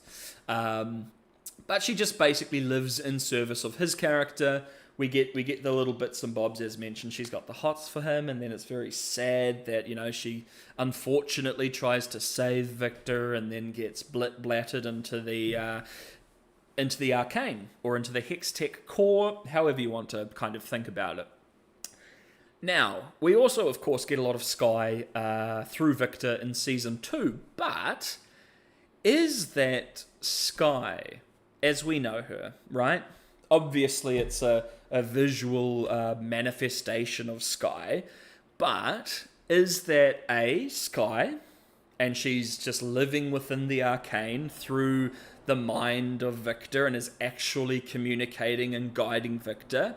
Is it B, Victor's memory, and it is just Victor's mind putting that there to help him cope with particular things, and it's quote-unquote guiding him, but it's just like the Arcane is guiding him, and it's just kind of like a visual manifestation of what he had hoped Sky would be for him moving forward had she not sacrificed herself. Or C, is it the Arcane manipulating him, right? Like, is that a manifestation of the Arcane to guide or force him in a particular direction, using Sky as like the visual for that? I think the easy answer is obviously A.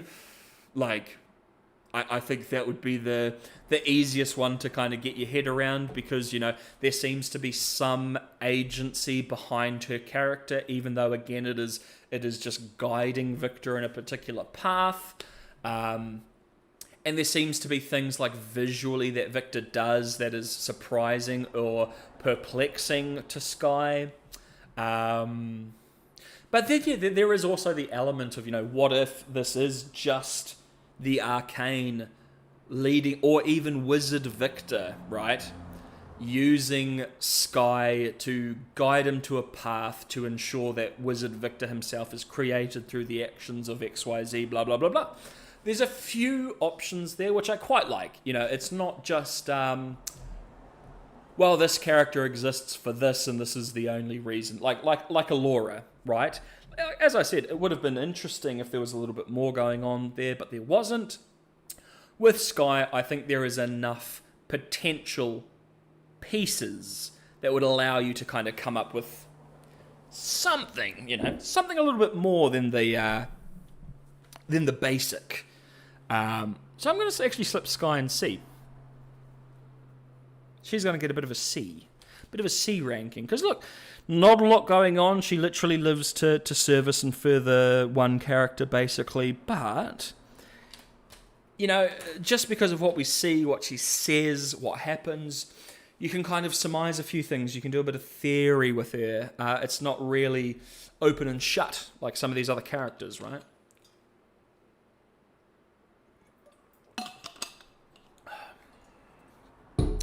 Sip of water. Very important to stay hydrated, folks. Even feral undead creatures like myself require water, so please, if you haven't, take a big old sippy of the H2O. And if you don't have H2O handy, go get some. It's bloody good for you, mate. Alrighty, next we have Amara. Amara. So Amara is introduced in season 1, a little bit of a bit side character. Just kind of is like one of the people that deals with like trade and that sort of thing in like Salo's family and camp and that kind of thing, or business or whatever. So she originally, because like when I went through and did like the hidden details and all of that stuff and impact frames and all of that for season 1 and season 2, when I went back to season 1, I goodness me, was I looking for anything Black Rose related, like just any tiny little thing that would make me go, ooh, it was part of the plan all along. Couldn't find anything. Like, I was even hoping, like, you know, her earrings would be a rose or something, you know, a piece of jewelry that didn't even have to be a black rose. You know, it could have just been a rose. It could have just been something. But that does make me think that, unfortunately, when it came to revealing that she's like a sorceress for the Black Rose Society, it just kind of comes out of nowhere. Yes, it's cool because they had this character in the back pocket that they could do that with. But look, it's like the little twink boy that Mbisa gets, right? Like he works for the Black Rose Society, if you were unaware. So in LeBlanc's splash page for her character, little twink boy is actually in the background of that. So it's the same, or at least a twin, right? So that was one way, at least, that they could be like, yeah, this guy is part of the Black Rose. We took this background character from this piece of art for LeBlanc and made him Ambisa's little toy, right? And that would make sense. It would be very... We never actually got into it in the show, but my oh my, the little twink man that she was having fun with was actually a Black Rose spy. Interesting. Amara, however, it kind of comes out of nowhere. Kind of comes out a little bit of left field.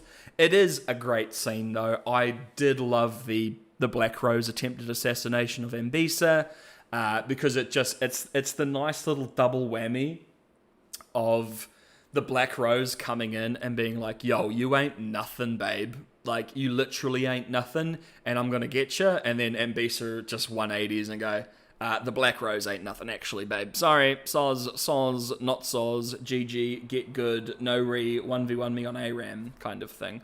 So look, Amara, you know, she's got, the 2 scenes, really? I do like both of the scenes, though. Like, I do really like the scene in season 1 that she's involved in at the theater with Ray Chen playing the violin, right? Love that scene because again, there's just like the politics and play in the background. Jayce learning the game, learning what he will have to be and have to sacrifice to actually do the things he wants to do here in Piltover. So yeah, I really love both scenes she's in, but not because of her, really. So Amara, I'm going to slip into C as well. Yeah. I think C is good for her. I think C's a nice little posse for young Amara. Gosh, I really hope we have at least 5 characters for S. Otherwise, we're going to have A rankings in the top 5. But look, that's absolutely fine, to be frank. That's how it works. Next, we have Ren. Who's Ren? So that is Marcus's daughter. Ren. So, what's the point of Ren? Well, she exists to show the humanity of Marcus, who has been displayed to be this almost, as many people view, one-note corrupt cop stereotype, which I don't believe he is at all. But the introduction of Ren gives you a lot of reasoning behind why he's doing the things he's doing, right? Not only does he need money because he's like a solo father raising a child, but Silco clearly is more than willing to use Ren, the child, as leverage over him, right? Now, I don't know about y'all. If I had a cutie patootie little redhead daughter, I mean, if someone had stuff over me and were willing to do something to the cutie patootie little Ren, sorry folks, but I'm literally becoming a horrible, horrible person, is what it is. Well, I'm an undead ghoul. I'm already a horrible person, so it wouldn't be much of a change. So, there was one little element that I want to mention. I've mentioned it before in my streams, but my goodness, what a wasted opportunity, in my opinion. Ren, change her eye colour, change her nose. Ren could have been Isha, and wow, what a thing it would be if Isha finds out that her new big sister Jinx is actually the one that orphaned her. Oh, brilliant. That's another Powder / Jinx messing things up. You know, I would have loved that. But instead, Ren, unfortunately, because she is only associated with Marcus. Once Marcus is out, so's Ren, unfortunately. No lines of dialogue, a little bit of a missed opportunity, but I'm putting her in not enough screen time / don't know because, look, barely even a character. Barely even a character. And it's not fair because she's not expected to be one, right? And it's just that personal thing of me being like, oh man, I wish they had gone down that route because, yes, Isha sacrificing herself, yes, very, very traumatic, very horrible. But how about we do something just as horrible, just as heartbreaking to Jinx, and she doesn't die, and she lives, and she leaves, and then maybe once she's left, something happens to her. Or you could go down any route, right? I just would have found it interesting, instead of the repeat 180 of Powder, as in Powder tries to save the day, ends up accidentally killing most of her family. Isha comes to try and save the day, offs herself, right? So instead of going down that path, because I felt that was the expectation, the second Isha is introduced, it's like, okay, well, here's Powder 2.0. Either she's going to accidentally kill some people, or something bad's going to happen to her. And it would have been just a nice little change from the expectation if, no, it wasn't this big explosion. It wasn't this big causing all these deaths. It was more personal. You know, it was more personal to both characters and heavily traumatic for Ren. But no, we kind of split them out, and Ren's just Ren, and once Marcus is gone, so is Ren. So it is what it is. What are we? We're pretty much halfway, folks. Whew, my goodness. Okay, how long have we been going for? 4.5 hours. Oh my god. Okay, let's keep it going. Let's keep it going. Okay, so we've got up here, if you don't know who this is Bug-Eyed Joe. Bug-Eyed Joe, much like Freddy Badjaw, doesn't have a lot going on character-wise, but my goodness, there's so many things you can read into him. My goodness, Bug-Eyed Joe, you know, he's such a nice guy. Yes, he was willing to, you know, kill children in Season 1, Episode 3, but, you know, he got a big, mighty knock on his noggin, the poor guy. And ever since, he's just not been the same. Clearly, he's been disabled in some fashion. He's got hit in the head with a piece of metal, and now there's just... his eyes are a bit buggy, he's a bit fruity loopy, he's a bit nutsy-wutsy. But he's such a nice guy, guys. So let's take a look at the examples, the evidence, right? So first and foremost, you know, he can't help himself. He got hit in the noggin. It's not his fault. He's a bit of a bizarro, wacko guy, you know. He got smacked real hard, and now he's just a little bit quirky. I think is the PC way to say it. Now,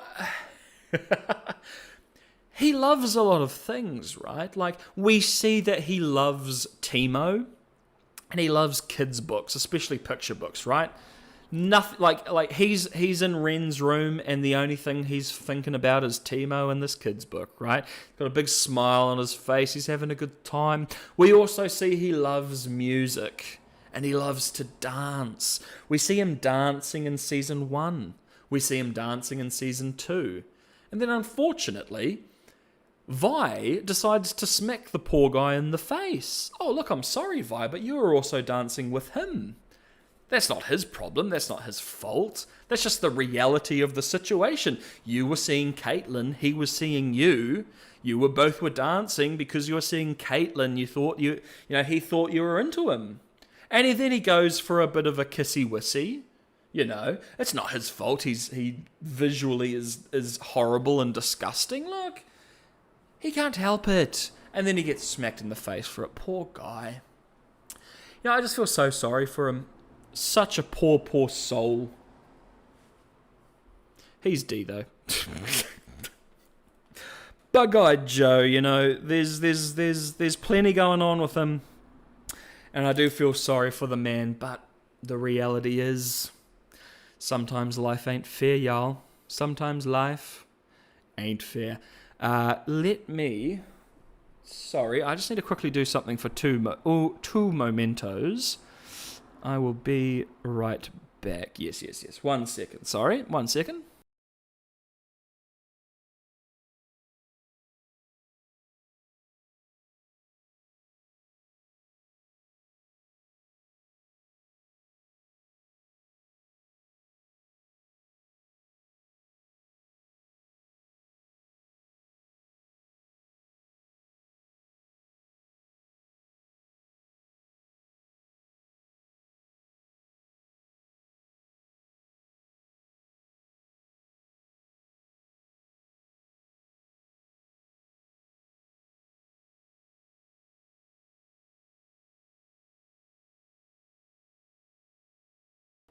Yes, my apologies. So this is going to take a little bit longer than expected. A couple heliphages, horrible Lovecraftian demons that watch me and torment me whenever I watch miserable cringe television shows have shown up. So give me a few minutes. It'll take a little bit longer than expected. So I'll put the video back on for y'all. It'll be the 3rd time you watched it now. I hope you love it. I hope you enjoy it. But I will be back ASAP, okay? My apologies, but we will get every single character done before we finish the stream, okay? So give me a few minutes, maybe 5, potentially 10, but I shall return. I shall be back. Go hydrate, use the bathroom, do whatever you need to do, and I shall return and we shall continue ranking individuals like beautiful Bug-Eyed Joe, alrighty? Jayce? Victor, the doctors, they said you...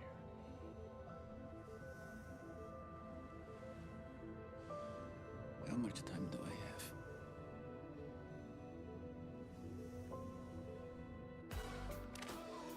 Rotten luck, boys.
Alrighty.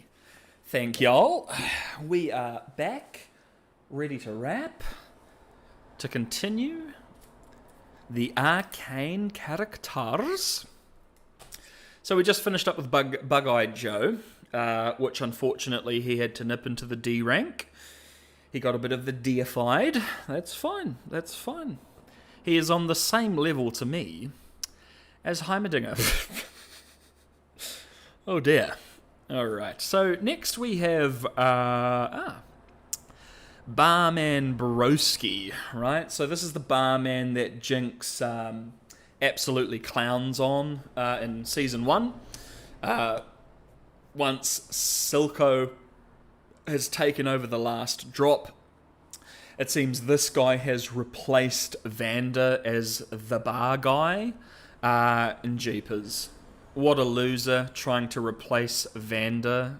Pfft, my god. That should be immediate F ranking. And in fact, it is, because not only is he a loser trying to replace Vander, but seems to me that Silco probably, like, the one piece of information that Silco would not want getting to Jinx is anything to do with what they have to do about finding Vi. And who's the person that accidentally lets slip a piece of information that allows Jinx to figure out that Vi is back? The one thing Silco doesn't want? This loser. Bro, how are you going to be a bartender if you can't even, like, do the basic of conversing, my boy? God. Vander replacement. Get out of here. Barman Broski. F, bro.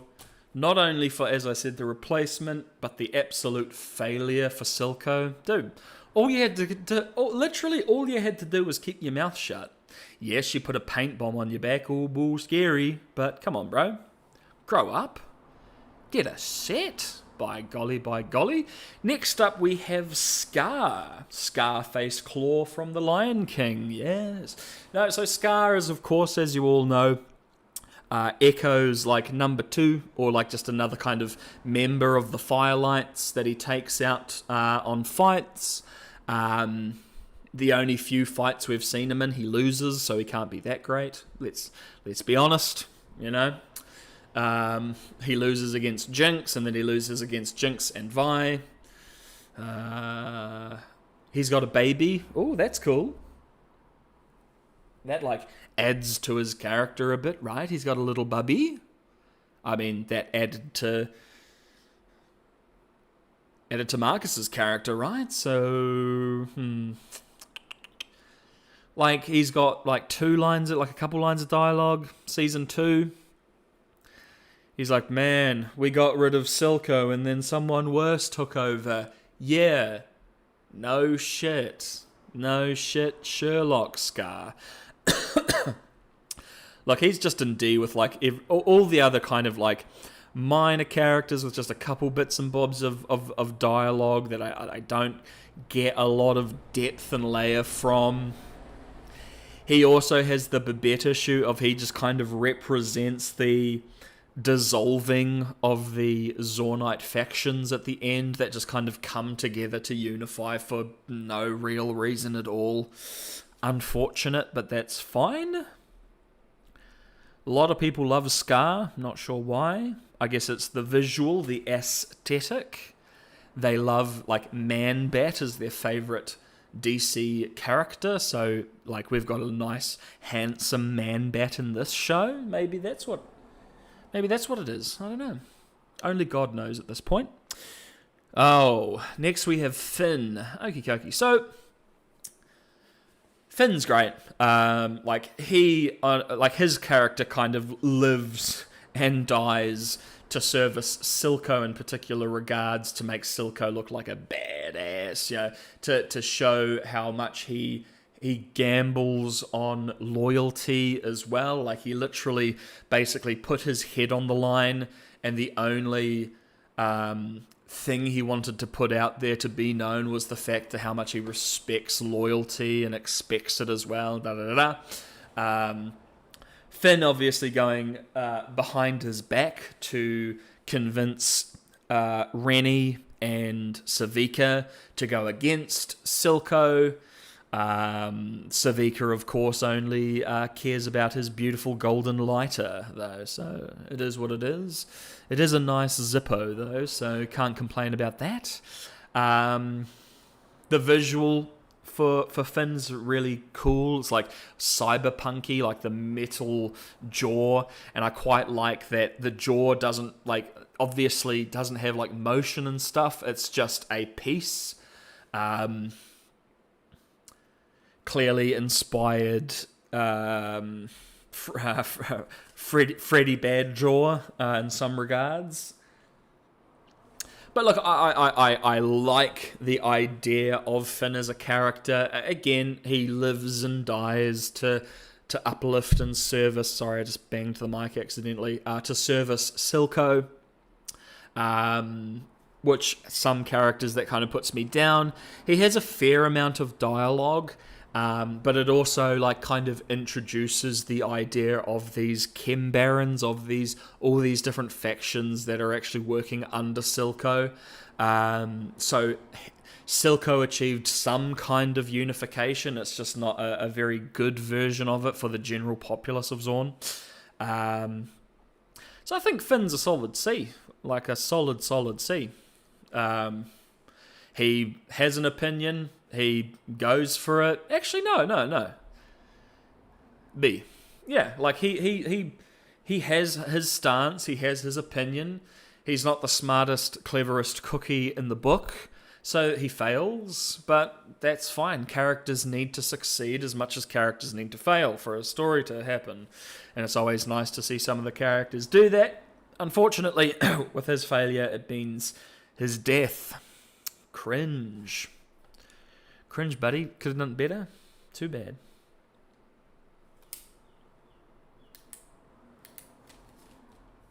Alright, next we have Rennie. Up there. Lovely. Oh my gosh. I'm sorry. I have to mute again. I'm so sorry. This was not the plan to do this right now, right here, right now, but I will be just a moment. This won't be a break like before. I just need to get the door. I will be 1 second. The door to my timeless zone. My apologies.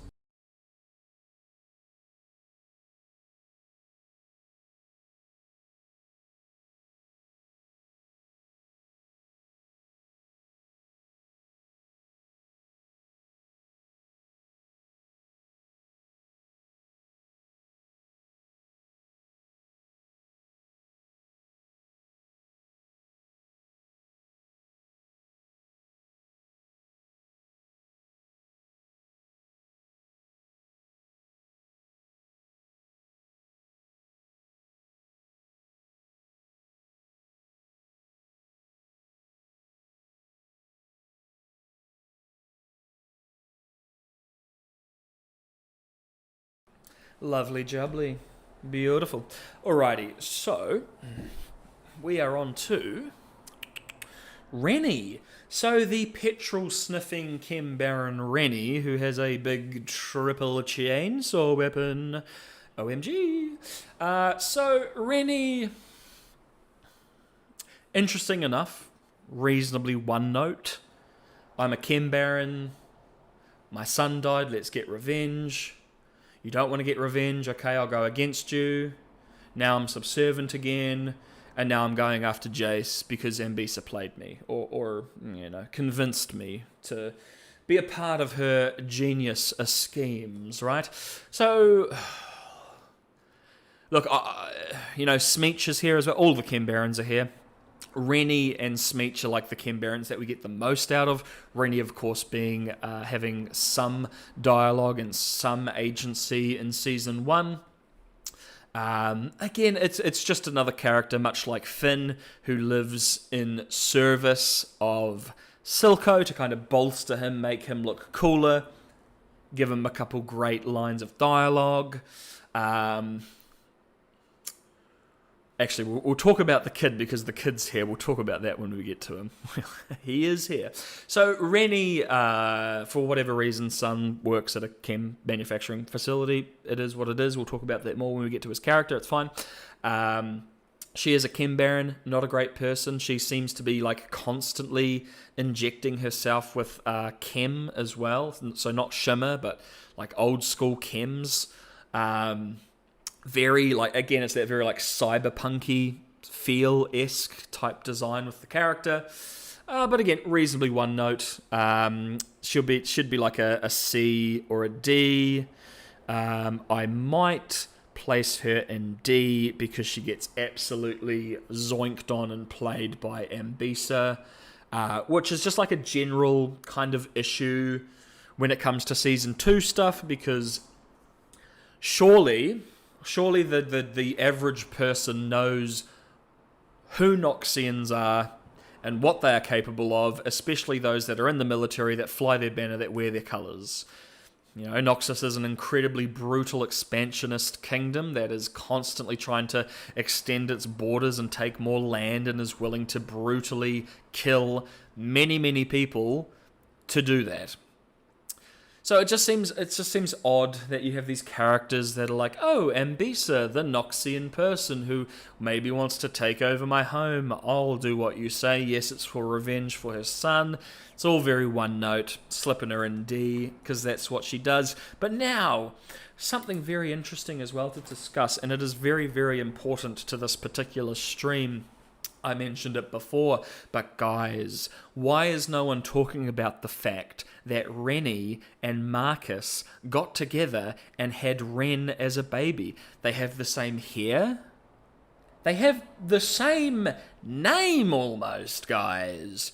Either that, or Marcus met, in his youth as an enforcer, met Rennie and was so awe-inspired by her that when he had a little redhead baby named after her, just kind of cut the name in half. But no, obviously, guys, no one has even discussed this theory, probably because it's so high level, takes so much sophistication and incredible thinking and brain power to kind of come up with something like that. So just mill on that, guys. I think that might change a couple things for you about the show in general.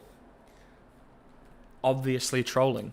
So Rennie's in D. Next up we have Smeech.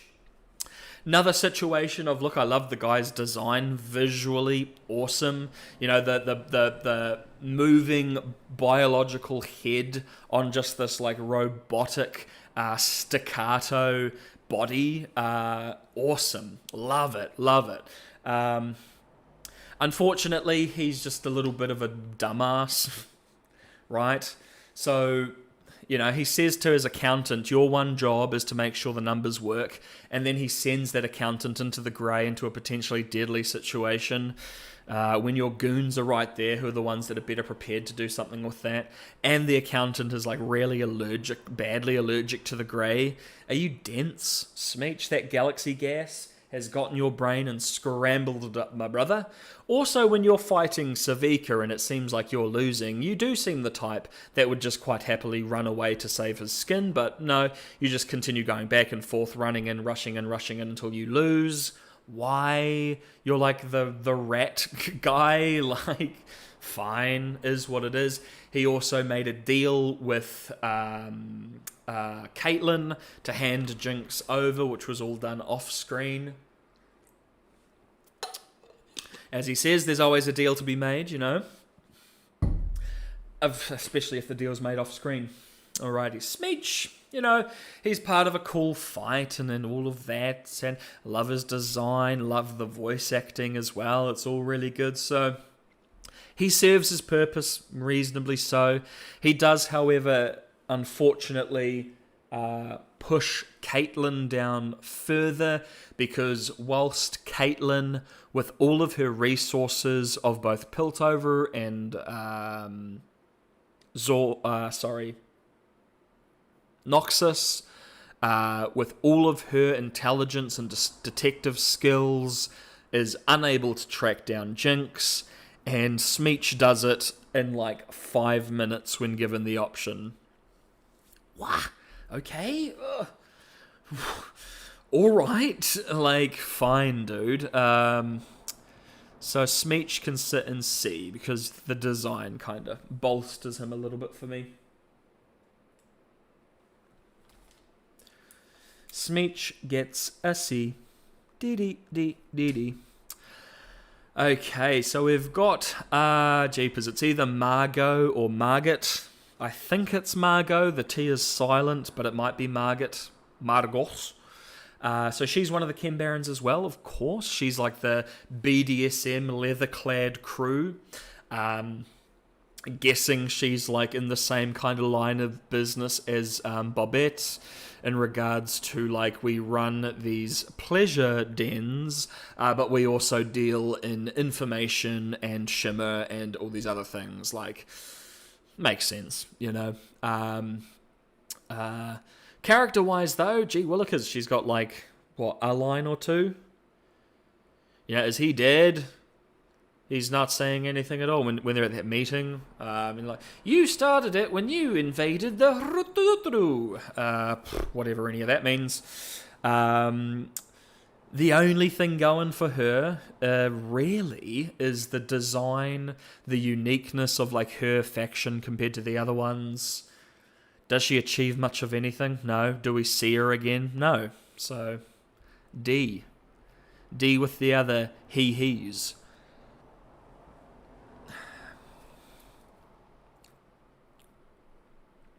Alrighty. Another kind of whatever character that we can get done in about 10 seconds is Cross. The Cross crew who are chasing Isha at the start of the episode where we introduce her. Obviously, he's a Chem Baron. He clearly seems to run a lot of these chem facilities. We see his crew going around rounding up like children off the streets. So it seems like he is more than happy to, like kidnap children and force them into labor at his drug manufacturing facility, which is very cool. That's an S rank character right there. No, I mean, like, what else does he got going on? It's interesting, but you know, it is a bit of a D. It is a bit of a D. Cross gets the D. Yeah, that's not the worst thing in the world.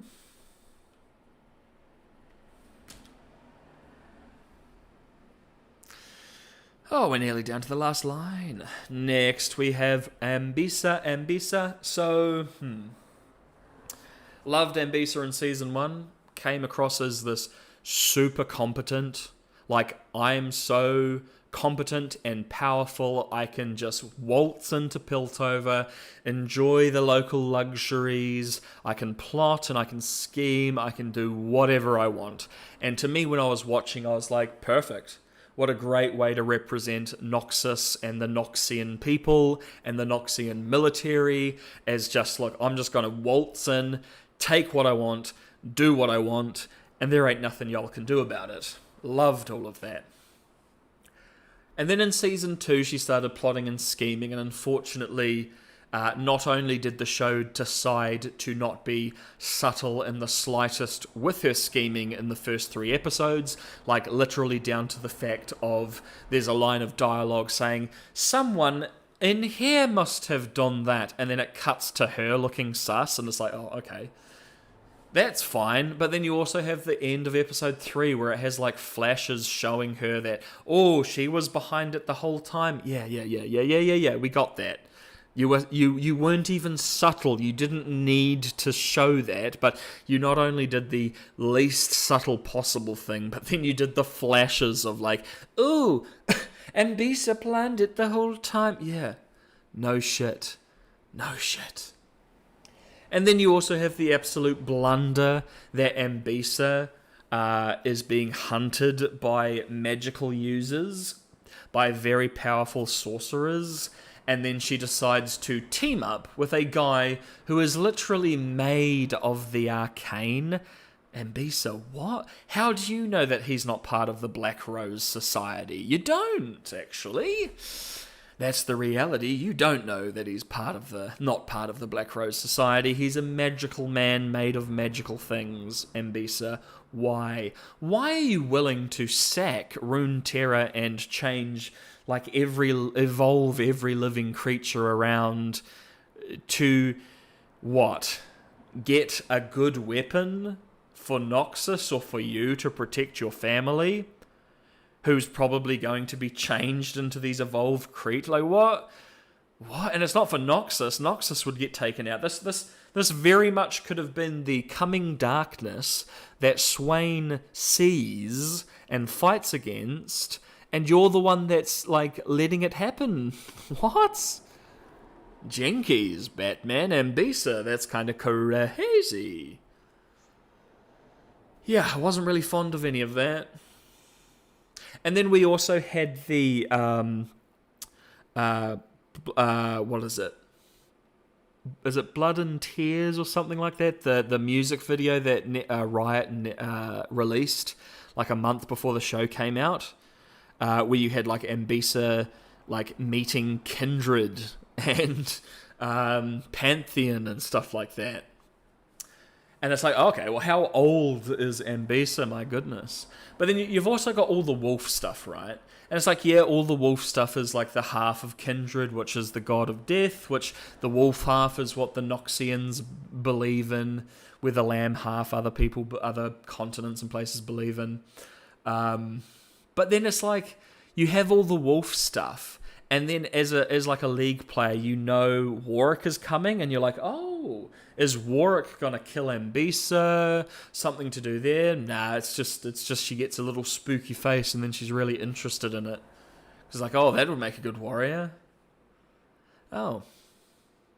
You have all the wolf talk, when Caitlyn's why are you interested in this beast? You could be well, in Noxus we actually believe the wolf is the god of death, and da-da-da-da, and that we praise him, and blah blah blah blah. None of that. She just goes basically, from this in my opinion, confident and hyper competent character to just losing everything and just being super sus, not subtle at all, and just failing. Crazy. I will leave her at a B though, because as unfortunate as a lot of the switches in Season 2 were, she still had a lot of moments in Season 2 that I really liked and thought was good for her character. Anyway, Rictus. The man, the myth, the legend, Rictus. Such a great guy. All he cares about is making sure his boo Ambisa is happy. He wants the people of Piltover, and by extension the people of God, I mix up these names. They're so similar in my brain. Noxus. He just wants them to be happy and safe, So he sets up all these little peace points around Zorn, where all of his peace friends, keep the peace. And all the rotten Zornites, they have to line up and make sure they don't have any weapons. Oh, how terrible. No, Rictus is chill, and I mean chill in regards of they make very clear who he is, what his character is, and it doesn't deviate for a moment from that. So that's great. That's an easy B as well. He's a side character. He lives to service Ambisa and uplift Ambisa, but even if he's one note, no changes, no shifts, much like Singed, you know what he wants, you know what he wants to achieve, and unfortunately, his path ends prematurely, or his story, quote unquote, for him. And that's all good for Rick Teoso.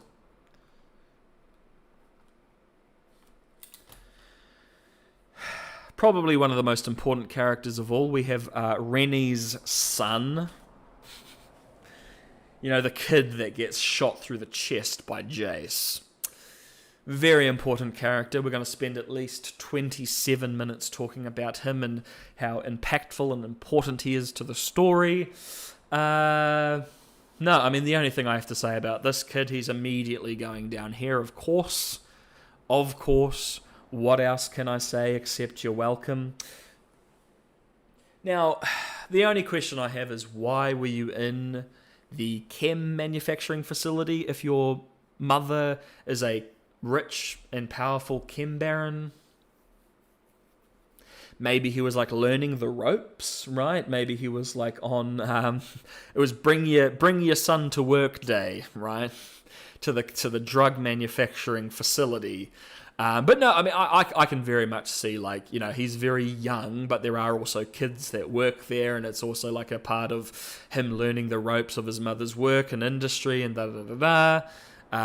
It just did seem a bit out of, like, whack when the powerful chem baron comes up and goes, oh, my child died here in this horrible place that has child labor, you know? But that's chill. One might say it's super chill. Alright, what do we have here? So yeah, easy for me to say there's not enough screen time or anything like that for him. Alrighty. We have Loris. We have totally not Braum here because he's totally not Braum, never was, never will be. Loris, much like Steb, you know, the task force were in the marketing, kind of seemed like they had some reasonably important role to play. But they just kind of fizzled into just nothing background characters that just, again, lived to service other main characters. Like, you introduce Loris, he's like this, I don't know if he's homeless, he was just like on the street, you know, sleeping in the rain, he could have been drunk, but he's a dude that Vi meets on the street, has like a enforcer jacket that he strings over his shoulders, doesn't mean he is an enforcer, but maybe he was an enforcer. You know, maybe bad things happened on the bridge and he retired, you know, back in season 1, episode 1, right? There's lots of little things you can think up. Anyway, so he meets Vi, as does the rest of the task force, before they are chosen for the task force. All 3 characters meet Vi before chosen. Very strange, very odd, very very wah, but it is what it is. Loris then kind of attaches himself to Vi. After one conversation, Loris then helps the task force gas the citizenry of Zorn and gas children that are working at the Chem Baron facilities. That sucks. But he draws the line at fascist dictatorship, quote unquote, as some people believe it to be. Me, however, I just think he didn't like the idea of singular leadership, right? Because the whole point of Piltover is it's a council, so he leaves not really fond of that idea. Vi is also gone as well, so he goes down and supports Vi. Hello, Zelink. Or Z-Link? Zelink? Zelinqua? Is that how you pronounce it? Hello. How are you finding my ranking so far? I hope it's not too horrific and cringeworthy. I know my rankings are going to be vastly different, I feel, to a lot of other people's, but it's totally chill. It is what it is. So, Loris, joins up with Vi down in Zorn, just rubbing shoulders with the people he, just a week ago, was gassing, unleashing the Grey on. It was jarring at first, but makes sense. Yeah, no, I get you. There's a lot of things going on, you know, there's a lot of characters, like we have, like, Vi, who we have 2 seasons worth of ups and downs to kind of go through and discuss, and we have very minor singular characters. So yeah, it's we got nearly 70 here to go through, and we're nearly done. We're on the last line. Yeesh. So, Loris meets up with Vi, again rubbing shoulders with the people that he was gassing and fighting 2 seconds ago. Kind of watches Vi have this horrible kind of downward spiral into like alcoholism and her mental state going downward, so much so that he ends up just kind of like leaving, right? And then we meet up with him again later on for the final fight, and then he dies. Okay. So you introduce this character, you put him in the marketing, again, much like the other task force members, to just live in service of one other character. It doesn't even make sense, the route he goes down as well. And then he's gone, he's dead. Okay. Alright. So, for me, I ragged on Rings of Power for doing this with the Elven A-Team, right? The Elven Task Force, to put a little new group of characters in the marketing and have the fans go, oh my gosh, who's that? Is that this person? Wow, could this mean this? And then it just turns into just nonsense, nothing, and half of them are dead. Little bit lame to me. Loris, I'm sorry, my brother, you should have... Literally, and look, my hope, my prayer, actually, down here, actually, my hope, my prayer is that, the bolt in his neck just, changed his voice, changed his accent, he lost his memory, and he gets teleported through the Hexgate turret to the Freljord, and he becomes Braum, and he takes Heimerdinger's Porro. That's something... God, I want to just put him down there now because of that, because I remembered that. But Heimerdinger ditches his Porro, bro. See, it all could have come full circle. Loris could have picked up Heimerdinger's Porro, teleported himself to the Freljord, and then ching chang chung, he's Braum. Easy done. Easy as that. Ugh. Unfortunate. Obviously, kind of trolling, kind of not trolling. Next we have Maddie. Right, so probably one of the only things that I was actually legitimately taken aback by and surprised, as in like I definitely did not see that coming in a million miles, because my god, Maddie is the greatest actress in all of Runeterra. It doesn't even come close, because the doe-eyed, sweet, innocent girl turns out to be the Noxian plant, the spy, the butch baddie, right? And this is a Noxian plant, so she is, pretty rough and tumble, one must assume, especially as we all have seen the impact frame of her firing at Caitlyn, not only into the back of her neck to make it more painful, but the horrendous smile she has on her face. You would only put that impact frame on a character that is actually dark and sadistic and enjoys this, right? Like a very talented, horrible Noxian spy might be, or plant might be. But we don't really have much else to go on. Like, is she actually a Piltover who was changed and swayed in the past to become a plant, and she's a Piltover citizen? Did she come from Noxus and planted herself in the Enforcers and spent years and years and years building up a reputation that not only would benefit her in the future, but would go against her in the current, right? Because remember, the sheriff used to be Marcus, who liked the people that helped keep Silco's stuff under wraps, which is the complete opposite of what Caitlyn would find valuable, right? So whilst Marcus was sheriff, Maddie would have had to be doing things that Caitlyn would have seen as good and important, so much so she'd be chosen to be part of the task force. Because let's be frank, if you were a really good enforcer during Marcus's time, you were probably a really bad enforcer to someone like Caitlyn, because there was a complete switch that happened there, right? So it's a little bit bizarre to me that you can make your way up the ranks of the enforcers, or at least to have a reputation to be someone that would be good enough to be hand-picked by Caitlyn to be a member of your task force when your sheriff was not a good guy. Bizarre. Strange. Quite odd. So, is it the fact that she was actually a Piltover and she was swayed? She was swayed to work with Ambisa. She was swayed to destroy her home, potentially her family, just because what Ambisa like promised her some money and power and what like what was the deal, right?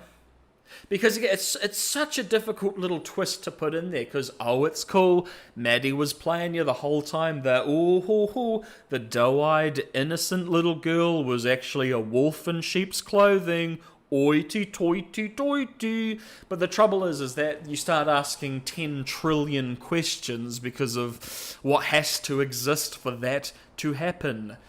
Like I said in my last stream, I showed footage of the fact that not only is she all innocent and doe-eyed, but you have moments where she looks genuinely terrified and scared, and it's like, this hard Noxian spy is such a good actress that when something scary happens, they know to go, ooh, I'm scared, so much so that Loris comes over and puts a hand on her shoulder and goes, everything will be alright.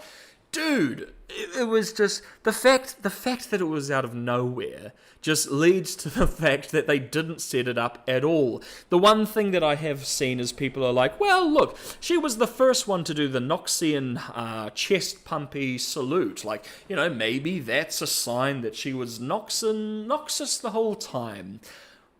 Yeah, if you're a spy, maybe don't be the first person to do the Noxian military salute, trying to convince your higher up of doing it right. You'd be like one of the last people. You'd go along with the, I don't know, I'm for Piltover. You would see Caitlyn do it and then you'd copy her. As a spy, you wouldn't be the first. So her being the first person doing it leads more into the fact that she's this innocent, doe-eyed, she doesn't even know what she's doing kind of thing. But we know that's not the case. So it's difficult, because I like the idea of Maddie, I like the character of Maddie up until the switch, and I think it's a funny meme. It made a good joke in my breakdown, where we were introduced to her in Arc 1, and I kept calling her a child, because she's like a child, and then the first thing we see from her in Arc 2 is she's like in a sexual relationship with Caitlyn, and I'm like, that's, I didn't mean it like that, but, I can't highly rank a character like that because she made a good meme, right? I'm just gonna have to chuck her in with the D's, it's unfortunate, but it is what it is, folks, it is what it is. And people hate her too. The thing, actually, I'm not going to F her. I'm not going to put her in F. That's a bit far. That's for characters that I have issue with, like Barman and bloody Harold, the loser of Piltover. A lot of people hate her. A lot of people hate Maddie. But that's also, like, if you hate a character like that, that means you have these like strong feelings for the character. I'm just like, bro, it just makes no sense, and it's just silly and stupid, and it just feels like you wanted this aha twist moment for a character that's on screen for like 20 seconds. What was the point? I don't know. Loris D, Betty D. And look, same situation really with Steb in regards to Loris. Steb seems to just be this like no-nonsense enforcer, has like no lines of dialogue. You make this task force to go head on against the Kimbarons, and he has two little sticks, like batons. Why can't he? Why can't he have a gun? Oh, I know. Because you needed to make characters to put into TFT. Oh, that's why this entire task force exists, doesn't it? Because you needed some characters for TFT. Dude, isn't that sad? Instead of focusing on developing these particular characters for a reason, they were basically potentially forced into creating a task force of enforcers, each with unique weapons, so then they could be put in TFT. Yikes. I hate that. Why are we wasting time with a character, wasting precious minutes in a rushed season just so Riot can market Arcane and TFT? Dude, it's like this horrid loop. Like, oh, it really does hurt me feelings. Because the reality is, if they were more than just characters for TFT, each of them would have a gun. They are going up against Chem Barons doing this specialized thing. Steb wouldn't be rushing Chem Baron goons with batons, bro. Like, dude, just get Jayce to make some more Hextech weapons for you. No, we can't. Only Caitlyn gets the Hextech rifle because that's what she's got in the game. La la la la la. It's all a bit silly. And yeah, as I've said, the unfortunate reality is a lot of the silliness exists simply because the characters had to be made, had to be designed and developed to exist in the game TFT. I nearly called TFT Team Fortress 2. Cringe, bro. Teamfight Tactics. I mean, technically TFT does stand for Team Fortress 2, let's be frank. Yeah, so Maddie, I'm not going to put her in F. That's unfair. She is a character, but Steb, it's just got to be another D because it's just such a frustration when we have precious minutes on screen dedicated to these guys and they only exist for the bloody game, man. It's why are we doing this? Actually, bugger it. Nah, it pisses me off too much. Both of you are going F. Maddie has some kind of character, even though it's cringe and doesn't make sense and opens up a million questions, but God, at least there's something going on. These two men, nah, after chatting about it, they are both Fs. I'm not dealing with them. They are with Harold, the goober, the loser, the troll Harold. Alright. Isha. Okay. Now, if I thought the previous ones were going to annoy people, this one's probably going to annoy people even more. Because Isha, we're talking about characters here. Isha,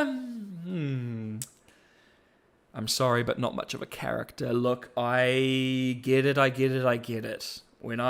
Every time, now, just so you are aware, I'm not some heartless ghoul demon. Yes, I'm an undead ghoul. I've been around for a long, long time watching a lot of miserable stuff. But I do have a semi-functional heart.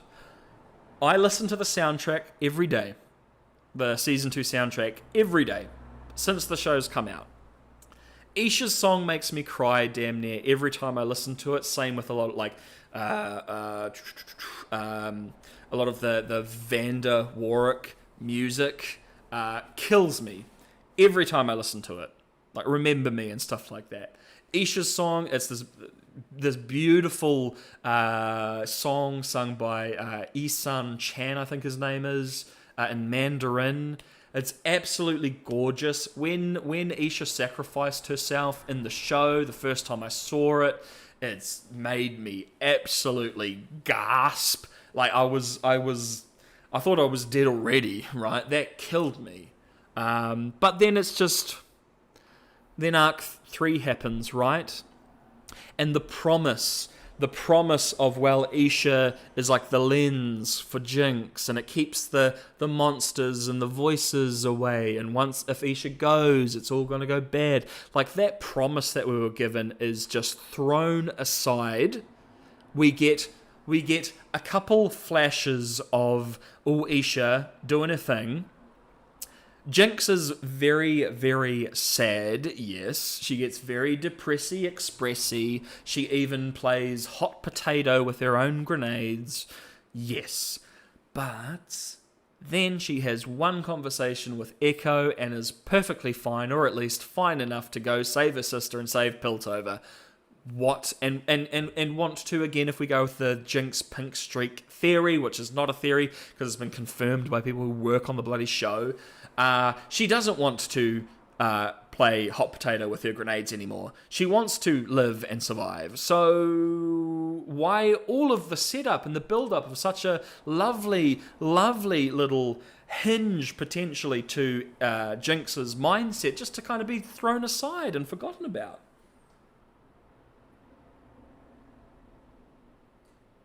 If if Vander ends up, he most assuredly will be. Like, it is so difficult for me to view Vander, season 1 Vander, negatively. He is, I absolutely love him. Same with Silco, to be frank. Like, again, they're just so wonderful together, those two characters. They work off each other so well. And Megan, when Vander carks it, quote unquote, and season 1 episode 3, I was beyond myself. And it's kind of funny because he's a big bloody shimmer monster when it happens, right? And it's still like the most depressing thing ever. It's great. It's beautiful. So Isha, we kind of get played with a bit because Isha herself doesn't have a lot of character. There's some interesting elements there. I like to headcanon, much like Jinx, much like Powder falls in the lap of Silco after something horrendous happens to and traumatic happens to her. Perhaps Isha is on the run from something horrendous and something traumatic, and she falls into the lap of Jinx. And I thought we were going to go in a very different direction than we did go, right? I kind of had the idea that this is Powder 2.0. She's either going to accidentally kill important characters or accidentally do some strenuous harm to herself. I was hoping that I would be wrong because that seemed like the obvious route to go with her. And I feel a lot of people put a lot of character into Isha, which is just what kind of happens when you have, and again, blank slate sounds very negative, but that is kind of what Isha exists to be. She's like a slate for Jinx to kind of work off. And she's a sweet little lovely girl. She wants to, she's like 5, but she wants to scrap she wants Zornite independence. Probably can't even spell independence to be fair. Neither could I, to be fair. But there's almost elements to her character that are like would make you think that she's in Jinx's head, right? She's a seemingly very onto it, courageous, confident child. So that kind of goes against the headcanon of something traumatic happening, but then she doesn't speak, so, is that due to potential trauma in her past, or just like a physical disability that she has? We don't get anything. We just get all these nice little interesting bits and bobs, and then she sacrifices herself, and then, in my opinion, the show and the writers forget all about her and move her on and just basically replace her with Echo. Unfortunate. Because, my favourite element of Season 1 was the Jinx visual hallucinations, like such beautiful artistry and so much character that goes on, and just these tiny little frames that happen. And I was really hoping for that to come back and for Jinx to be the Jinx that we kind of know from the game and what we were expecting. So like that's what I thought the setup for Isha was. So like half of my broken heart when she sacrifices herself was not only that she's gone, but what that means for Jinx moving forward. But that just kind of falls flat on its face, in my opinion. I cried so much when that happened. Absolutely, as I said, as did I. The first time I saw it, it made me super emotional. I don't think as emotional as like season 1 episode 3 that destroyed me. But the mix between the gorgeous music by Eason Chan or Chan mixed with the like the obvious, like you know what's kind of gonna happen, you know what's coming, and you get the gorgeous little drawings, you know, kind of almost kids pastel drawings of them bonding, and look, it's all very nice and sweet, but the fact of the matter is a lot of character for Isha is put onto her. As you may have seen in my like hidden frames, little secret thingies videos, there is a lot of really nice foreshadowing for her fate. 3 to be exact, in the season. So yeah, it seemed like it was going down a very particular path, and then it just kind of got let down by the writers. I think Isha would have been a much more interesting character had she had some character, as in she was like Ren, Marcus's daughter, or if her sacrifice actually, much like the show season 1 does all the time, have tremendous effects in the story and in the characters moving forward. Unfortunately, like, yeah, I found it super emotional and sad when it happened, but that sadness turned to bitterness when Jinx was just pretty much okay after an episode. Like, and we basically got like 0 lines of dialogue about it. It just a little bit of imagery. Jinx is sad. She has a chat with Echo, and now we're all ticky boo, and she wants to live. Dude. Unfortunately, she's down there, my girl, my poor girl. Again, this is about characters. A lot of character for Isha is put onto her by us, the audience, and by Jinx, and the writers let her down big time. Big time. I have a 10-minute rant me talking about the like wasted sacrifice of Isha. It frustrated me beyond belief. And of course, I'll admit there's an element to that of my expectations of what I wanted to see not going down that particular path. And this is why this is, you know, as I said, it's my personal taste, personal opinion, these rankings. Because I'm sure there were people that were many people that were more than happy with how everything went. Obviously very sad, very tragic what happened, but we're quite happy with Jinx becoming happy dappy Larry like that. Not me, not so much. For a character to have unbelievable trauma like Jinx does, like unimaginable, like something that 99% of human beings could never relate to, just to be switched off like that is just really sad to me.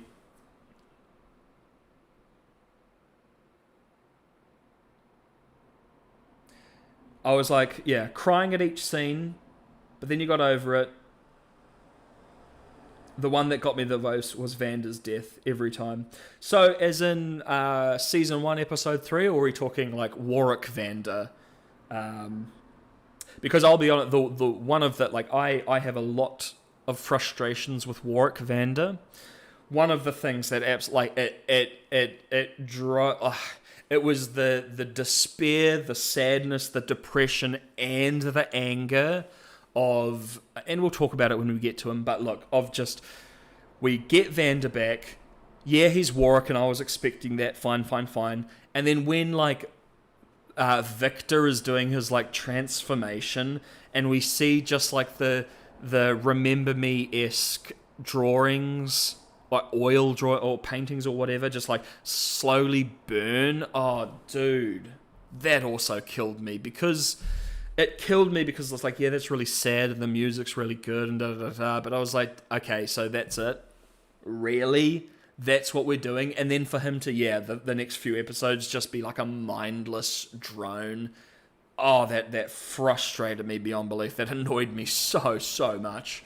But yeah, if you're also referring to season 1, episode 3, completely agree. Every time I watch that show, season 3 makes me bawl. Like, again, I'm a 3,000-year-old undead ghoul, but sometimes there's a little bit of life, a little bit of juice that goes back into my tear ducts, and it affects me very much. Old Vander, I get the end with Silco's end as well in season 1. Bro, kills me when he says, "Don't cry, you're perfect." Bro, I'm shattered. I'm done. Like, that's it. It's over for me. Yeah, stuff like that. I adore that stuff. But yeah, as you say, like, there's a lot of moments that it's like, yeah, it's sad, you're very emotional, and then you move on. But other moments, like with Vander, where you watch it, I've seen it like 20 times and it still kills me every bloody time I see it, you know? Because that's what it is. It's shade. It's very shade, very depressing. So yeah, that was Isha. Unfortunately, my girl, we're going to sit and see. And, no, actually, wait. Sorry, there's someone trying to communicate with me outside. One moment. I'm so sorry. I'll be 1 second.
Well, some pleasant soul just dropped me off some food.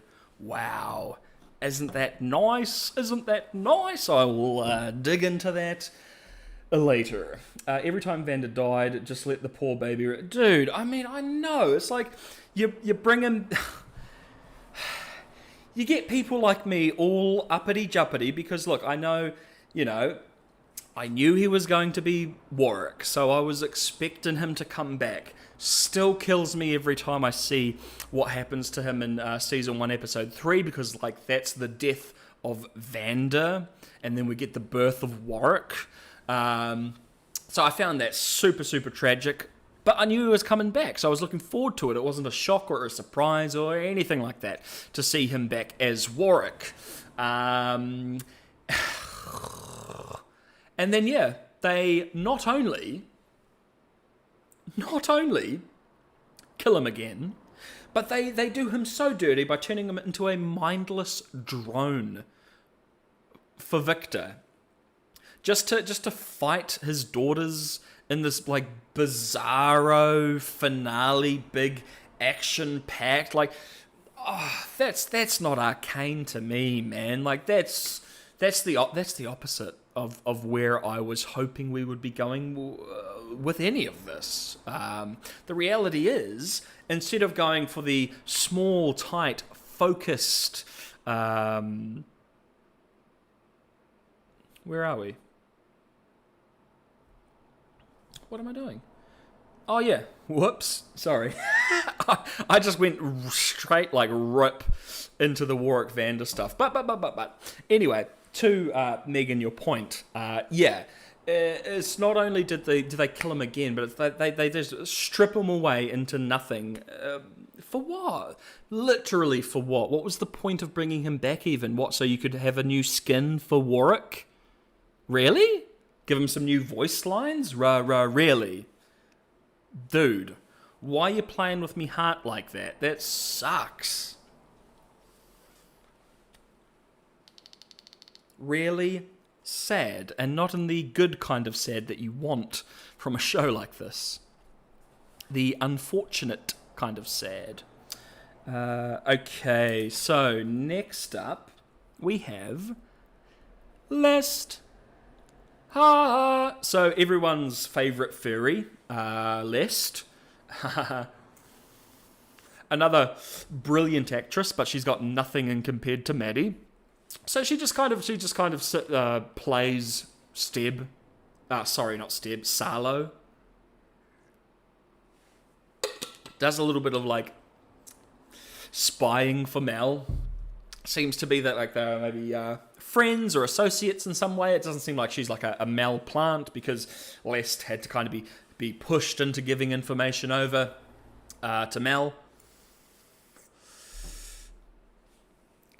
Does she serve the plot narrative or anything at all? No, unfortunately not, because the only reason she exists is to show Ambisa is like puppeteering Salo, and then to give the shimmer and tell Mel about the shimmer. But then it's also like, well, that doesn't go anywhere anyway, because Salo gets ratatated by Jayce.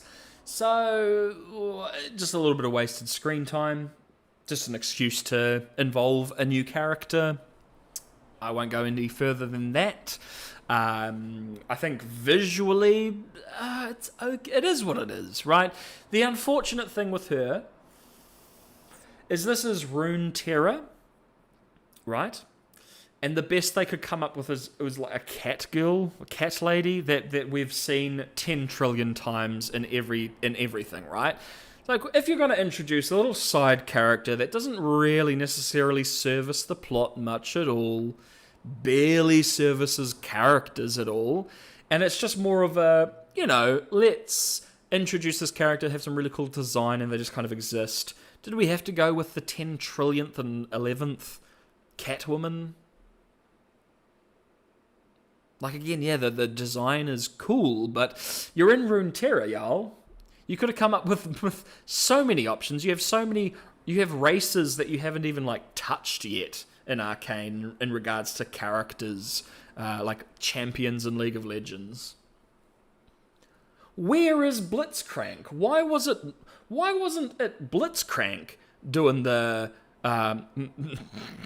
drawing at the pleasure parlor, drawing drugs into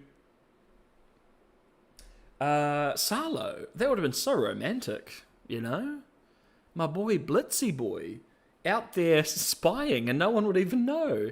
Mate, such a wasted opportunity. No, Lest, look, it's just another D. Lest, she gets the D. They get the D, my apologies. Slip of the tongue. Slip of the ghouly tongue. They get the D. Because look, again, just a character that exists, just to be like, look at this cool design, when the reality is the design could have been 57,000 times cooler. Anyway. Okay, so we have,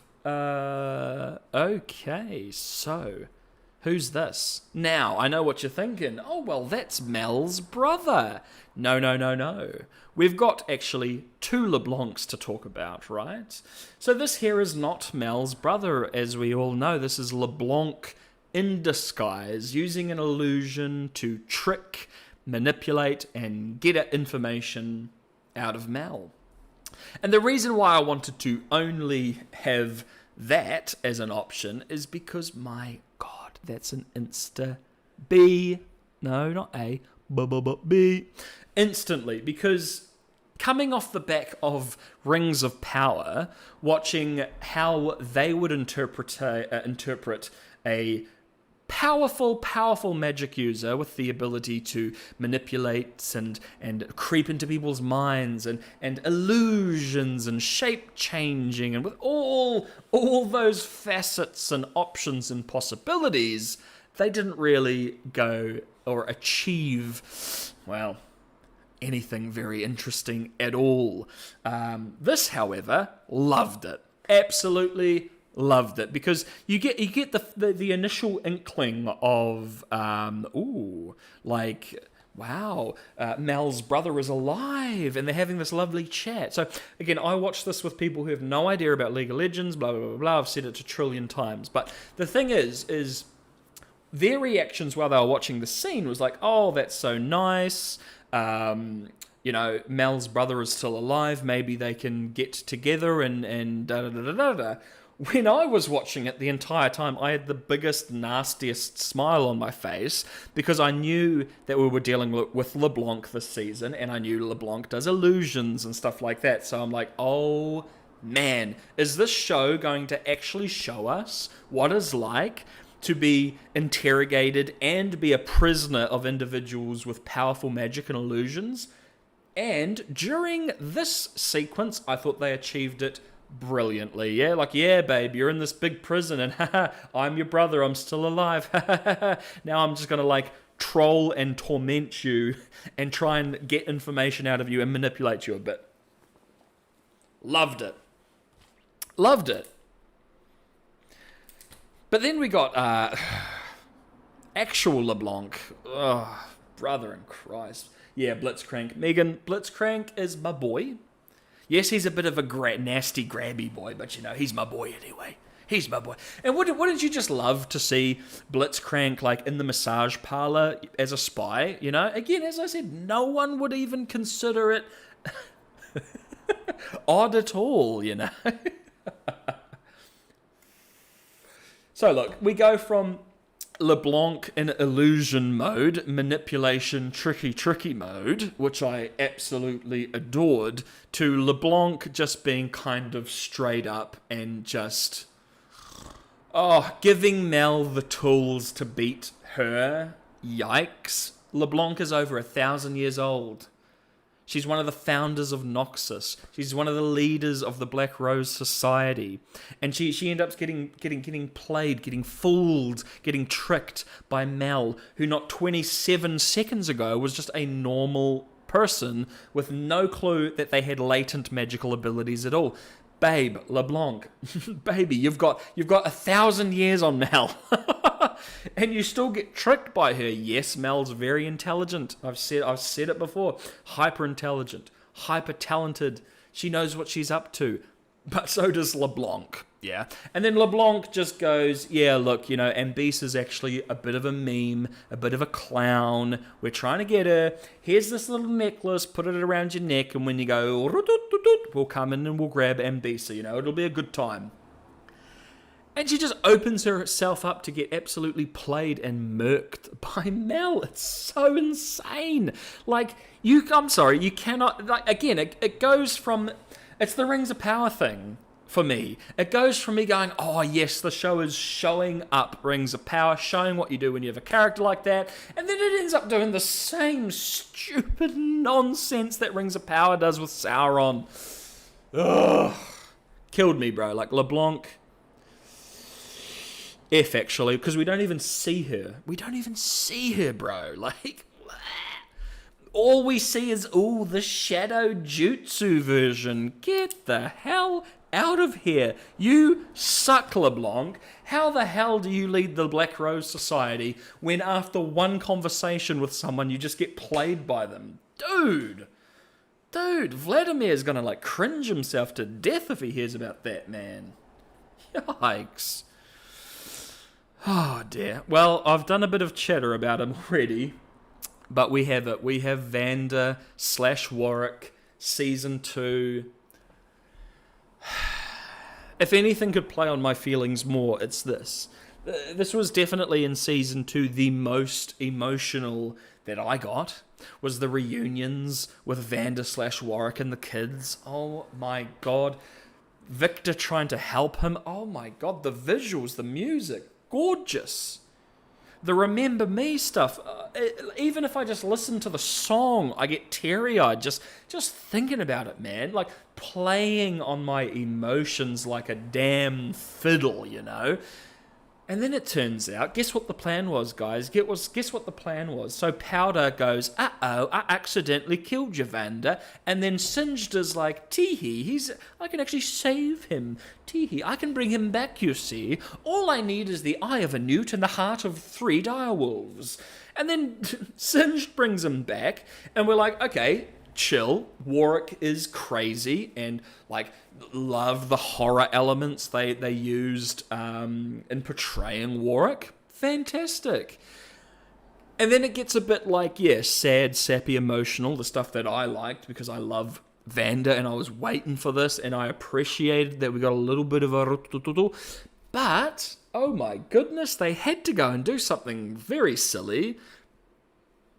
Like, ruin Silco's character, as I mentioned before when I talked about Silco, which is why he's not S rank as well. Season 2 decided to destroy his character and make his morals paper thin. But they changed the timeline, yeah? So now what happens is... Vander has his facial hair, Vander has his hair cut. He has the bridge fight where clearly, if you rewatch Season 1, Episode 1, Powder and Vi have no idea who he is, but they decided to go, no. They knew him since they were little kiddie bubbies and they're best friends with their mummy and even though it is clear that is not the case in Season 1, Episode 1, but... You have the bridge fight and then the drowning. So basically, after the fight, they were like, Vander and Silco were chummy, because Felicia dies. By Felicia. And then Silco goes mad and Vander cuts his facial hair off, has a haircut, goes and drowns, tries to drown him, and then regrows his facial hair and his hair to be the same look as on the bridge. Like, sorry guys. Sorry writers, genius writers, that are getting paid quite a bit of cash to write this darn show. How's about you stick to the timeline that you set up and not change, make all of these ridiculous changes that don't make any sense at all. Vanderwick was a huge disappointment because he's nothing like the game version. And the lore is now screwed. Oh, I'm 100% with you. The lore is screwed now because Arcane is canon. Yeah, look, the only saving grace for the Vander Warwick stuff was the fact that it was Vander for me.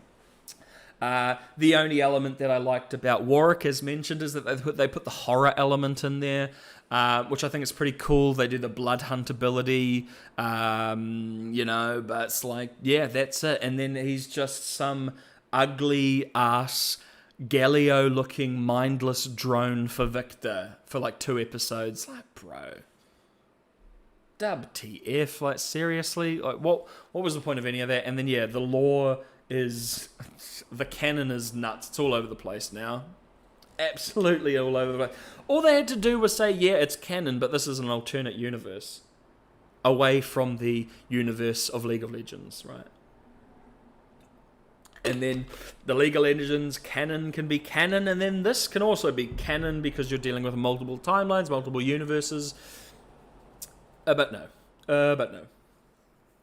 And yeah, like, we wanted to see like like Warwick hunting down like people that are like Singed, people that are like destroying Zorn and infecting and rotting it, you know.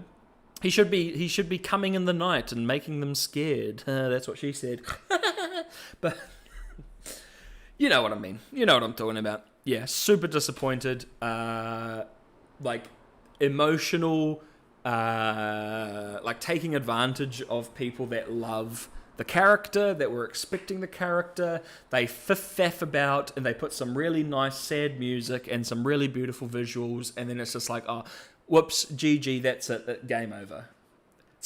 It's why Arc 2 is my favourite arc, just because it has the only real elements that I actually enjoy, that I was waiting like 4 years to see. And then Arc 3 just shits all over it, unfortunately. Warwick, Vander, F. Hated it. Hated it. Hated it. Literally went from bawling my eyes out, so sad about what I was seeing, to so angry and annoyed and frustrated that they did that. Bullshit. Bullshit. Alright. We have probably, and people might disagree with me here, but I'll explain myself. We probably have the worst villain in the entire show. And I'll tell you why. It's Wizard Victor. Wizard Victor is worse than, if you believe Caitlyn is a fascist dictator, Wizard Victor's worse than that. Wizard Victor is worse than Chaos God Victor. Wizard Victor is worse than in-game Victor. He's worse than Silco. He is literally the worst villain in the entire show. What a piece of shit he is. Alright, let me explain myself. So, you are Wizard Victor. You exist beyond space and time. And you have the ability to either go back in time and give Jayce all these different runes, you know, keep every universe, blah, blah, blah, you know, keep replaying the same loop over and over and over and over and over and over and over again to see if you can get a different result, but the result is always the anomaly, and then Victor becoming the bloody Hex Tech Jesus, and then becoming the Zip Zap Man, and then becoming a Chaos God, right? Now, if it's time, not the worst thing in the world, right? Not the worst thing in the world, but I don't think it is time. I think it is alternate universes, because they set that up. They also show, even in that picture, that Wizard Victor has the same design, color scheme, and pattern as the anomaly. Therefore, I believe he is going timeline to timeline to timeline to timeline, creating these alternate universes that always and inevitably create the wild rune, if the show wanted to call it that, the anomaly. And he is literally sacking each of those universes, right? Like he creates this new timeline, this offshooting timeline to test, oh, I wonder what will happen if I give little Jayce this rune arc. And then, OMG, the same thing happens. So I'm going to do that again and again and again and again and again and again and again and again and again. And we have to remember that those realities get destroyed by Victor. So Wizard Victor is creating alternate timelines, alternate realities, all with very real living beings in all of Runeterra, which somehow gets a little bit whack when we think about some of the other magical champions in League of Legends, but let's forget about that for now. He is creating and destroying over and over and over again all of these realities. Or at least he's creating the timeline to then be destroyed by his awful future Chaos God self. Bro, what a horrendous dude. And he's doing all of that simply because he doesn't want to not save Jayce, my brother in Christ. If you want to stop yourself in the future, hey, don't save the kid that creates Hex Tech technology. Yikes. And then I know what you're thinking. Hey, bro, they show you in episode 7 that even without Jayce, the Hex Tech will still be created and the anomaly will still be created. Yes, well, I have to tell you, it only happens in episode 7 because Jayce was still saved by Wizard Victor and took the Hex Tech crystals and was so inspired by it to create his own blah, blah, blah, blah. Look, sorry, Wizard Victor is horrendous. Absolutely horrendous. I don't know what they were thinking going down this path. But to create this Wizard Victor to make Chaos God Victor look... Because, hey look, at least Chaos God Victor is only sacking his own universe, right? Unlike this awful, awful monster. F, bro. Goodbye. Instead of just letting your J-Vic little boy fade away in the snow and have a big old sleep with his mother. Yes, it's morbid. Yes, it's terrible. But sorry, you're trying to save Runeterra and everyone on there. So maybe let the kids freeze to death. But no, oh, bootstrap, bro. It's a bootstrap paradox. I don't care. Just kill the kid. F, Wizard Victor. F easy. Next character, probably one of the most important characters in Arcane. I mean, easily, it goes without question. He is the GOAT. It's Goatman. Now, we are introduced to Goatman's family when Elder Goat is making his way from Piltover to Zorn in the background. We see he is such a brilliant master of public transportation. He knows where he's going, he knows where he's been. But the most important character is not his elder goat, it is the goat. Now the goat, here's a theory for you guys. Here's a theory. What if Wizard Victor was actually the goat in disguise? Bro, and when he creates the hex core with those off runes, he doesn't ash himself away. He actually gets imbued with the arcane, so much so that he has the ability to shape time and reality to his will. No, okay. So he's just a D character then. Okay. But look, I mean, he literally lives to give the idea that Ambisa is just willing to, sacrifice all of these just random scientists and individuals because somehow she was so darn stupid that when she was intending to come to Piltover to get some weapons, she forgot to get on the good side of the people that make all the goddamn weapons. Wow. Where's Ambisa? Where is she? Can she go lower after that? Where are you, babe? Ambisa? Where you at? Oh, I'm blind. Where is she?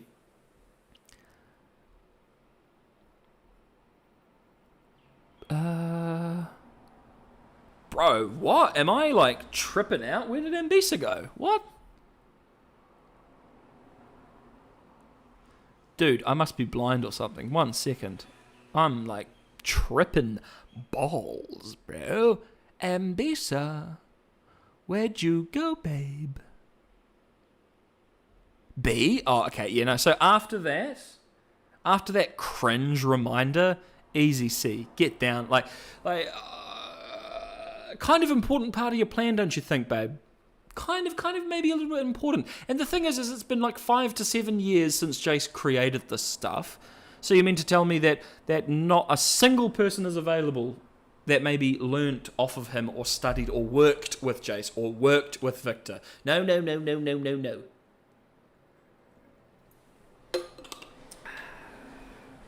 Water, keep hydrated, have a sip of water if you have it. Yeah, a little bit what are we doing? A little bit whack. A little bit, huh? A little bit WTF? Ugh. So yeah, Goatman's got the D. Oh dear.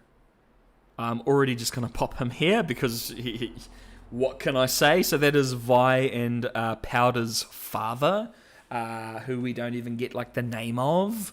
Felicia kind of just takes the role, I guess, of the parents or the relationship that Silco and Vander had with the parents, right? Also, by the way, Vander, with your letter, the letter that you wrote to Silco, no mention of Vi and Jinx's father, Felicia's husband, who you also worked with in the mines. Kind of cringe. Literally, Vander's when she died, I was very bloody sad. It's bro, what about her husband, who you also knew? What the hell? What about when they died? Dude, ishka, rishka, whatever. Yeah, obviously not enough screen time. Obviously don't even know his name. We get literally nothing, so I cannot judge his character in the slightest. Yeah, little bit unfortunate.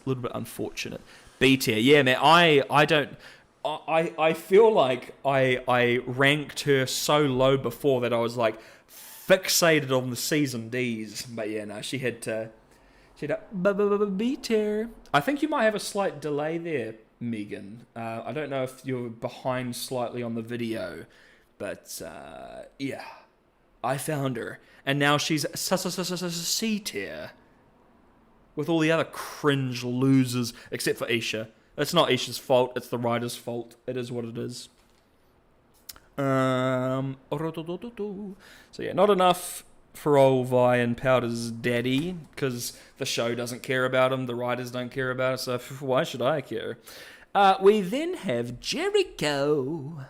So the chef guy, the food vendor from season 1 and season 2.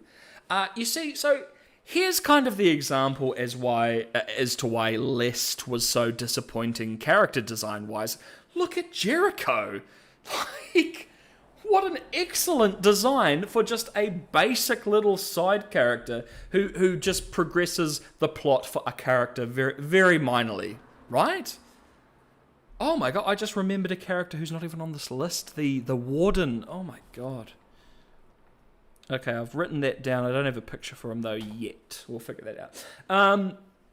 So here's an example of, okay, so we're in the world of Runeterra, this fantasy world where we have lots of different races and species and and we have races of champions that we can base our characters off. Perfect example of it, right? So you compare Jericho to Lest. And it just seems like, yeah, Jericho has a great design. They went kind of full bore with it. Absolutely awesome. And then Lest is like, well, cat lady, you know, big ears, nice and furry. Yeah, it's just night and day between the two. Unfortunately, Jericho goes from a food vendor in both season 1 and then season 2, episode 7, to a frontline resistance fighter against Noxus. Look, I mean, think of what you will with all of that. I thought it was the cringest thing in the world when a bunch of chem-addicted ex-Chem Baron goons basically show up and nearly turn the tide for Piltover. Bro, yikes. I'm sorry, like, it was already cringe enough that Noxus, who, in my opinion, absolutely stomps Piltover every time, but Noxus, they, like, rock up with, like, 3 ironclads, and then just, like, walk off their ship, and then use, like, spears and bow and arrows. Like, dude, what are we doing? Oh, thank you very much for helping there. I appreciate it. Now we're all caught up. I hope. Yeah, it was just one of those things where, like, I was fully expecting Noxus to absolutely stomp. I would have much preferred, instead of the "Yahoo, we're here to save the day" moment of Piltover and Zorn shoulder to shoulder, like at the port, ready to fight. Jericho as a whole, yeah, he is like, thankfully, one of the few that I'm like, yeah, it would make sense. You know, it would make sense that he's rushing up and fighting. But then I see Silco's ex-goon in the background as well, and it's like, bro, okay. But, you know, that was just like one of the things. Again, it goes with the dropped class conflict plot, right? Where we're missing the element where Piltover and Zorn come together to fight against the bigger threat of Noxus. We're missing that element. So instead of having a natural or even an unnatural, I mentioned it in last live stream, where you could have the Chem Barons being forced to work with the Piltovan Council. That would cause so much drama and so much, like, political... You could come up with a lot of interesting ways to do it. Instead, they decided to do the Riders of Rohirrim, except with Arcane. And instead of Rohirrim coming in, it's the bloody Chem Goons. Okay. Yikes. But yeah, character design-wise, Jericho beats Lest every time. I'm actually going to slip him in C, you know? Because, yeah, he doesn't have much going on. He's a... He does that. I like that. That gives him a point when he goes... You know, that was cool. I like how his chopping board is in his shoulder. That's chill. Oh, this ranking, man. Jericho's on the same level as Isha, Vi, Caitlyn, Ambisa, and Jayce. Oh, bro. Oh, what has this show done to me? What has it done to me? What has it done to my brain? What has it done to my mind? Oh my god. Powder. Powder's next. And by powder, I'm talking purely episode 7 Powder. Because look, honest opinions here, guys. I thought episode 7 was a big waste of time. Yes, I know, it's very rough and tumble. It was very nice to see Powder as Powder. It was very nice to have a little bit of breath of fresh air. But it is the third to last episode in a rushed season where you have you've dropped complete plot lines, and we have just the standstill episode of what could have been in this alternate universe, and then Jayce playing his bloody survival game of Only Up. Like, what are we doing? Why is this here? This would have been perfect if it was a 5-season show. We could have had the little, oh, that's nice, what if. Now back to the absolute misery and despair that is Arcane, right? Instead, God, the third to last episode of the entire show is a standstill while all of these other things that are going on, which, let's be frank, it develops Jayce a bit. And it makes Echo look like a creep who doesn't understand what consent is and thinks it's okay to, if I take over the body of a complete stranger who is my version of Echo, I can mech with this other stranger who has nothing to do with the Jinx I know. Literally, the entire point of Powder's existence here is to show what would have happened if things changed. Powder and Jinx, two completely separate people. Icky, no, no thank you. And now that's not Powder's fault. So that's not going to bring Powder down. It was nice to see her. And, I even felt like when Echo was being a bit cringe and a bit odd, which of course he was, makes sense that he was with the situation. Man, it hurt my feelings seeing her get angry and sad and the thing, all of that was nice. Unfortunately, it was a nice waste of time. I'm sorry if season 2 episode 7 is your favorite and you're a big time bomb shipper. Look, I get it. I made a video about it because, the imagery, it's all very cool. But the reality is, if you were a time bomb shipper, as I've said before, you should feel taken advantage of because they are literally using you. They dedicate half an episode to your time bomb and then snatch it away, and they force it in this bizarre fashion just to give you guys some hope and some imagery. Like, honestly, the Kate Vi, they did it. They went the whole 9 yards. I like the relationship myself, so I'm perfectly fine with it. If you want to ship Echo and Jinx, fine. Just do it. Don't dedicate half an episode to this alternate reality with Powder, who is a completely different person. That is the point of her character. To then have Echo come in and go, yeah, I'm going to mech on you anyway. It's a little bit, well, but look, I'm going to have to nip her an A because it's what I would like to see if we had more going on, and all of the issues with a lot of that's going on doesn't have anything really to do with her. So look, Powder, hey, look at that, another little positive. Hey, Powder gets an A. And yeah, look, I like the fact that the relationship that they have is good. Like, she's like this inventor and this engineer, and so is he, and he does designs. And it's all very cool. It's all very nice. It's just the meta, right? The meta that we as the audience understand is a bit, poor girl, she gets bloody taken advantage of. As I said, if she never figures out, right, or never figured out that this Echo is a different Echo, because they don't have that conversation. There's just a little look and a little then yeah, that's disgusting. Echo, ugh, my boy. I like you, Echo, man, but bro, what are you doing? Just have the conversation. You know, it can sound real whack and Powder can roll her eyes and laugh it off, but at least you've tried to communicate the fact that you are not the person you look like. You are a stranger to this person. Unfortunate, but you know, that's not on Powder. She's fine, perfectly fine, is what it is. It's what I liked seeing it. Again, it's just that meta thing of, my God, we are wasting half an entire episode on this and a bloody game of Only Up. Like, what the bloody hell? Next, we have Gert, a very, very important character. OMG.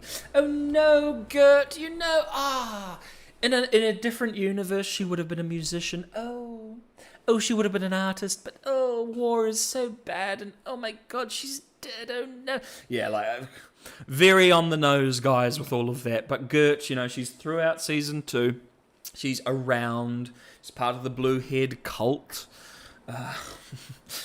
Probably going to get in trouble. I keep calling Jinx's crew the Blue Head cult, but look, that's what it is. That's how I view them. Like, sorry, man, but if you dye your hair the colour of your rebellion leader who just killed half the council of your neighbours, who caused all these horrific security checkpoints to be set up and have your own citizens be kidnapped and tortured by these horrific, nasty enforcers and people from Noxus, maybe it is a bit of a cult, you know?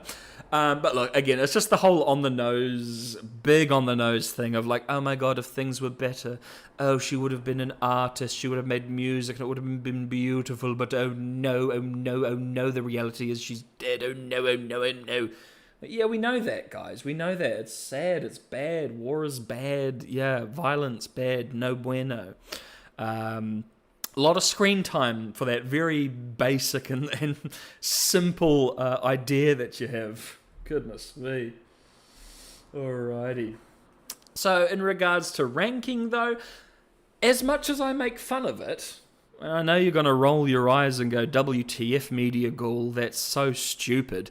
As much as I make fun of Gert as a character, she is a background character with next to no dialogue that actually does tell a story. As cringe and on the nose as that story may be, at least it is something, and it is legible, and it goes from A to B to C to D, and we understand it. So for a minor side character, we actually do get a bit from her. So she's no D character. Maybe even not a... No. She's not a D, but she is a minor side character that gets up in the C's. Would you look at that? God. If only there was no conflict, oh my God, she'd still be alive. Oh dear. It's been 6 hours and 20 minutes talking about Arcane characters, guys. I'm getting a bit loopy here, but that's fine. We're so close to the end. Oh my God, we have... the greatest character in Arcane.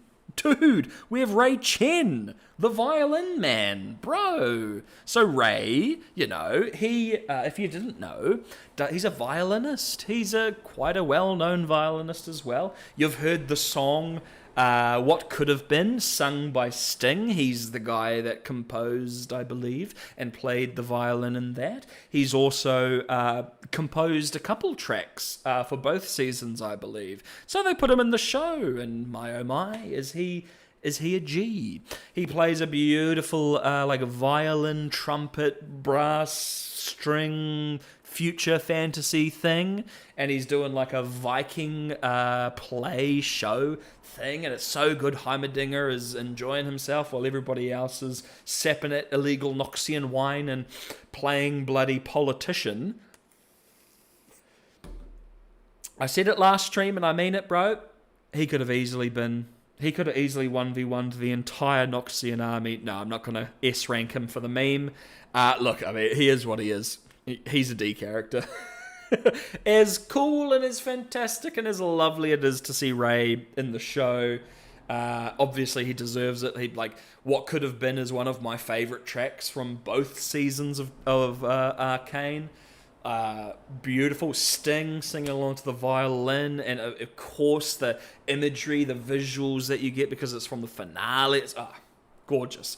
But character-wise, yeah, not a lot going on there, my boy. So here's another D boy.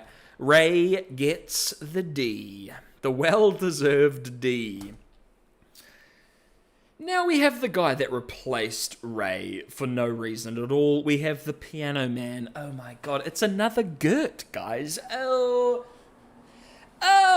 no, he was such a great piano player. Oh, but he saved the day, so maybe violence and war is good. Yes. So instead of utilizing Violin Man, Ray, they create a new guy, Piano Man, who plays the piano. Oh my god. And then, oh no, we're being invaded. So the Piano Man has to defend his home. On the nose. Subtle real world references on the nose. Haha, subtle. I see what you did there. Yeah, look, again, it's another incredibly on the nose, unsubtle bit of messaging that they're doing there. Some references to some real world situations as well, of course, in regards to war and conflict, both in recent times and in our history. But look, you have this, you're not only told the same story basically with Gert, except this time the Piano Man actually achieves something and helps and survives. But you already had a guy there. You had Ray, man. Why did you replace Ray with Piano Guy? He's not F though. He is what he is. Again, like Gert, he tells a little story, but Gert is throughout the entire season of the show. Piano Man is just kind of here and there, more focused in the last episode, right? So, it is what it is. He's no F ranking, even though I hate him because he took Ray's spot as the musician guy who could have saved the day. But, yeah, he's not a C like Gert, because it's very, very, very, very minor and almost telling the bloody same story, right? Oh, Adrian bloody Brody over here. All right, who have we got? We have in-game Victor, or at least their version, quote-unquote, of Victor, quote-unquote, from the game. Look, Vander on top, I knew it. Of course, Vander's going to be on top. We're so close, and I don't think either of these are going to get even close to S ranking, okay? So we have in-game Victor on the top, which, look, let's just peel the plaster off right now. Yes, all the League of Legends fans knew that this was going to come. Did we expect it to be like this? No. What happened to the Technomancer, man? What happened to the Machine Herald? Dude, you turned him into the bloody purple Arcane man. Why? Oh, I don't know. I really don't know why the massive change to both the character and the visual design happened. Oh, yes, I do. It was so they could sell some goddamn skins. Cringe, man. Stop it. Dude, why are we doing that? Why? Why can't you come up with a really cool design that is still the Machine Herald, and then they can sell that skin? Wowie, wowie, zowie. Look, I just wanted to see my boy. I think his design from the game is 10 times better than whatever monstrosity they turned him into here. Also, the absolute corruption and death of Victor. We always have a choice till the choice is false. Yes, people can change. Obviously, Victor is dead at this point. Obviously. Look, Death and Magician, right? The death has to come first. He's gone. The Victor that we know is dead and gone. Maybe, he lucked out and he's smoking galaxy gas with Smeech and Heimerdinger up in bloody Bandle City, But the Victor that we know is dead and gone, and the Victor that we deserved to get didn't come. Instead, he's just this cringe, bloody, malnourished, 10-foot thin man swimming in the Arcane. I liked his voice, at least. The voice sounded good. But why? Why did you have to change so much of the story, so much of the character? My God, and this is another thing, again, it's up to the personal taste thing of like, look, because I was expecting where this was going, my God, I was a little bit disappointed that it went not only in a different direction, but like in a completely different direction, by the gods. F, you, sir, are down with Wizard. Even though Wizard Victor is 10 trillion times worse than you, my friend. We then have Chaos God Victor, Cringe Lord Victor, yeah? Because, why is he a cringe lord? Well, you know, he's this chaos god that I see all, I know all, but I somehow didn't know that imperfections, oh my, is a good thing. Oh, whoa, how did I not friggin' figure that out? Really? And I'm sorry, but you can't drop Jayce's IQ throughout the season. Make him some asshole, make him some buffoon, make him like the reason so many horrible things are happening, for him to then be the level-headed one that figures out exactly what to say at the right time. Oh, dude, what are we? F, boy! F for God Victor. Super lame, super cringe. What was his plan? What was the scheme? I'm just going to turn everybody into these automatons, because that's the evolution. Oh. Is it glorious? Wow. I hated, like, here, oh man, the first time Victor from the game said glorious evolution, I was like, yeah boy, that's the line, he said it, yahoo! And then he said it 73,000 more times, and my God, it became cringer and cringer every time he used the line, because it's a cool line, and it's great, it's a great line. But did you have to say it 17 trillion times in one episode? F, boy, F. All right. We have one character left, and I wonder if you can figure out who that is. Can you figure that out? If you can't really figure that out, that's Vi from Season 2, Episode 7. Okay? Character-wise, not really present. So look, she can just sit down here. So, Vi, Season 2, Episode 7, don't really get much of her, don't really see much of her, right? So, not enough screen time to really pin her down, but, oh boy, is it all so bloody cringe that one of the three, I guess, very small factors that shape the alternate universe that is in Episode 7 is that she's dead. Dude, what were you thinking, bro? And I'm sorry. I'm so sorry. But let us look back to Season 1, where we have Powder as a child. She is already traumatized. She found, quote unquote, her parents' bodies on a battlefield.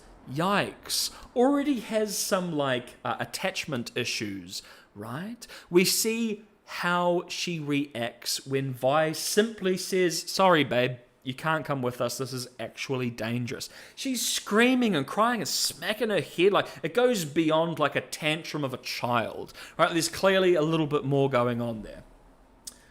She witnesses, instead of accidentally killing her adoptive family, or most of it, she witnesses instead her sister, the last actual family she has left, blow up. And she's just absolutely fine. Really? She just grows up to be Powder all good? Really? Jeepers, I thought that would be, like, almost as traumatic, because let's not forget what causes the explosion in Jayce's place, right? It is Powder. So Powder accidentally blows up her sister, and somehow she is absolutely fine. So, the question is, and the show gets it wrong clearly, the question is, well, who creates Vi? retard. Who creates Jinx? Is it Vi? Is it Silco? Or is it Jinx herself? Well, it can't be Vi, right? Because if Vi's dead, everything's juicy, happy. What creates, what morphs Jinx was Silco. I mean, what's the difference here? Yeah, you didn't get slapped in the face by Vi, but I don't think that's quite as traumatic as watching her blow up because you dropped a bloody crystal on the ground, girl. No. You just continued to be raised by Vander instead of Silco. I'm sorry, but yikey dikeys. I think you're kind of going against your own bloody thing there. Oh no, I'm doing it now. Oh, sorry, babe. Sorry. Yeah, that's a bit too much for me to leave her up there. Sorry. Sozzy. So yeah, so Vi... Season 2, Episode 7. Yeah, it's just not enough screen time, unfortunately. Well, now, let me... Because I thought of a character while we were going through this. I can't believe I forgot to chuck them in. Let me chuck on... Yeah, this feller. Hello, I'm still here. Well, I quickly... make this final guy for you. And it's a surprise.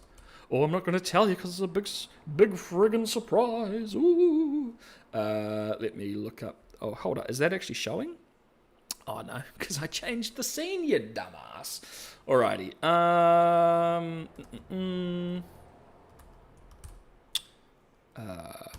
There we go. Okay. Well, you'll see what I searched in a second in bio by. All I got was real life people, apart from this one, but that works for me. So, nip her in. Like that. Make him quite a bit bigger because he's a big boy. There we go. Save that. Download that. That is... Save. Thank you. Download the PNG. Go back here. There he is. Got another file for you. Hope you can take it. Okay. There he is. Here we go. Beautiful. Bing, bang, boom. Lovely. One more character added like that. Get rid of these. Jump back to the right scene. Na. We've got the Stillwater Warden. Yes, the guy who is, well, quite a bloody buffoon, isn't he? The only times we get to see him, he gets tricked. He gets played. What a dunce. He should be fired immediately, bro. It's like the most high-security prison in both of these cities. And the only times we see him is when he gets played by two potentially underage women. My guy. Are you some kind of creep? Do you just melt at the knees when Caitlyn Kiriman and Jinx, disguised as an enforcer, has a chit-chat with your brother? Yeah, pretty bad. It's just another notch, much like Harold. He's another good representation of how miserable and frankly pathetic the security in Piltover really is. Well, alright, let's grab our top 5. Easy number 1, Vander. Look at us go. Number 2, Echo. Even with the issues from Season 2, he still managed to come out number 2. Oh, this is going to make people spew. Number 3 is Marcus, boy. The actual human character in Arcane. Well, goodness me. Number 4, of course, Silco. Even with the Silco slander and the changes in Season 2, of course, my boy's going to be up there. And last on number 5 is Season 1 only Victor. And then we have nothing in S. We have nothing in A. Oh dear. And in B, we've got Jinx, Season 1 and Season 2. We have Clagger. We got Huck, Singed, Cassandra? Karaman? Yeah, Cassandra. Yep, Cassandra, Mel, Tobias, Finn, Rictus. We have the illusion trickery part for LeBlanc before she became awfully cringe. And we've got Season 2, Episode 7, Powder, all in B. Look at that, Powder and Jinx. Two ends of the same spectrum. Would you look at that? Incredible, incredible, amazing. In C, we've got...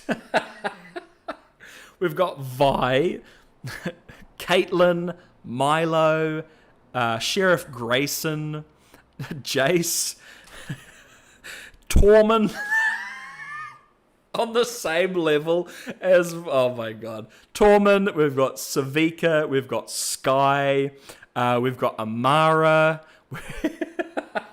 we've got Smeech, we've got Isha, we've got Ambisa, we've got Jericho, and we've got Gert.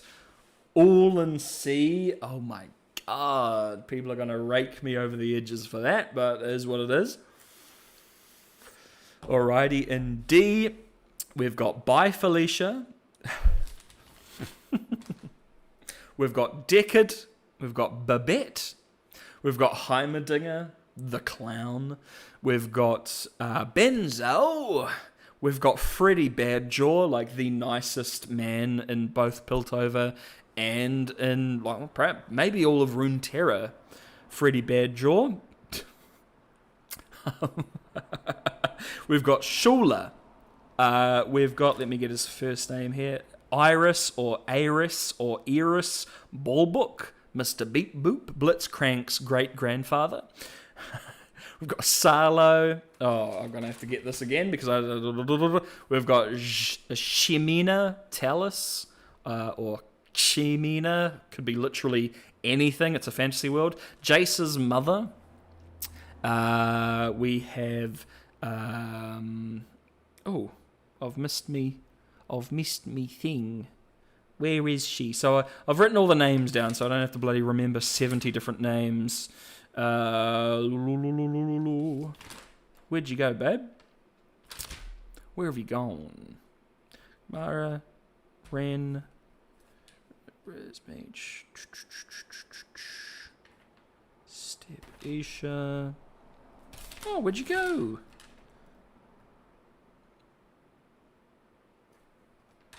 Oh, I just need to find her name, please. It's written here somewhere. Alora, bro, I'm blind and stupid. You know, half my brain is rotted away because I'm some kind of undead foul creature. So we've got Alora. We've got Bug-Eyed Joe. We've got Scar. We've got Rennie. Margot or Margot. Cross. Lest.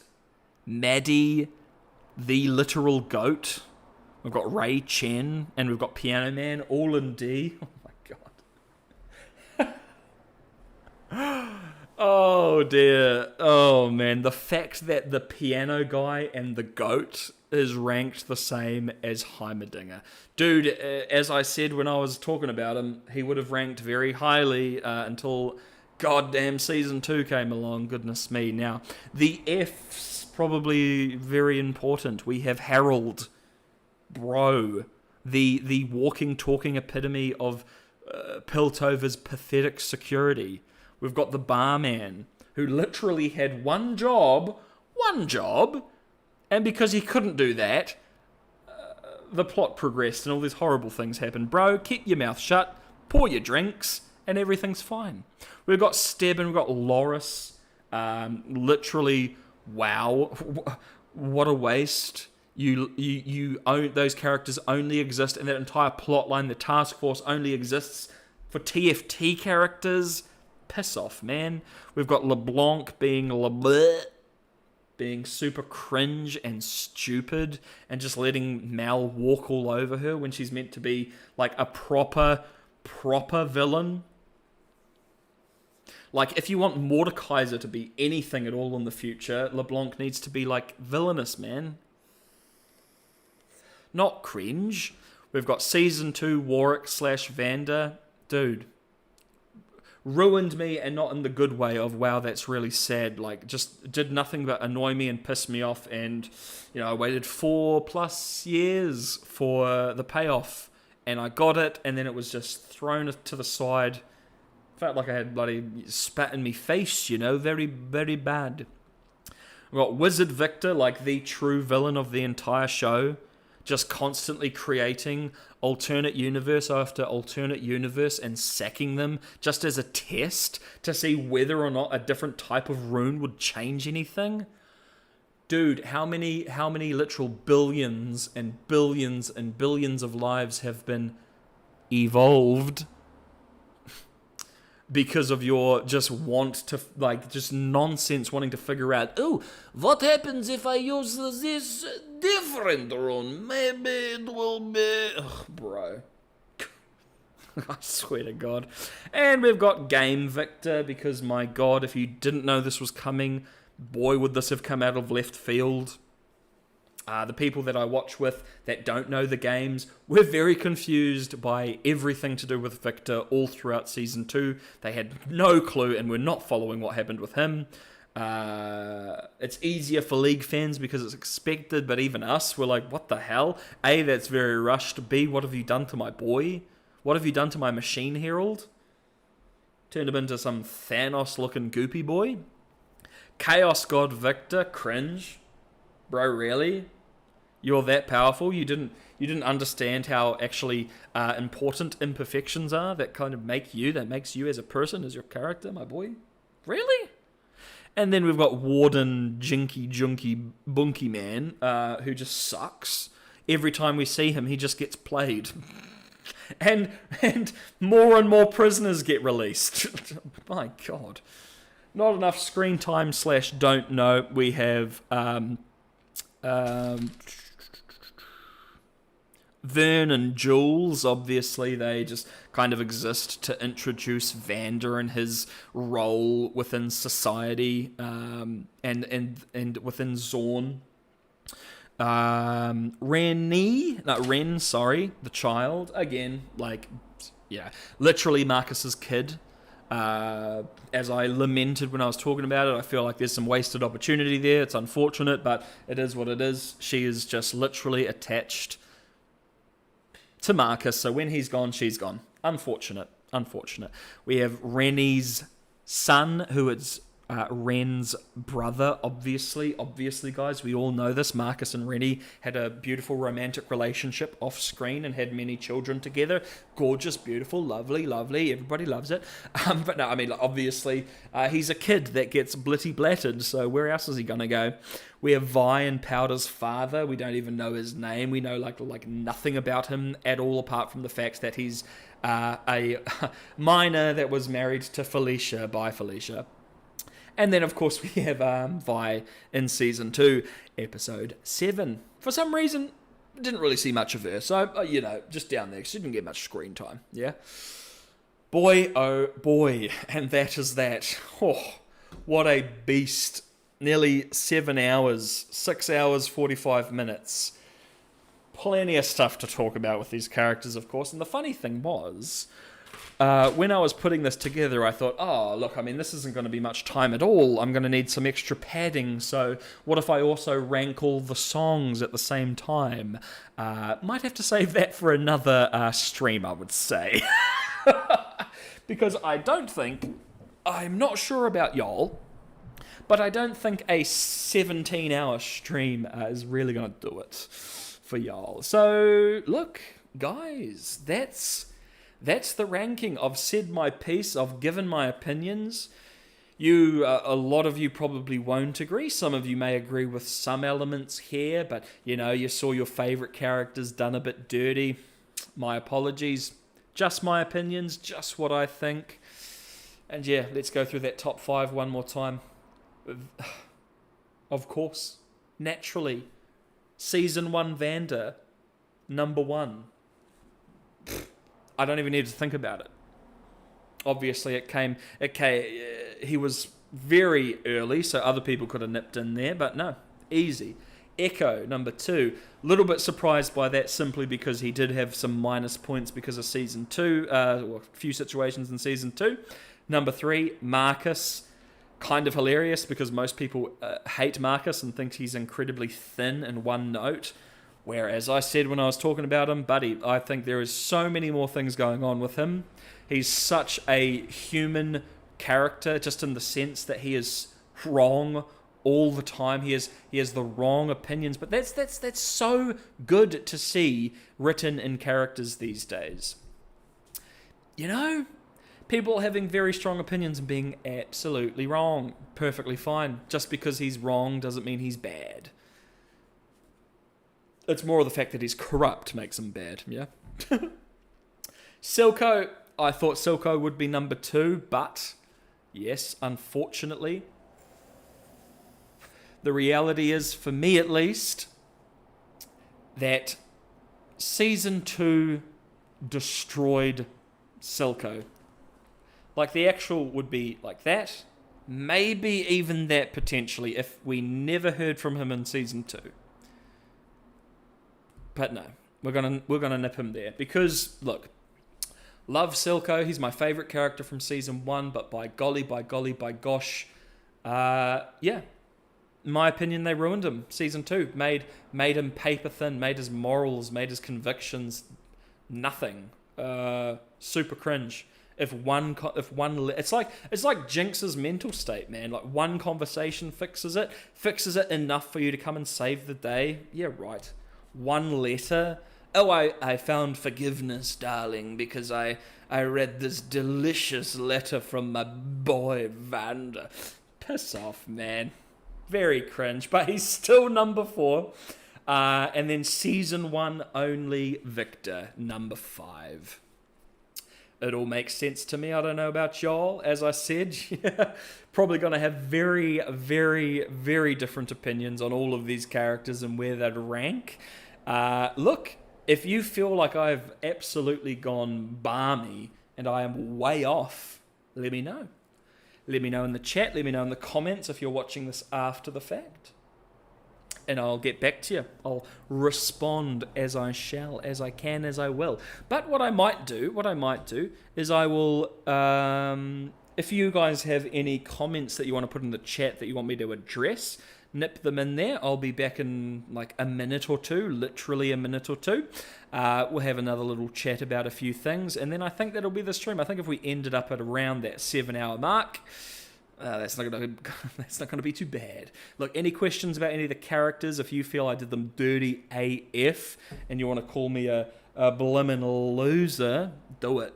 We'll have the chat. Do it. I'll be back.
Alrighty, tighty. Now, before we continue this conversation, I need everyone listening to have a drink of water. Stay hydrated. Okay? Even undead feral creatures like me require the H2O goodness. Oh dear. Or if you've got a coffee, have a sippy of your coffee. If you're drinking tea, I don't want to know you. Simple as that. Alright, so let me position my mic a little better. Sorry if that made a loud noise, my apologies.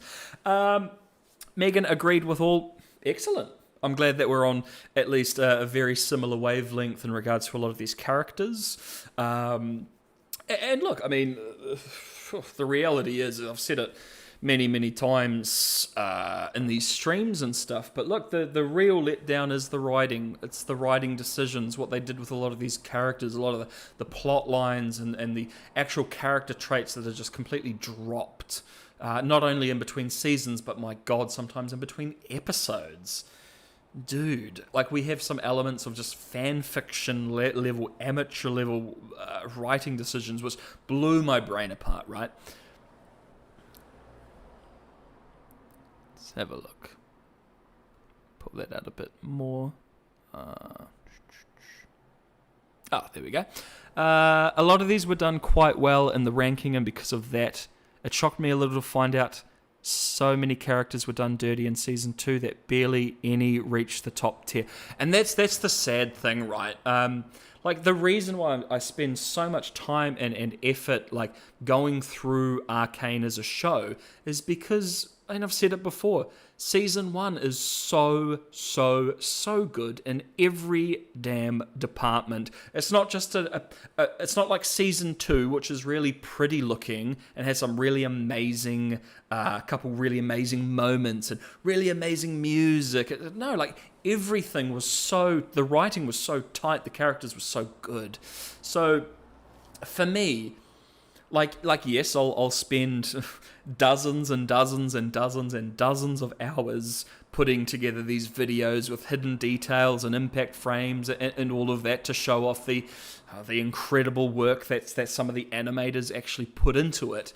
But then I will also, in the same vein, sit here for 7 hours complaining and talking about the writing, because of course, apart from the odd character, which really we could only talk about the design and the visuals, all of this had to do with the writing decisions that was made between seasons. So many times, like with Vi, with Caitlyn, with Jinx, they started in season 1 as S or A ranked characters and then just slowly get dropped down because of some foolish nonsense that they do in season 2, which it just comes out of nowhere, man. Like, to me, the most shocking thing of all was seeing that pretty much a lot of the writing team that wrote season 1 also wrote season 2. Like, there were so many times where I was watching it before I looked into background stuff where I thought, is this an entirely different writing team that don't understand some of these characters? Like, is that why we're seeing so many bizarre changes? Hot take, I prefer shipping Vander and Grayson than Vander and Silco. Not a hot take at all. To be honest, to be frank, to be completely frank and beans with you, Megan, I'm not very hot on the Vander Silco ship. I like them as the brotherly rivals that go way too far in regards to their rivalry and their violence and da-da-da-da. And it's a very male-esque thing to write about in regards to your characters, right? You have this falling out between two individually quite powerful individuals, and just look at the horror and the violence and the brutality that happens to everyone around them because of that, right? I think that really gets tarnished if you try and ship the two. It's the season 2 episode 7 stuff. Whatever, you do the Vander Silco ship bait, give a tiniest amount of imagery for them, and then you just move right along, right?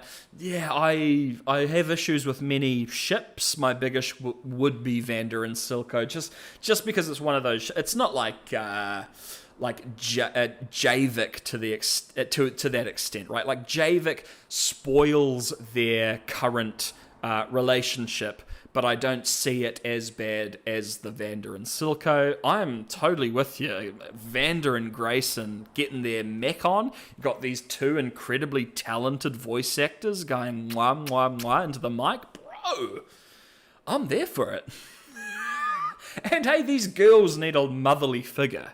And my goodness, what's a better motherly figure than badass Grayson, right? No, I maybe that's a hot take within the community, Megan, but it certainly ain't with me. I'm 100% on your side with that one. 100%.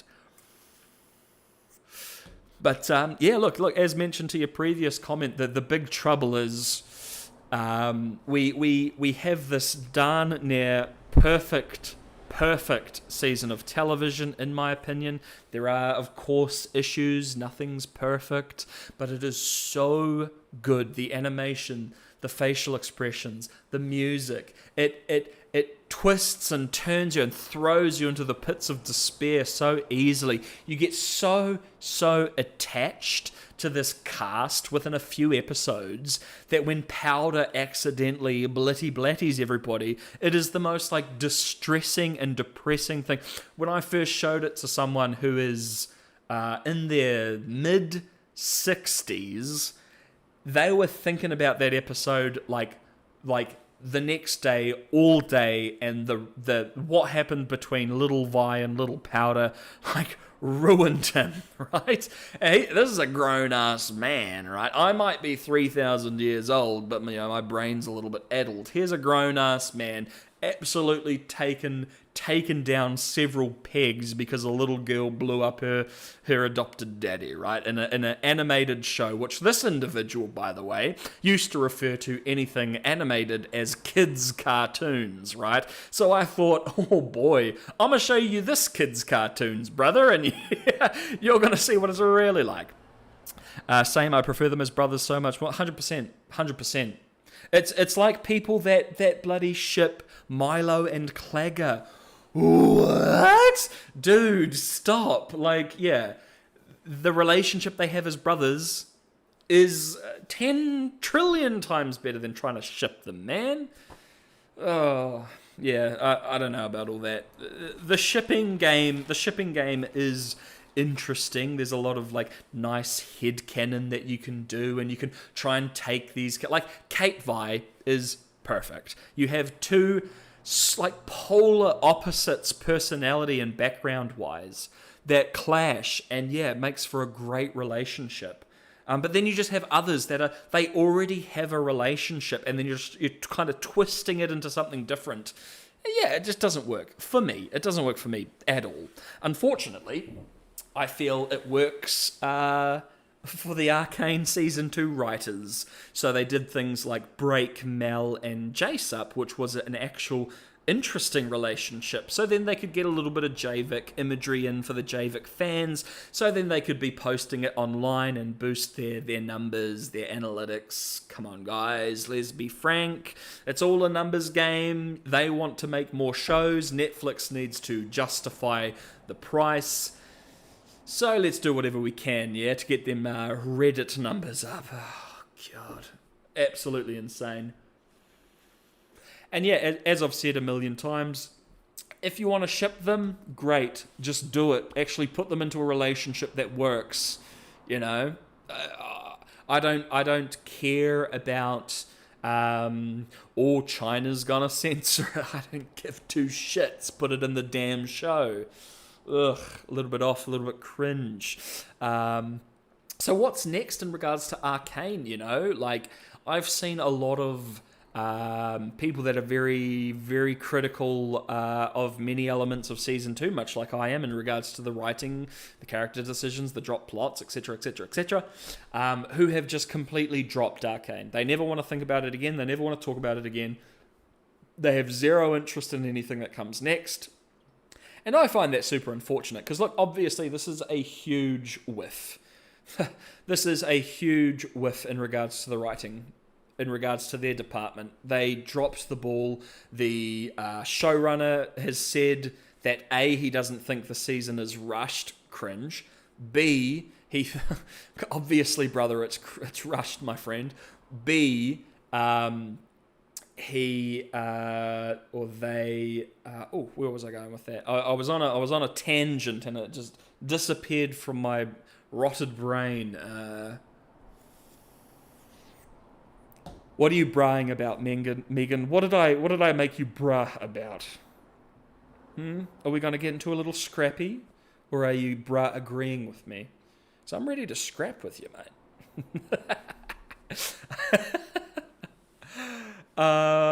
Anyway, so so the showrunner has said as well that they took some risks when it came with the writing.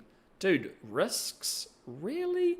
You have such an amazing season of television that you're not just going to try and follow that. You're going to try and take some risks. Ooh, sounds like someone got a bit big for his booties. Yeah, unfortunate. I guess that does happen, though. That is a reality. We're all human. Completely fair. Imagine you're the showrunner. You brought this to Netflix. It was your passion project for like 7 or 8 years, making Arcane Season 1. You put your blood, sweat, and tears into it, and it turns out to be beloved. It is huge. You get raised up as like, dude, this is where we need to be. You're amazing. I can't believe you went with this. I can't believe da-da-da-da-da. It kind of makes sense that maybe he'd get a bit big and he'd think, yeah, we can take some risks here. We took a lot of risks with Season 1 and it worked out. So here we are again with Season 2, taking even bigger risks, and yeah, unfortunately it didn't pay off, right? So what are we left with? We're left with Season 1 of an amazing television show, and Season 2 that for the most part in those particular departments are a bit of a letdown. So does that mean that I'm just going to drop the show completely? Absolutely not. Absolutely not. If you've been watching my videos, you'll know the last month and a half, 2 months has been dedicated to showing off as much of the cool details as I can in the show because I love the IP, I love the story, I loved all of the characters. And I think it's kind of therapeutic to sit here and whinge about a lot of these decisions. And it is interesting to see how many people either... The thing that I find very interesting within the fandom is people that think, oh, Season 2, it's 10 out of 10. I prefer it over Season 1. It's amazing. It's perfect. I love everything about it. But I wish they did X, Y, Z. It's like, that's a bit odd.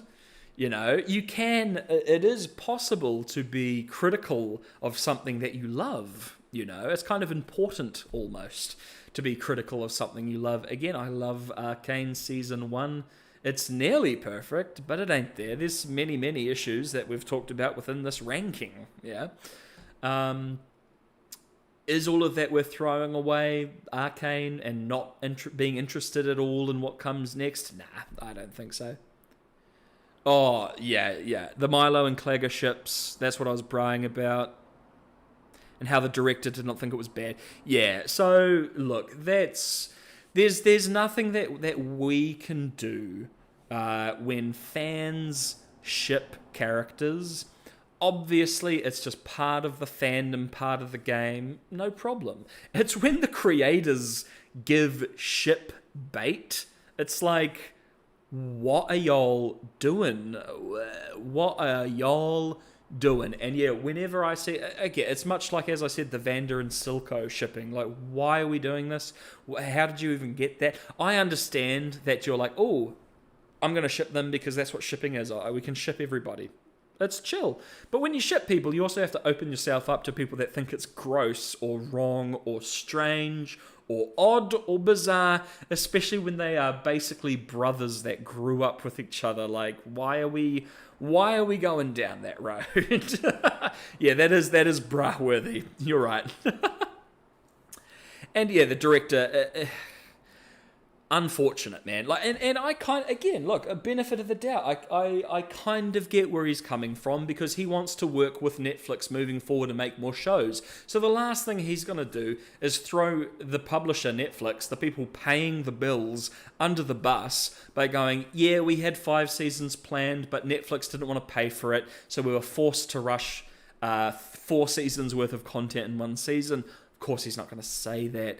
Of course, if you are a professional, you would never say that.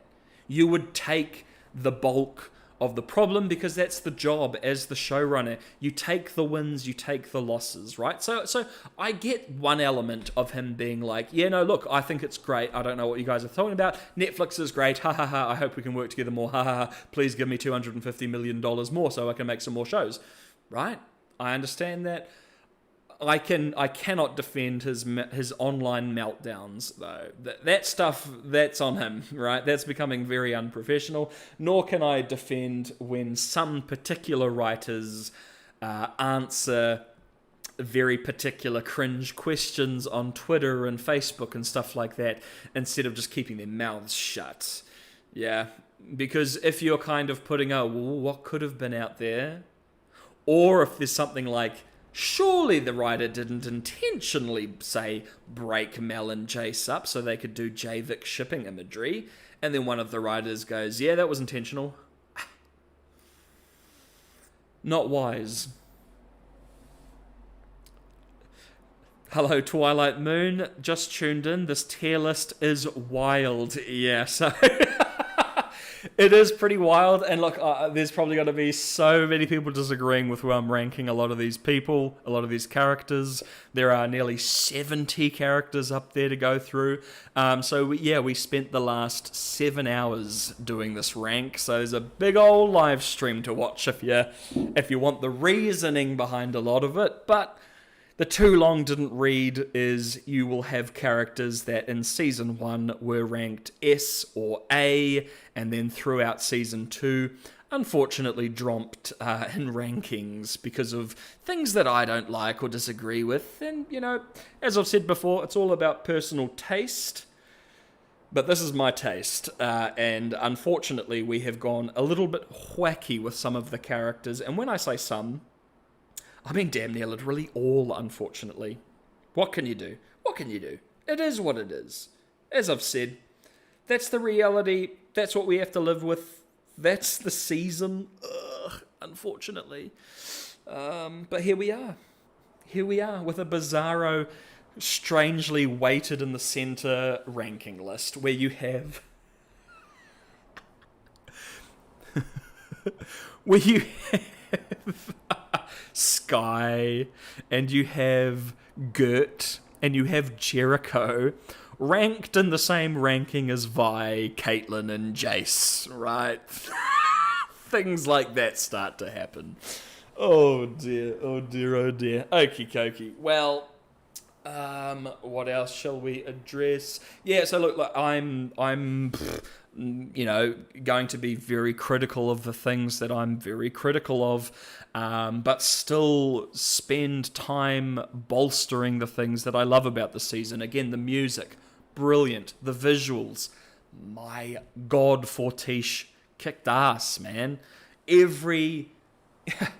scenes where, much like Season 1, scenes where two characters are just sitting having dialogue, just visually is oftentimes beautiful, man. All of the impact frames that they did not need to put so much effort into, because it's literally a frame that flashes by in a split second and you'll barely register what's going on. So much detail and so many of them.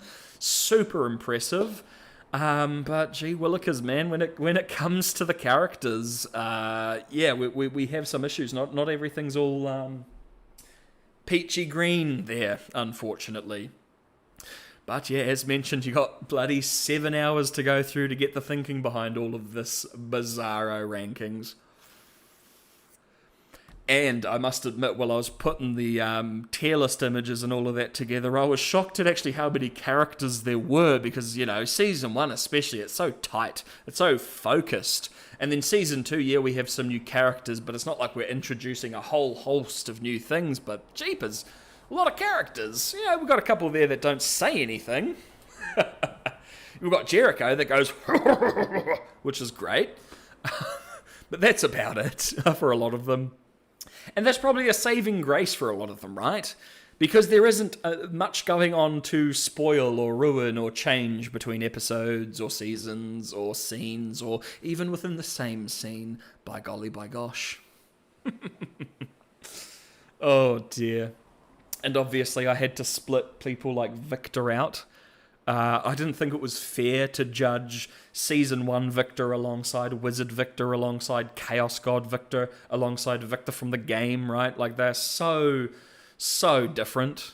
And, you know, as I mentioned, Wizard Victor is like the villain of the show. Everybody knows it. Everybody sees it.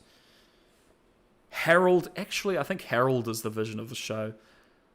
The vision? The villain. Bro. I've been talking for too long. It's fine. I talked about last stream quite a bit of like where things might go in a spin-off show involving like Noxus or Ionia or Demacia or all three.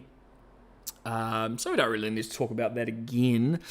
If I had to, let's bring this up. So, let's see. Just quickly going through this. I just want to make sure everything's all ticky-boo there. Because, yeah, that's pretty much where everything lies. And it is very interesting, Megan, as you pointed out, that we didn't have a lot to choose from in regards to high-ranking characters, unfortunately. As I mentioned before, a lot of them started at S rank, started at A rank, but, yeah, just slowly got drawn down and down and down by some of the silliness that the writers decided to write. Whoopsies.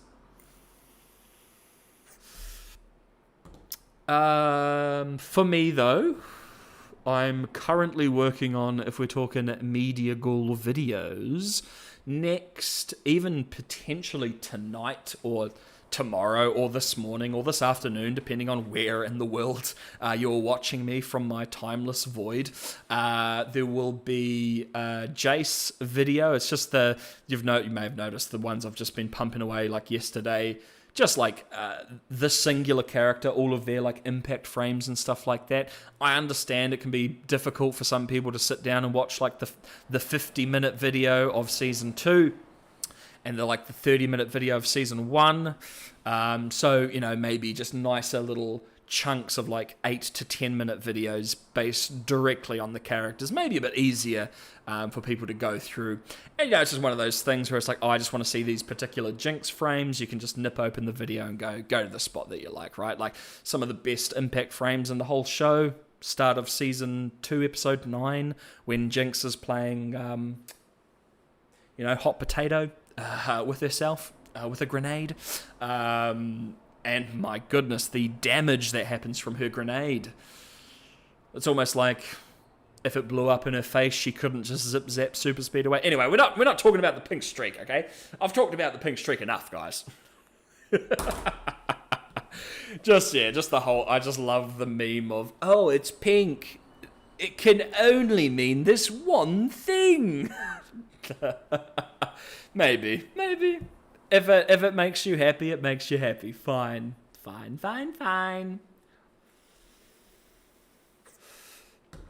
Alrighty. I think that's a good place to end it, guys. Thank you so much. Megan, you've been around for hours and hours and hours. I appreciate that beyond what words can put.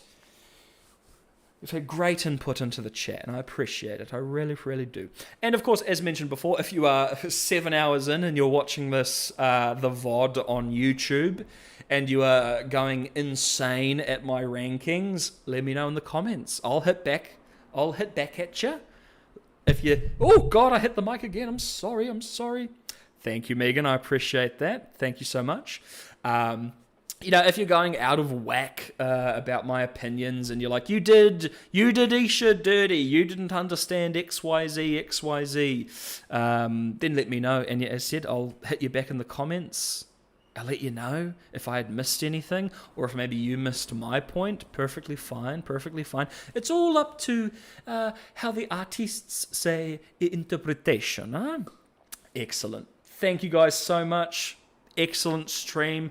I thought this maybe would last 2 hours. What a fool I was. I'm glad I started it at like 6 a.m. because we would still be probably trucking along and I would be slowly dying. Well, I'm always dying. I'm the media ghoul. I'm an undead creature. He, characters and such. Okay.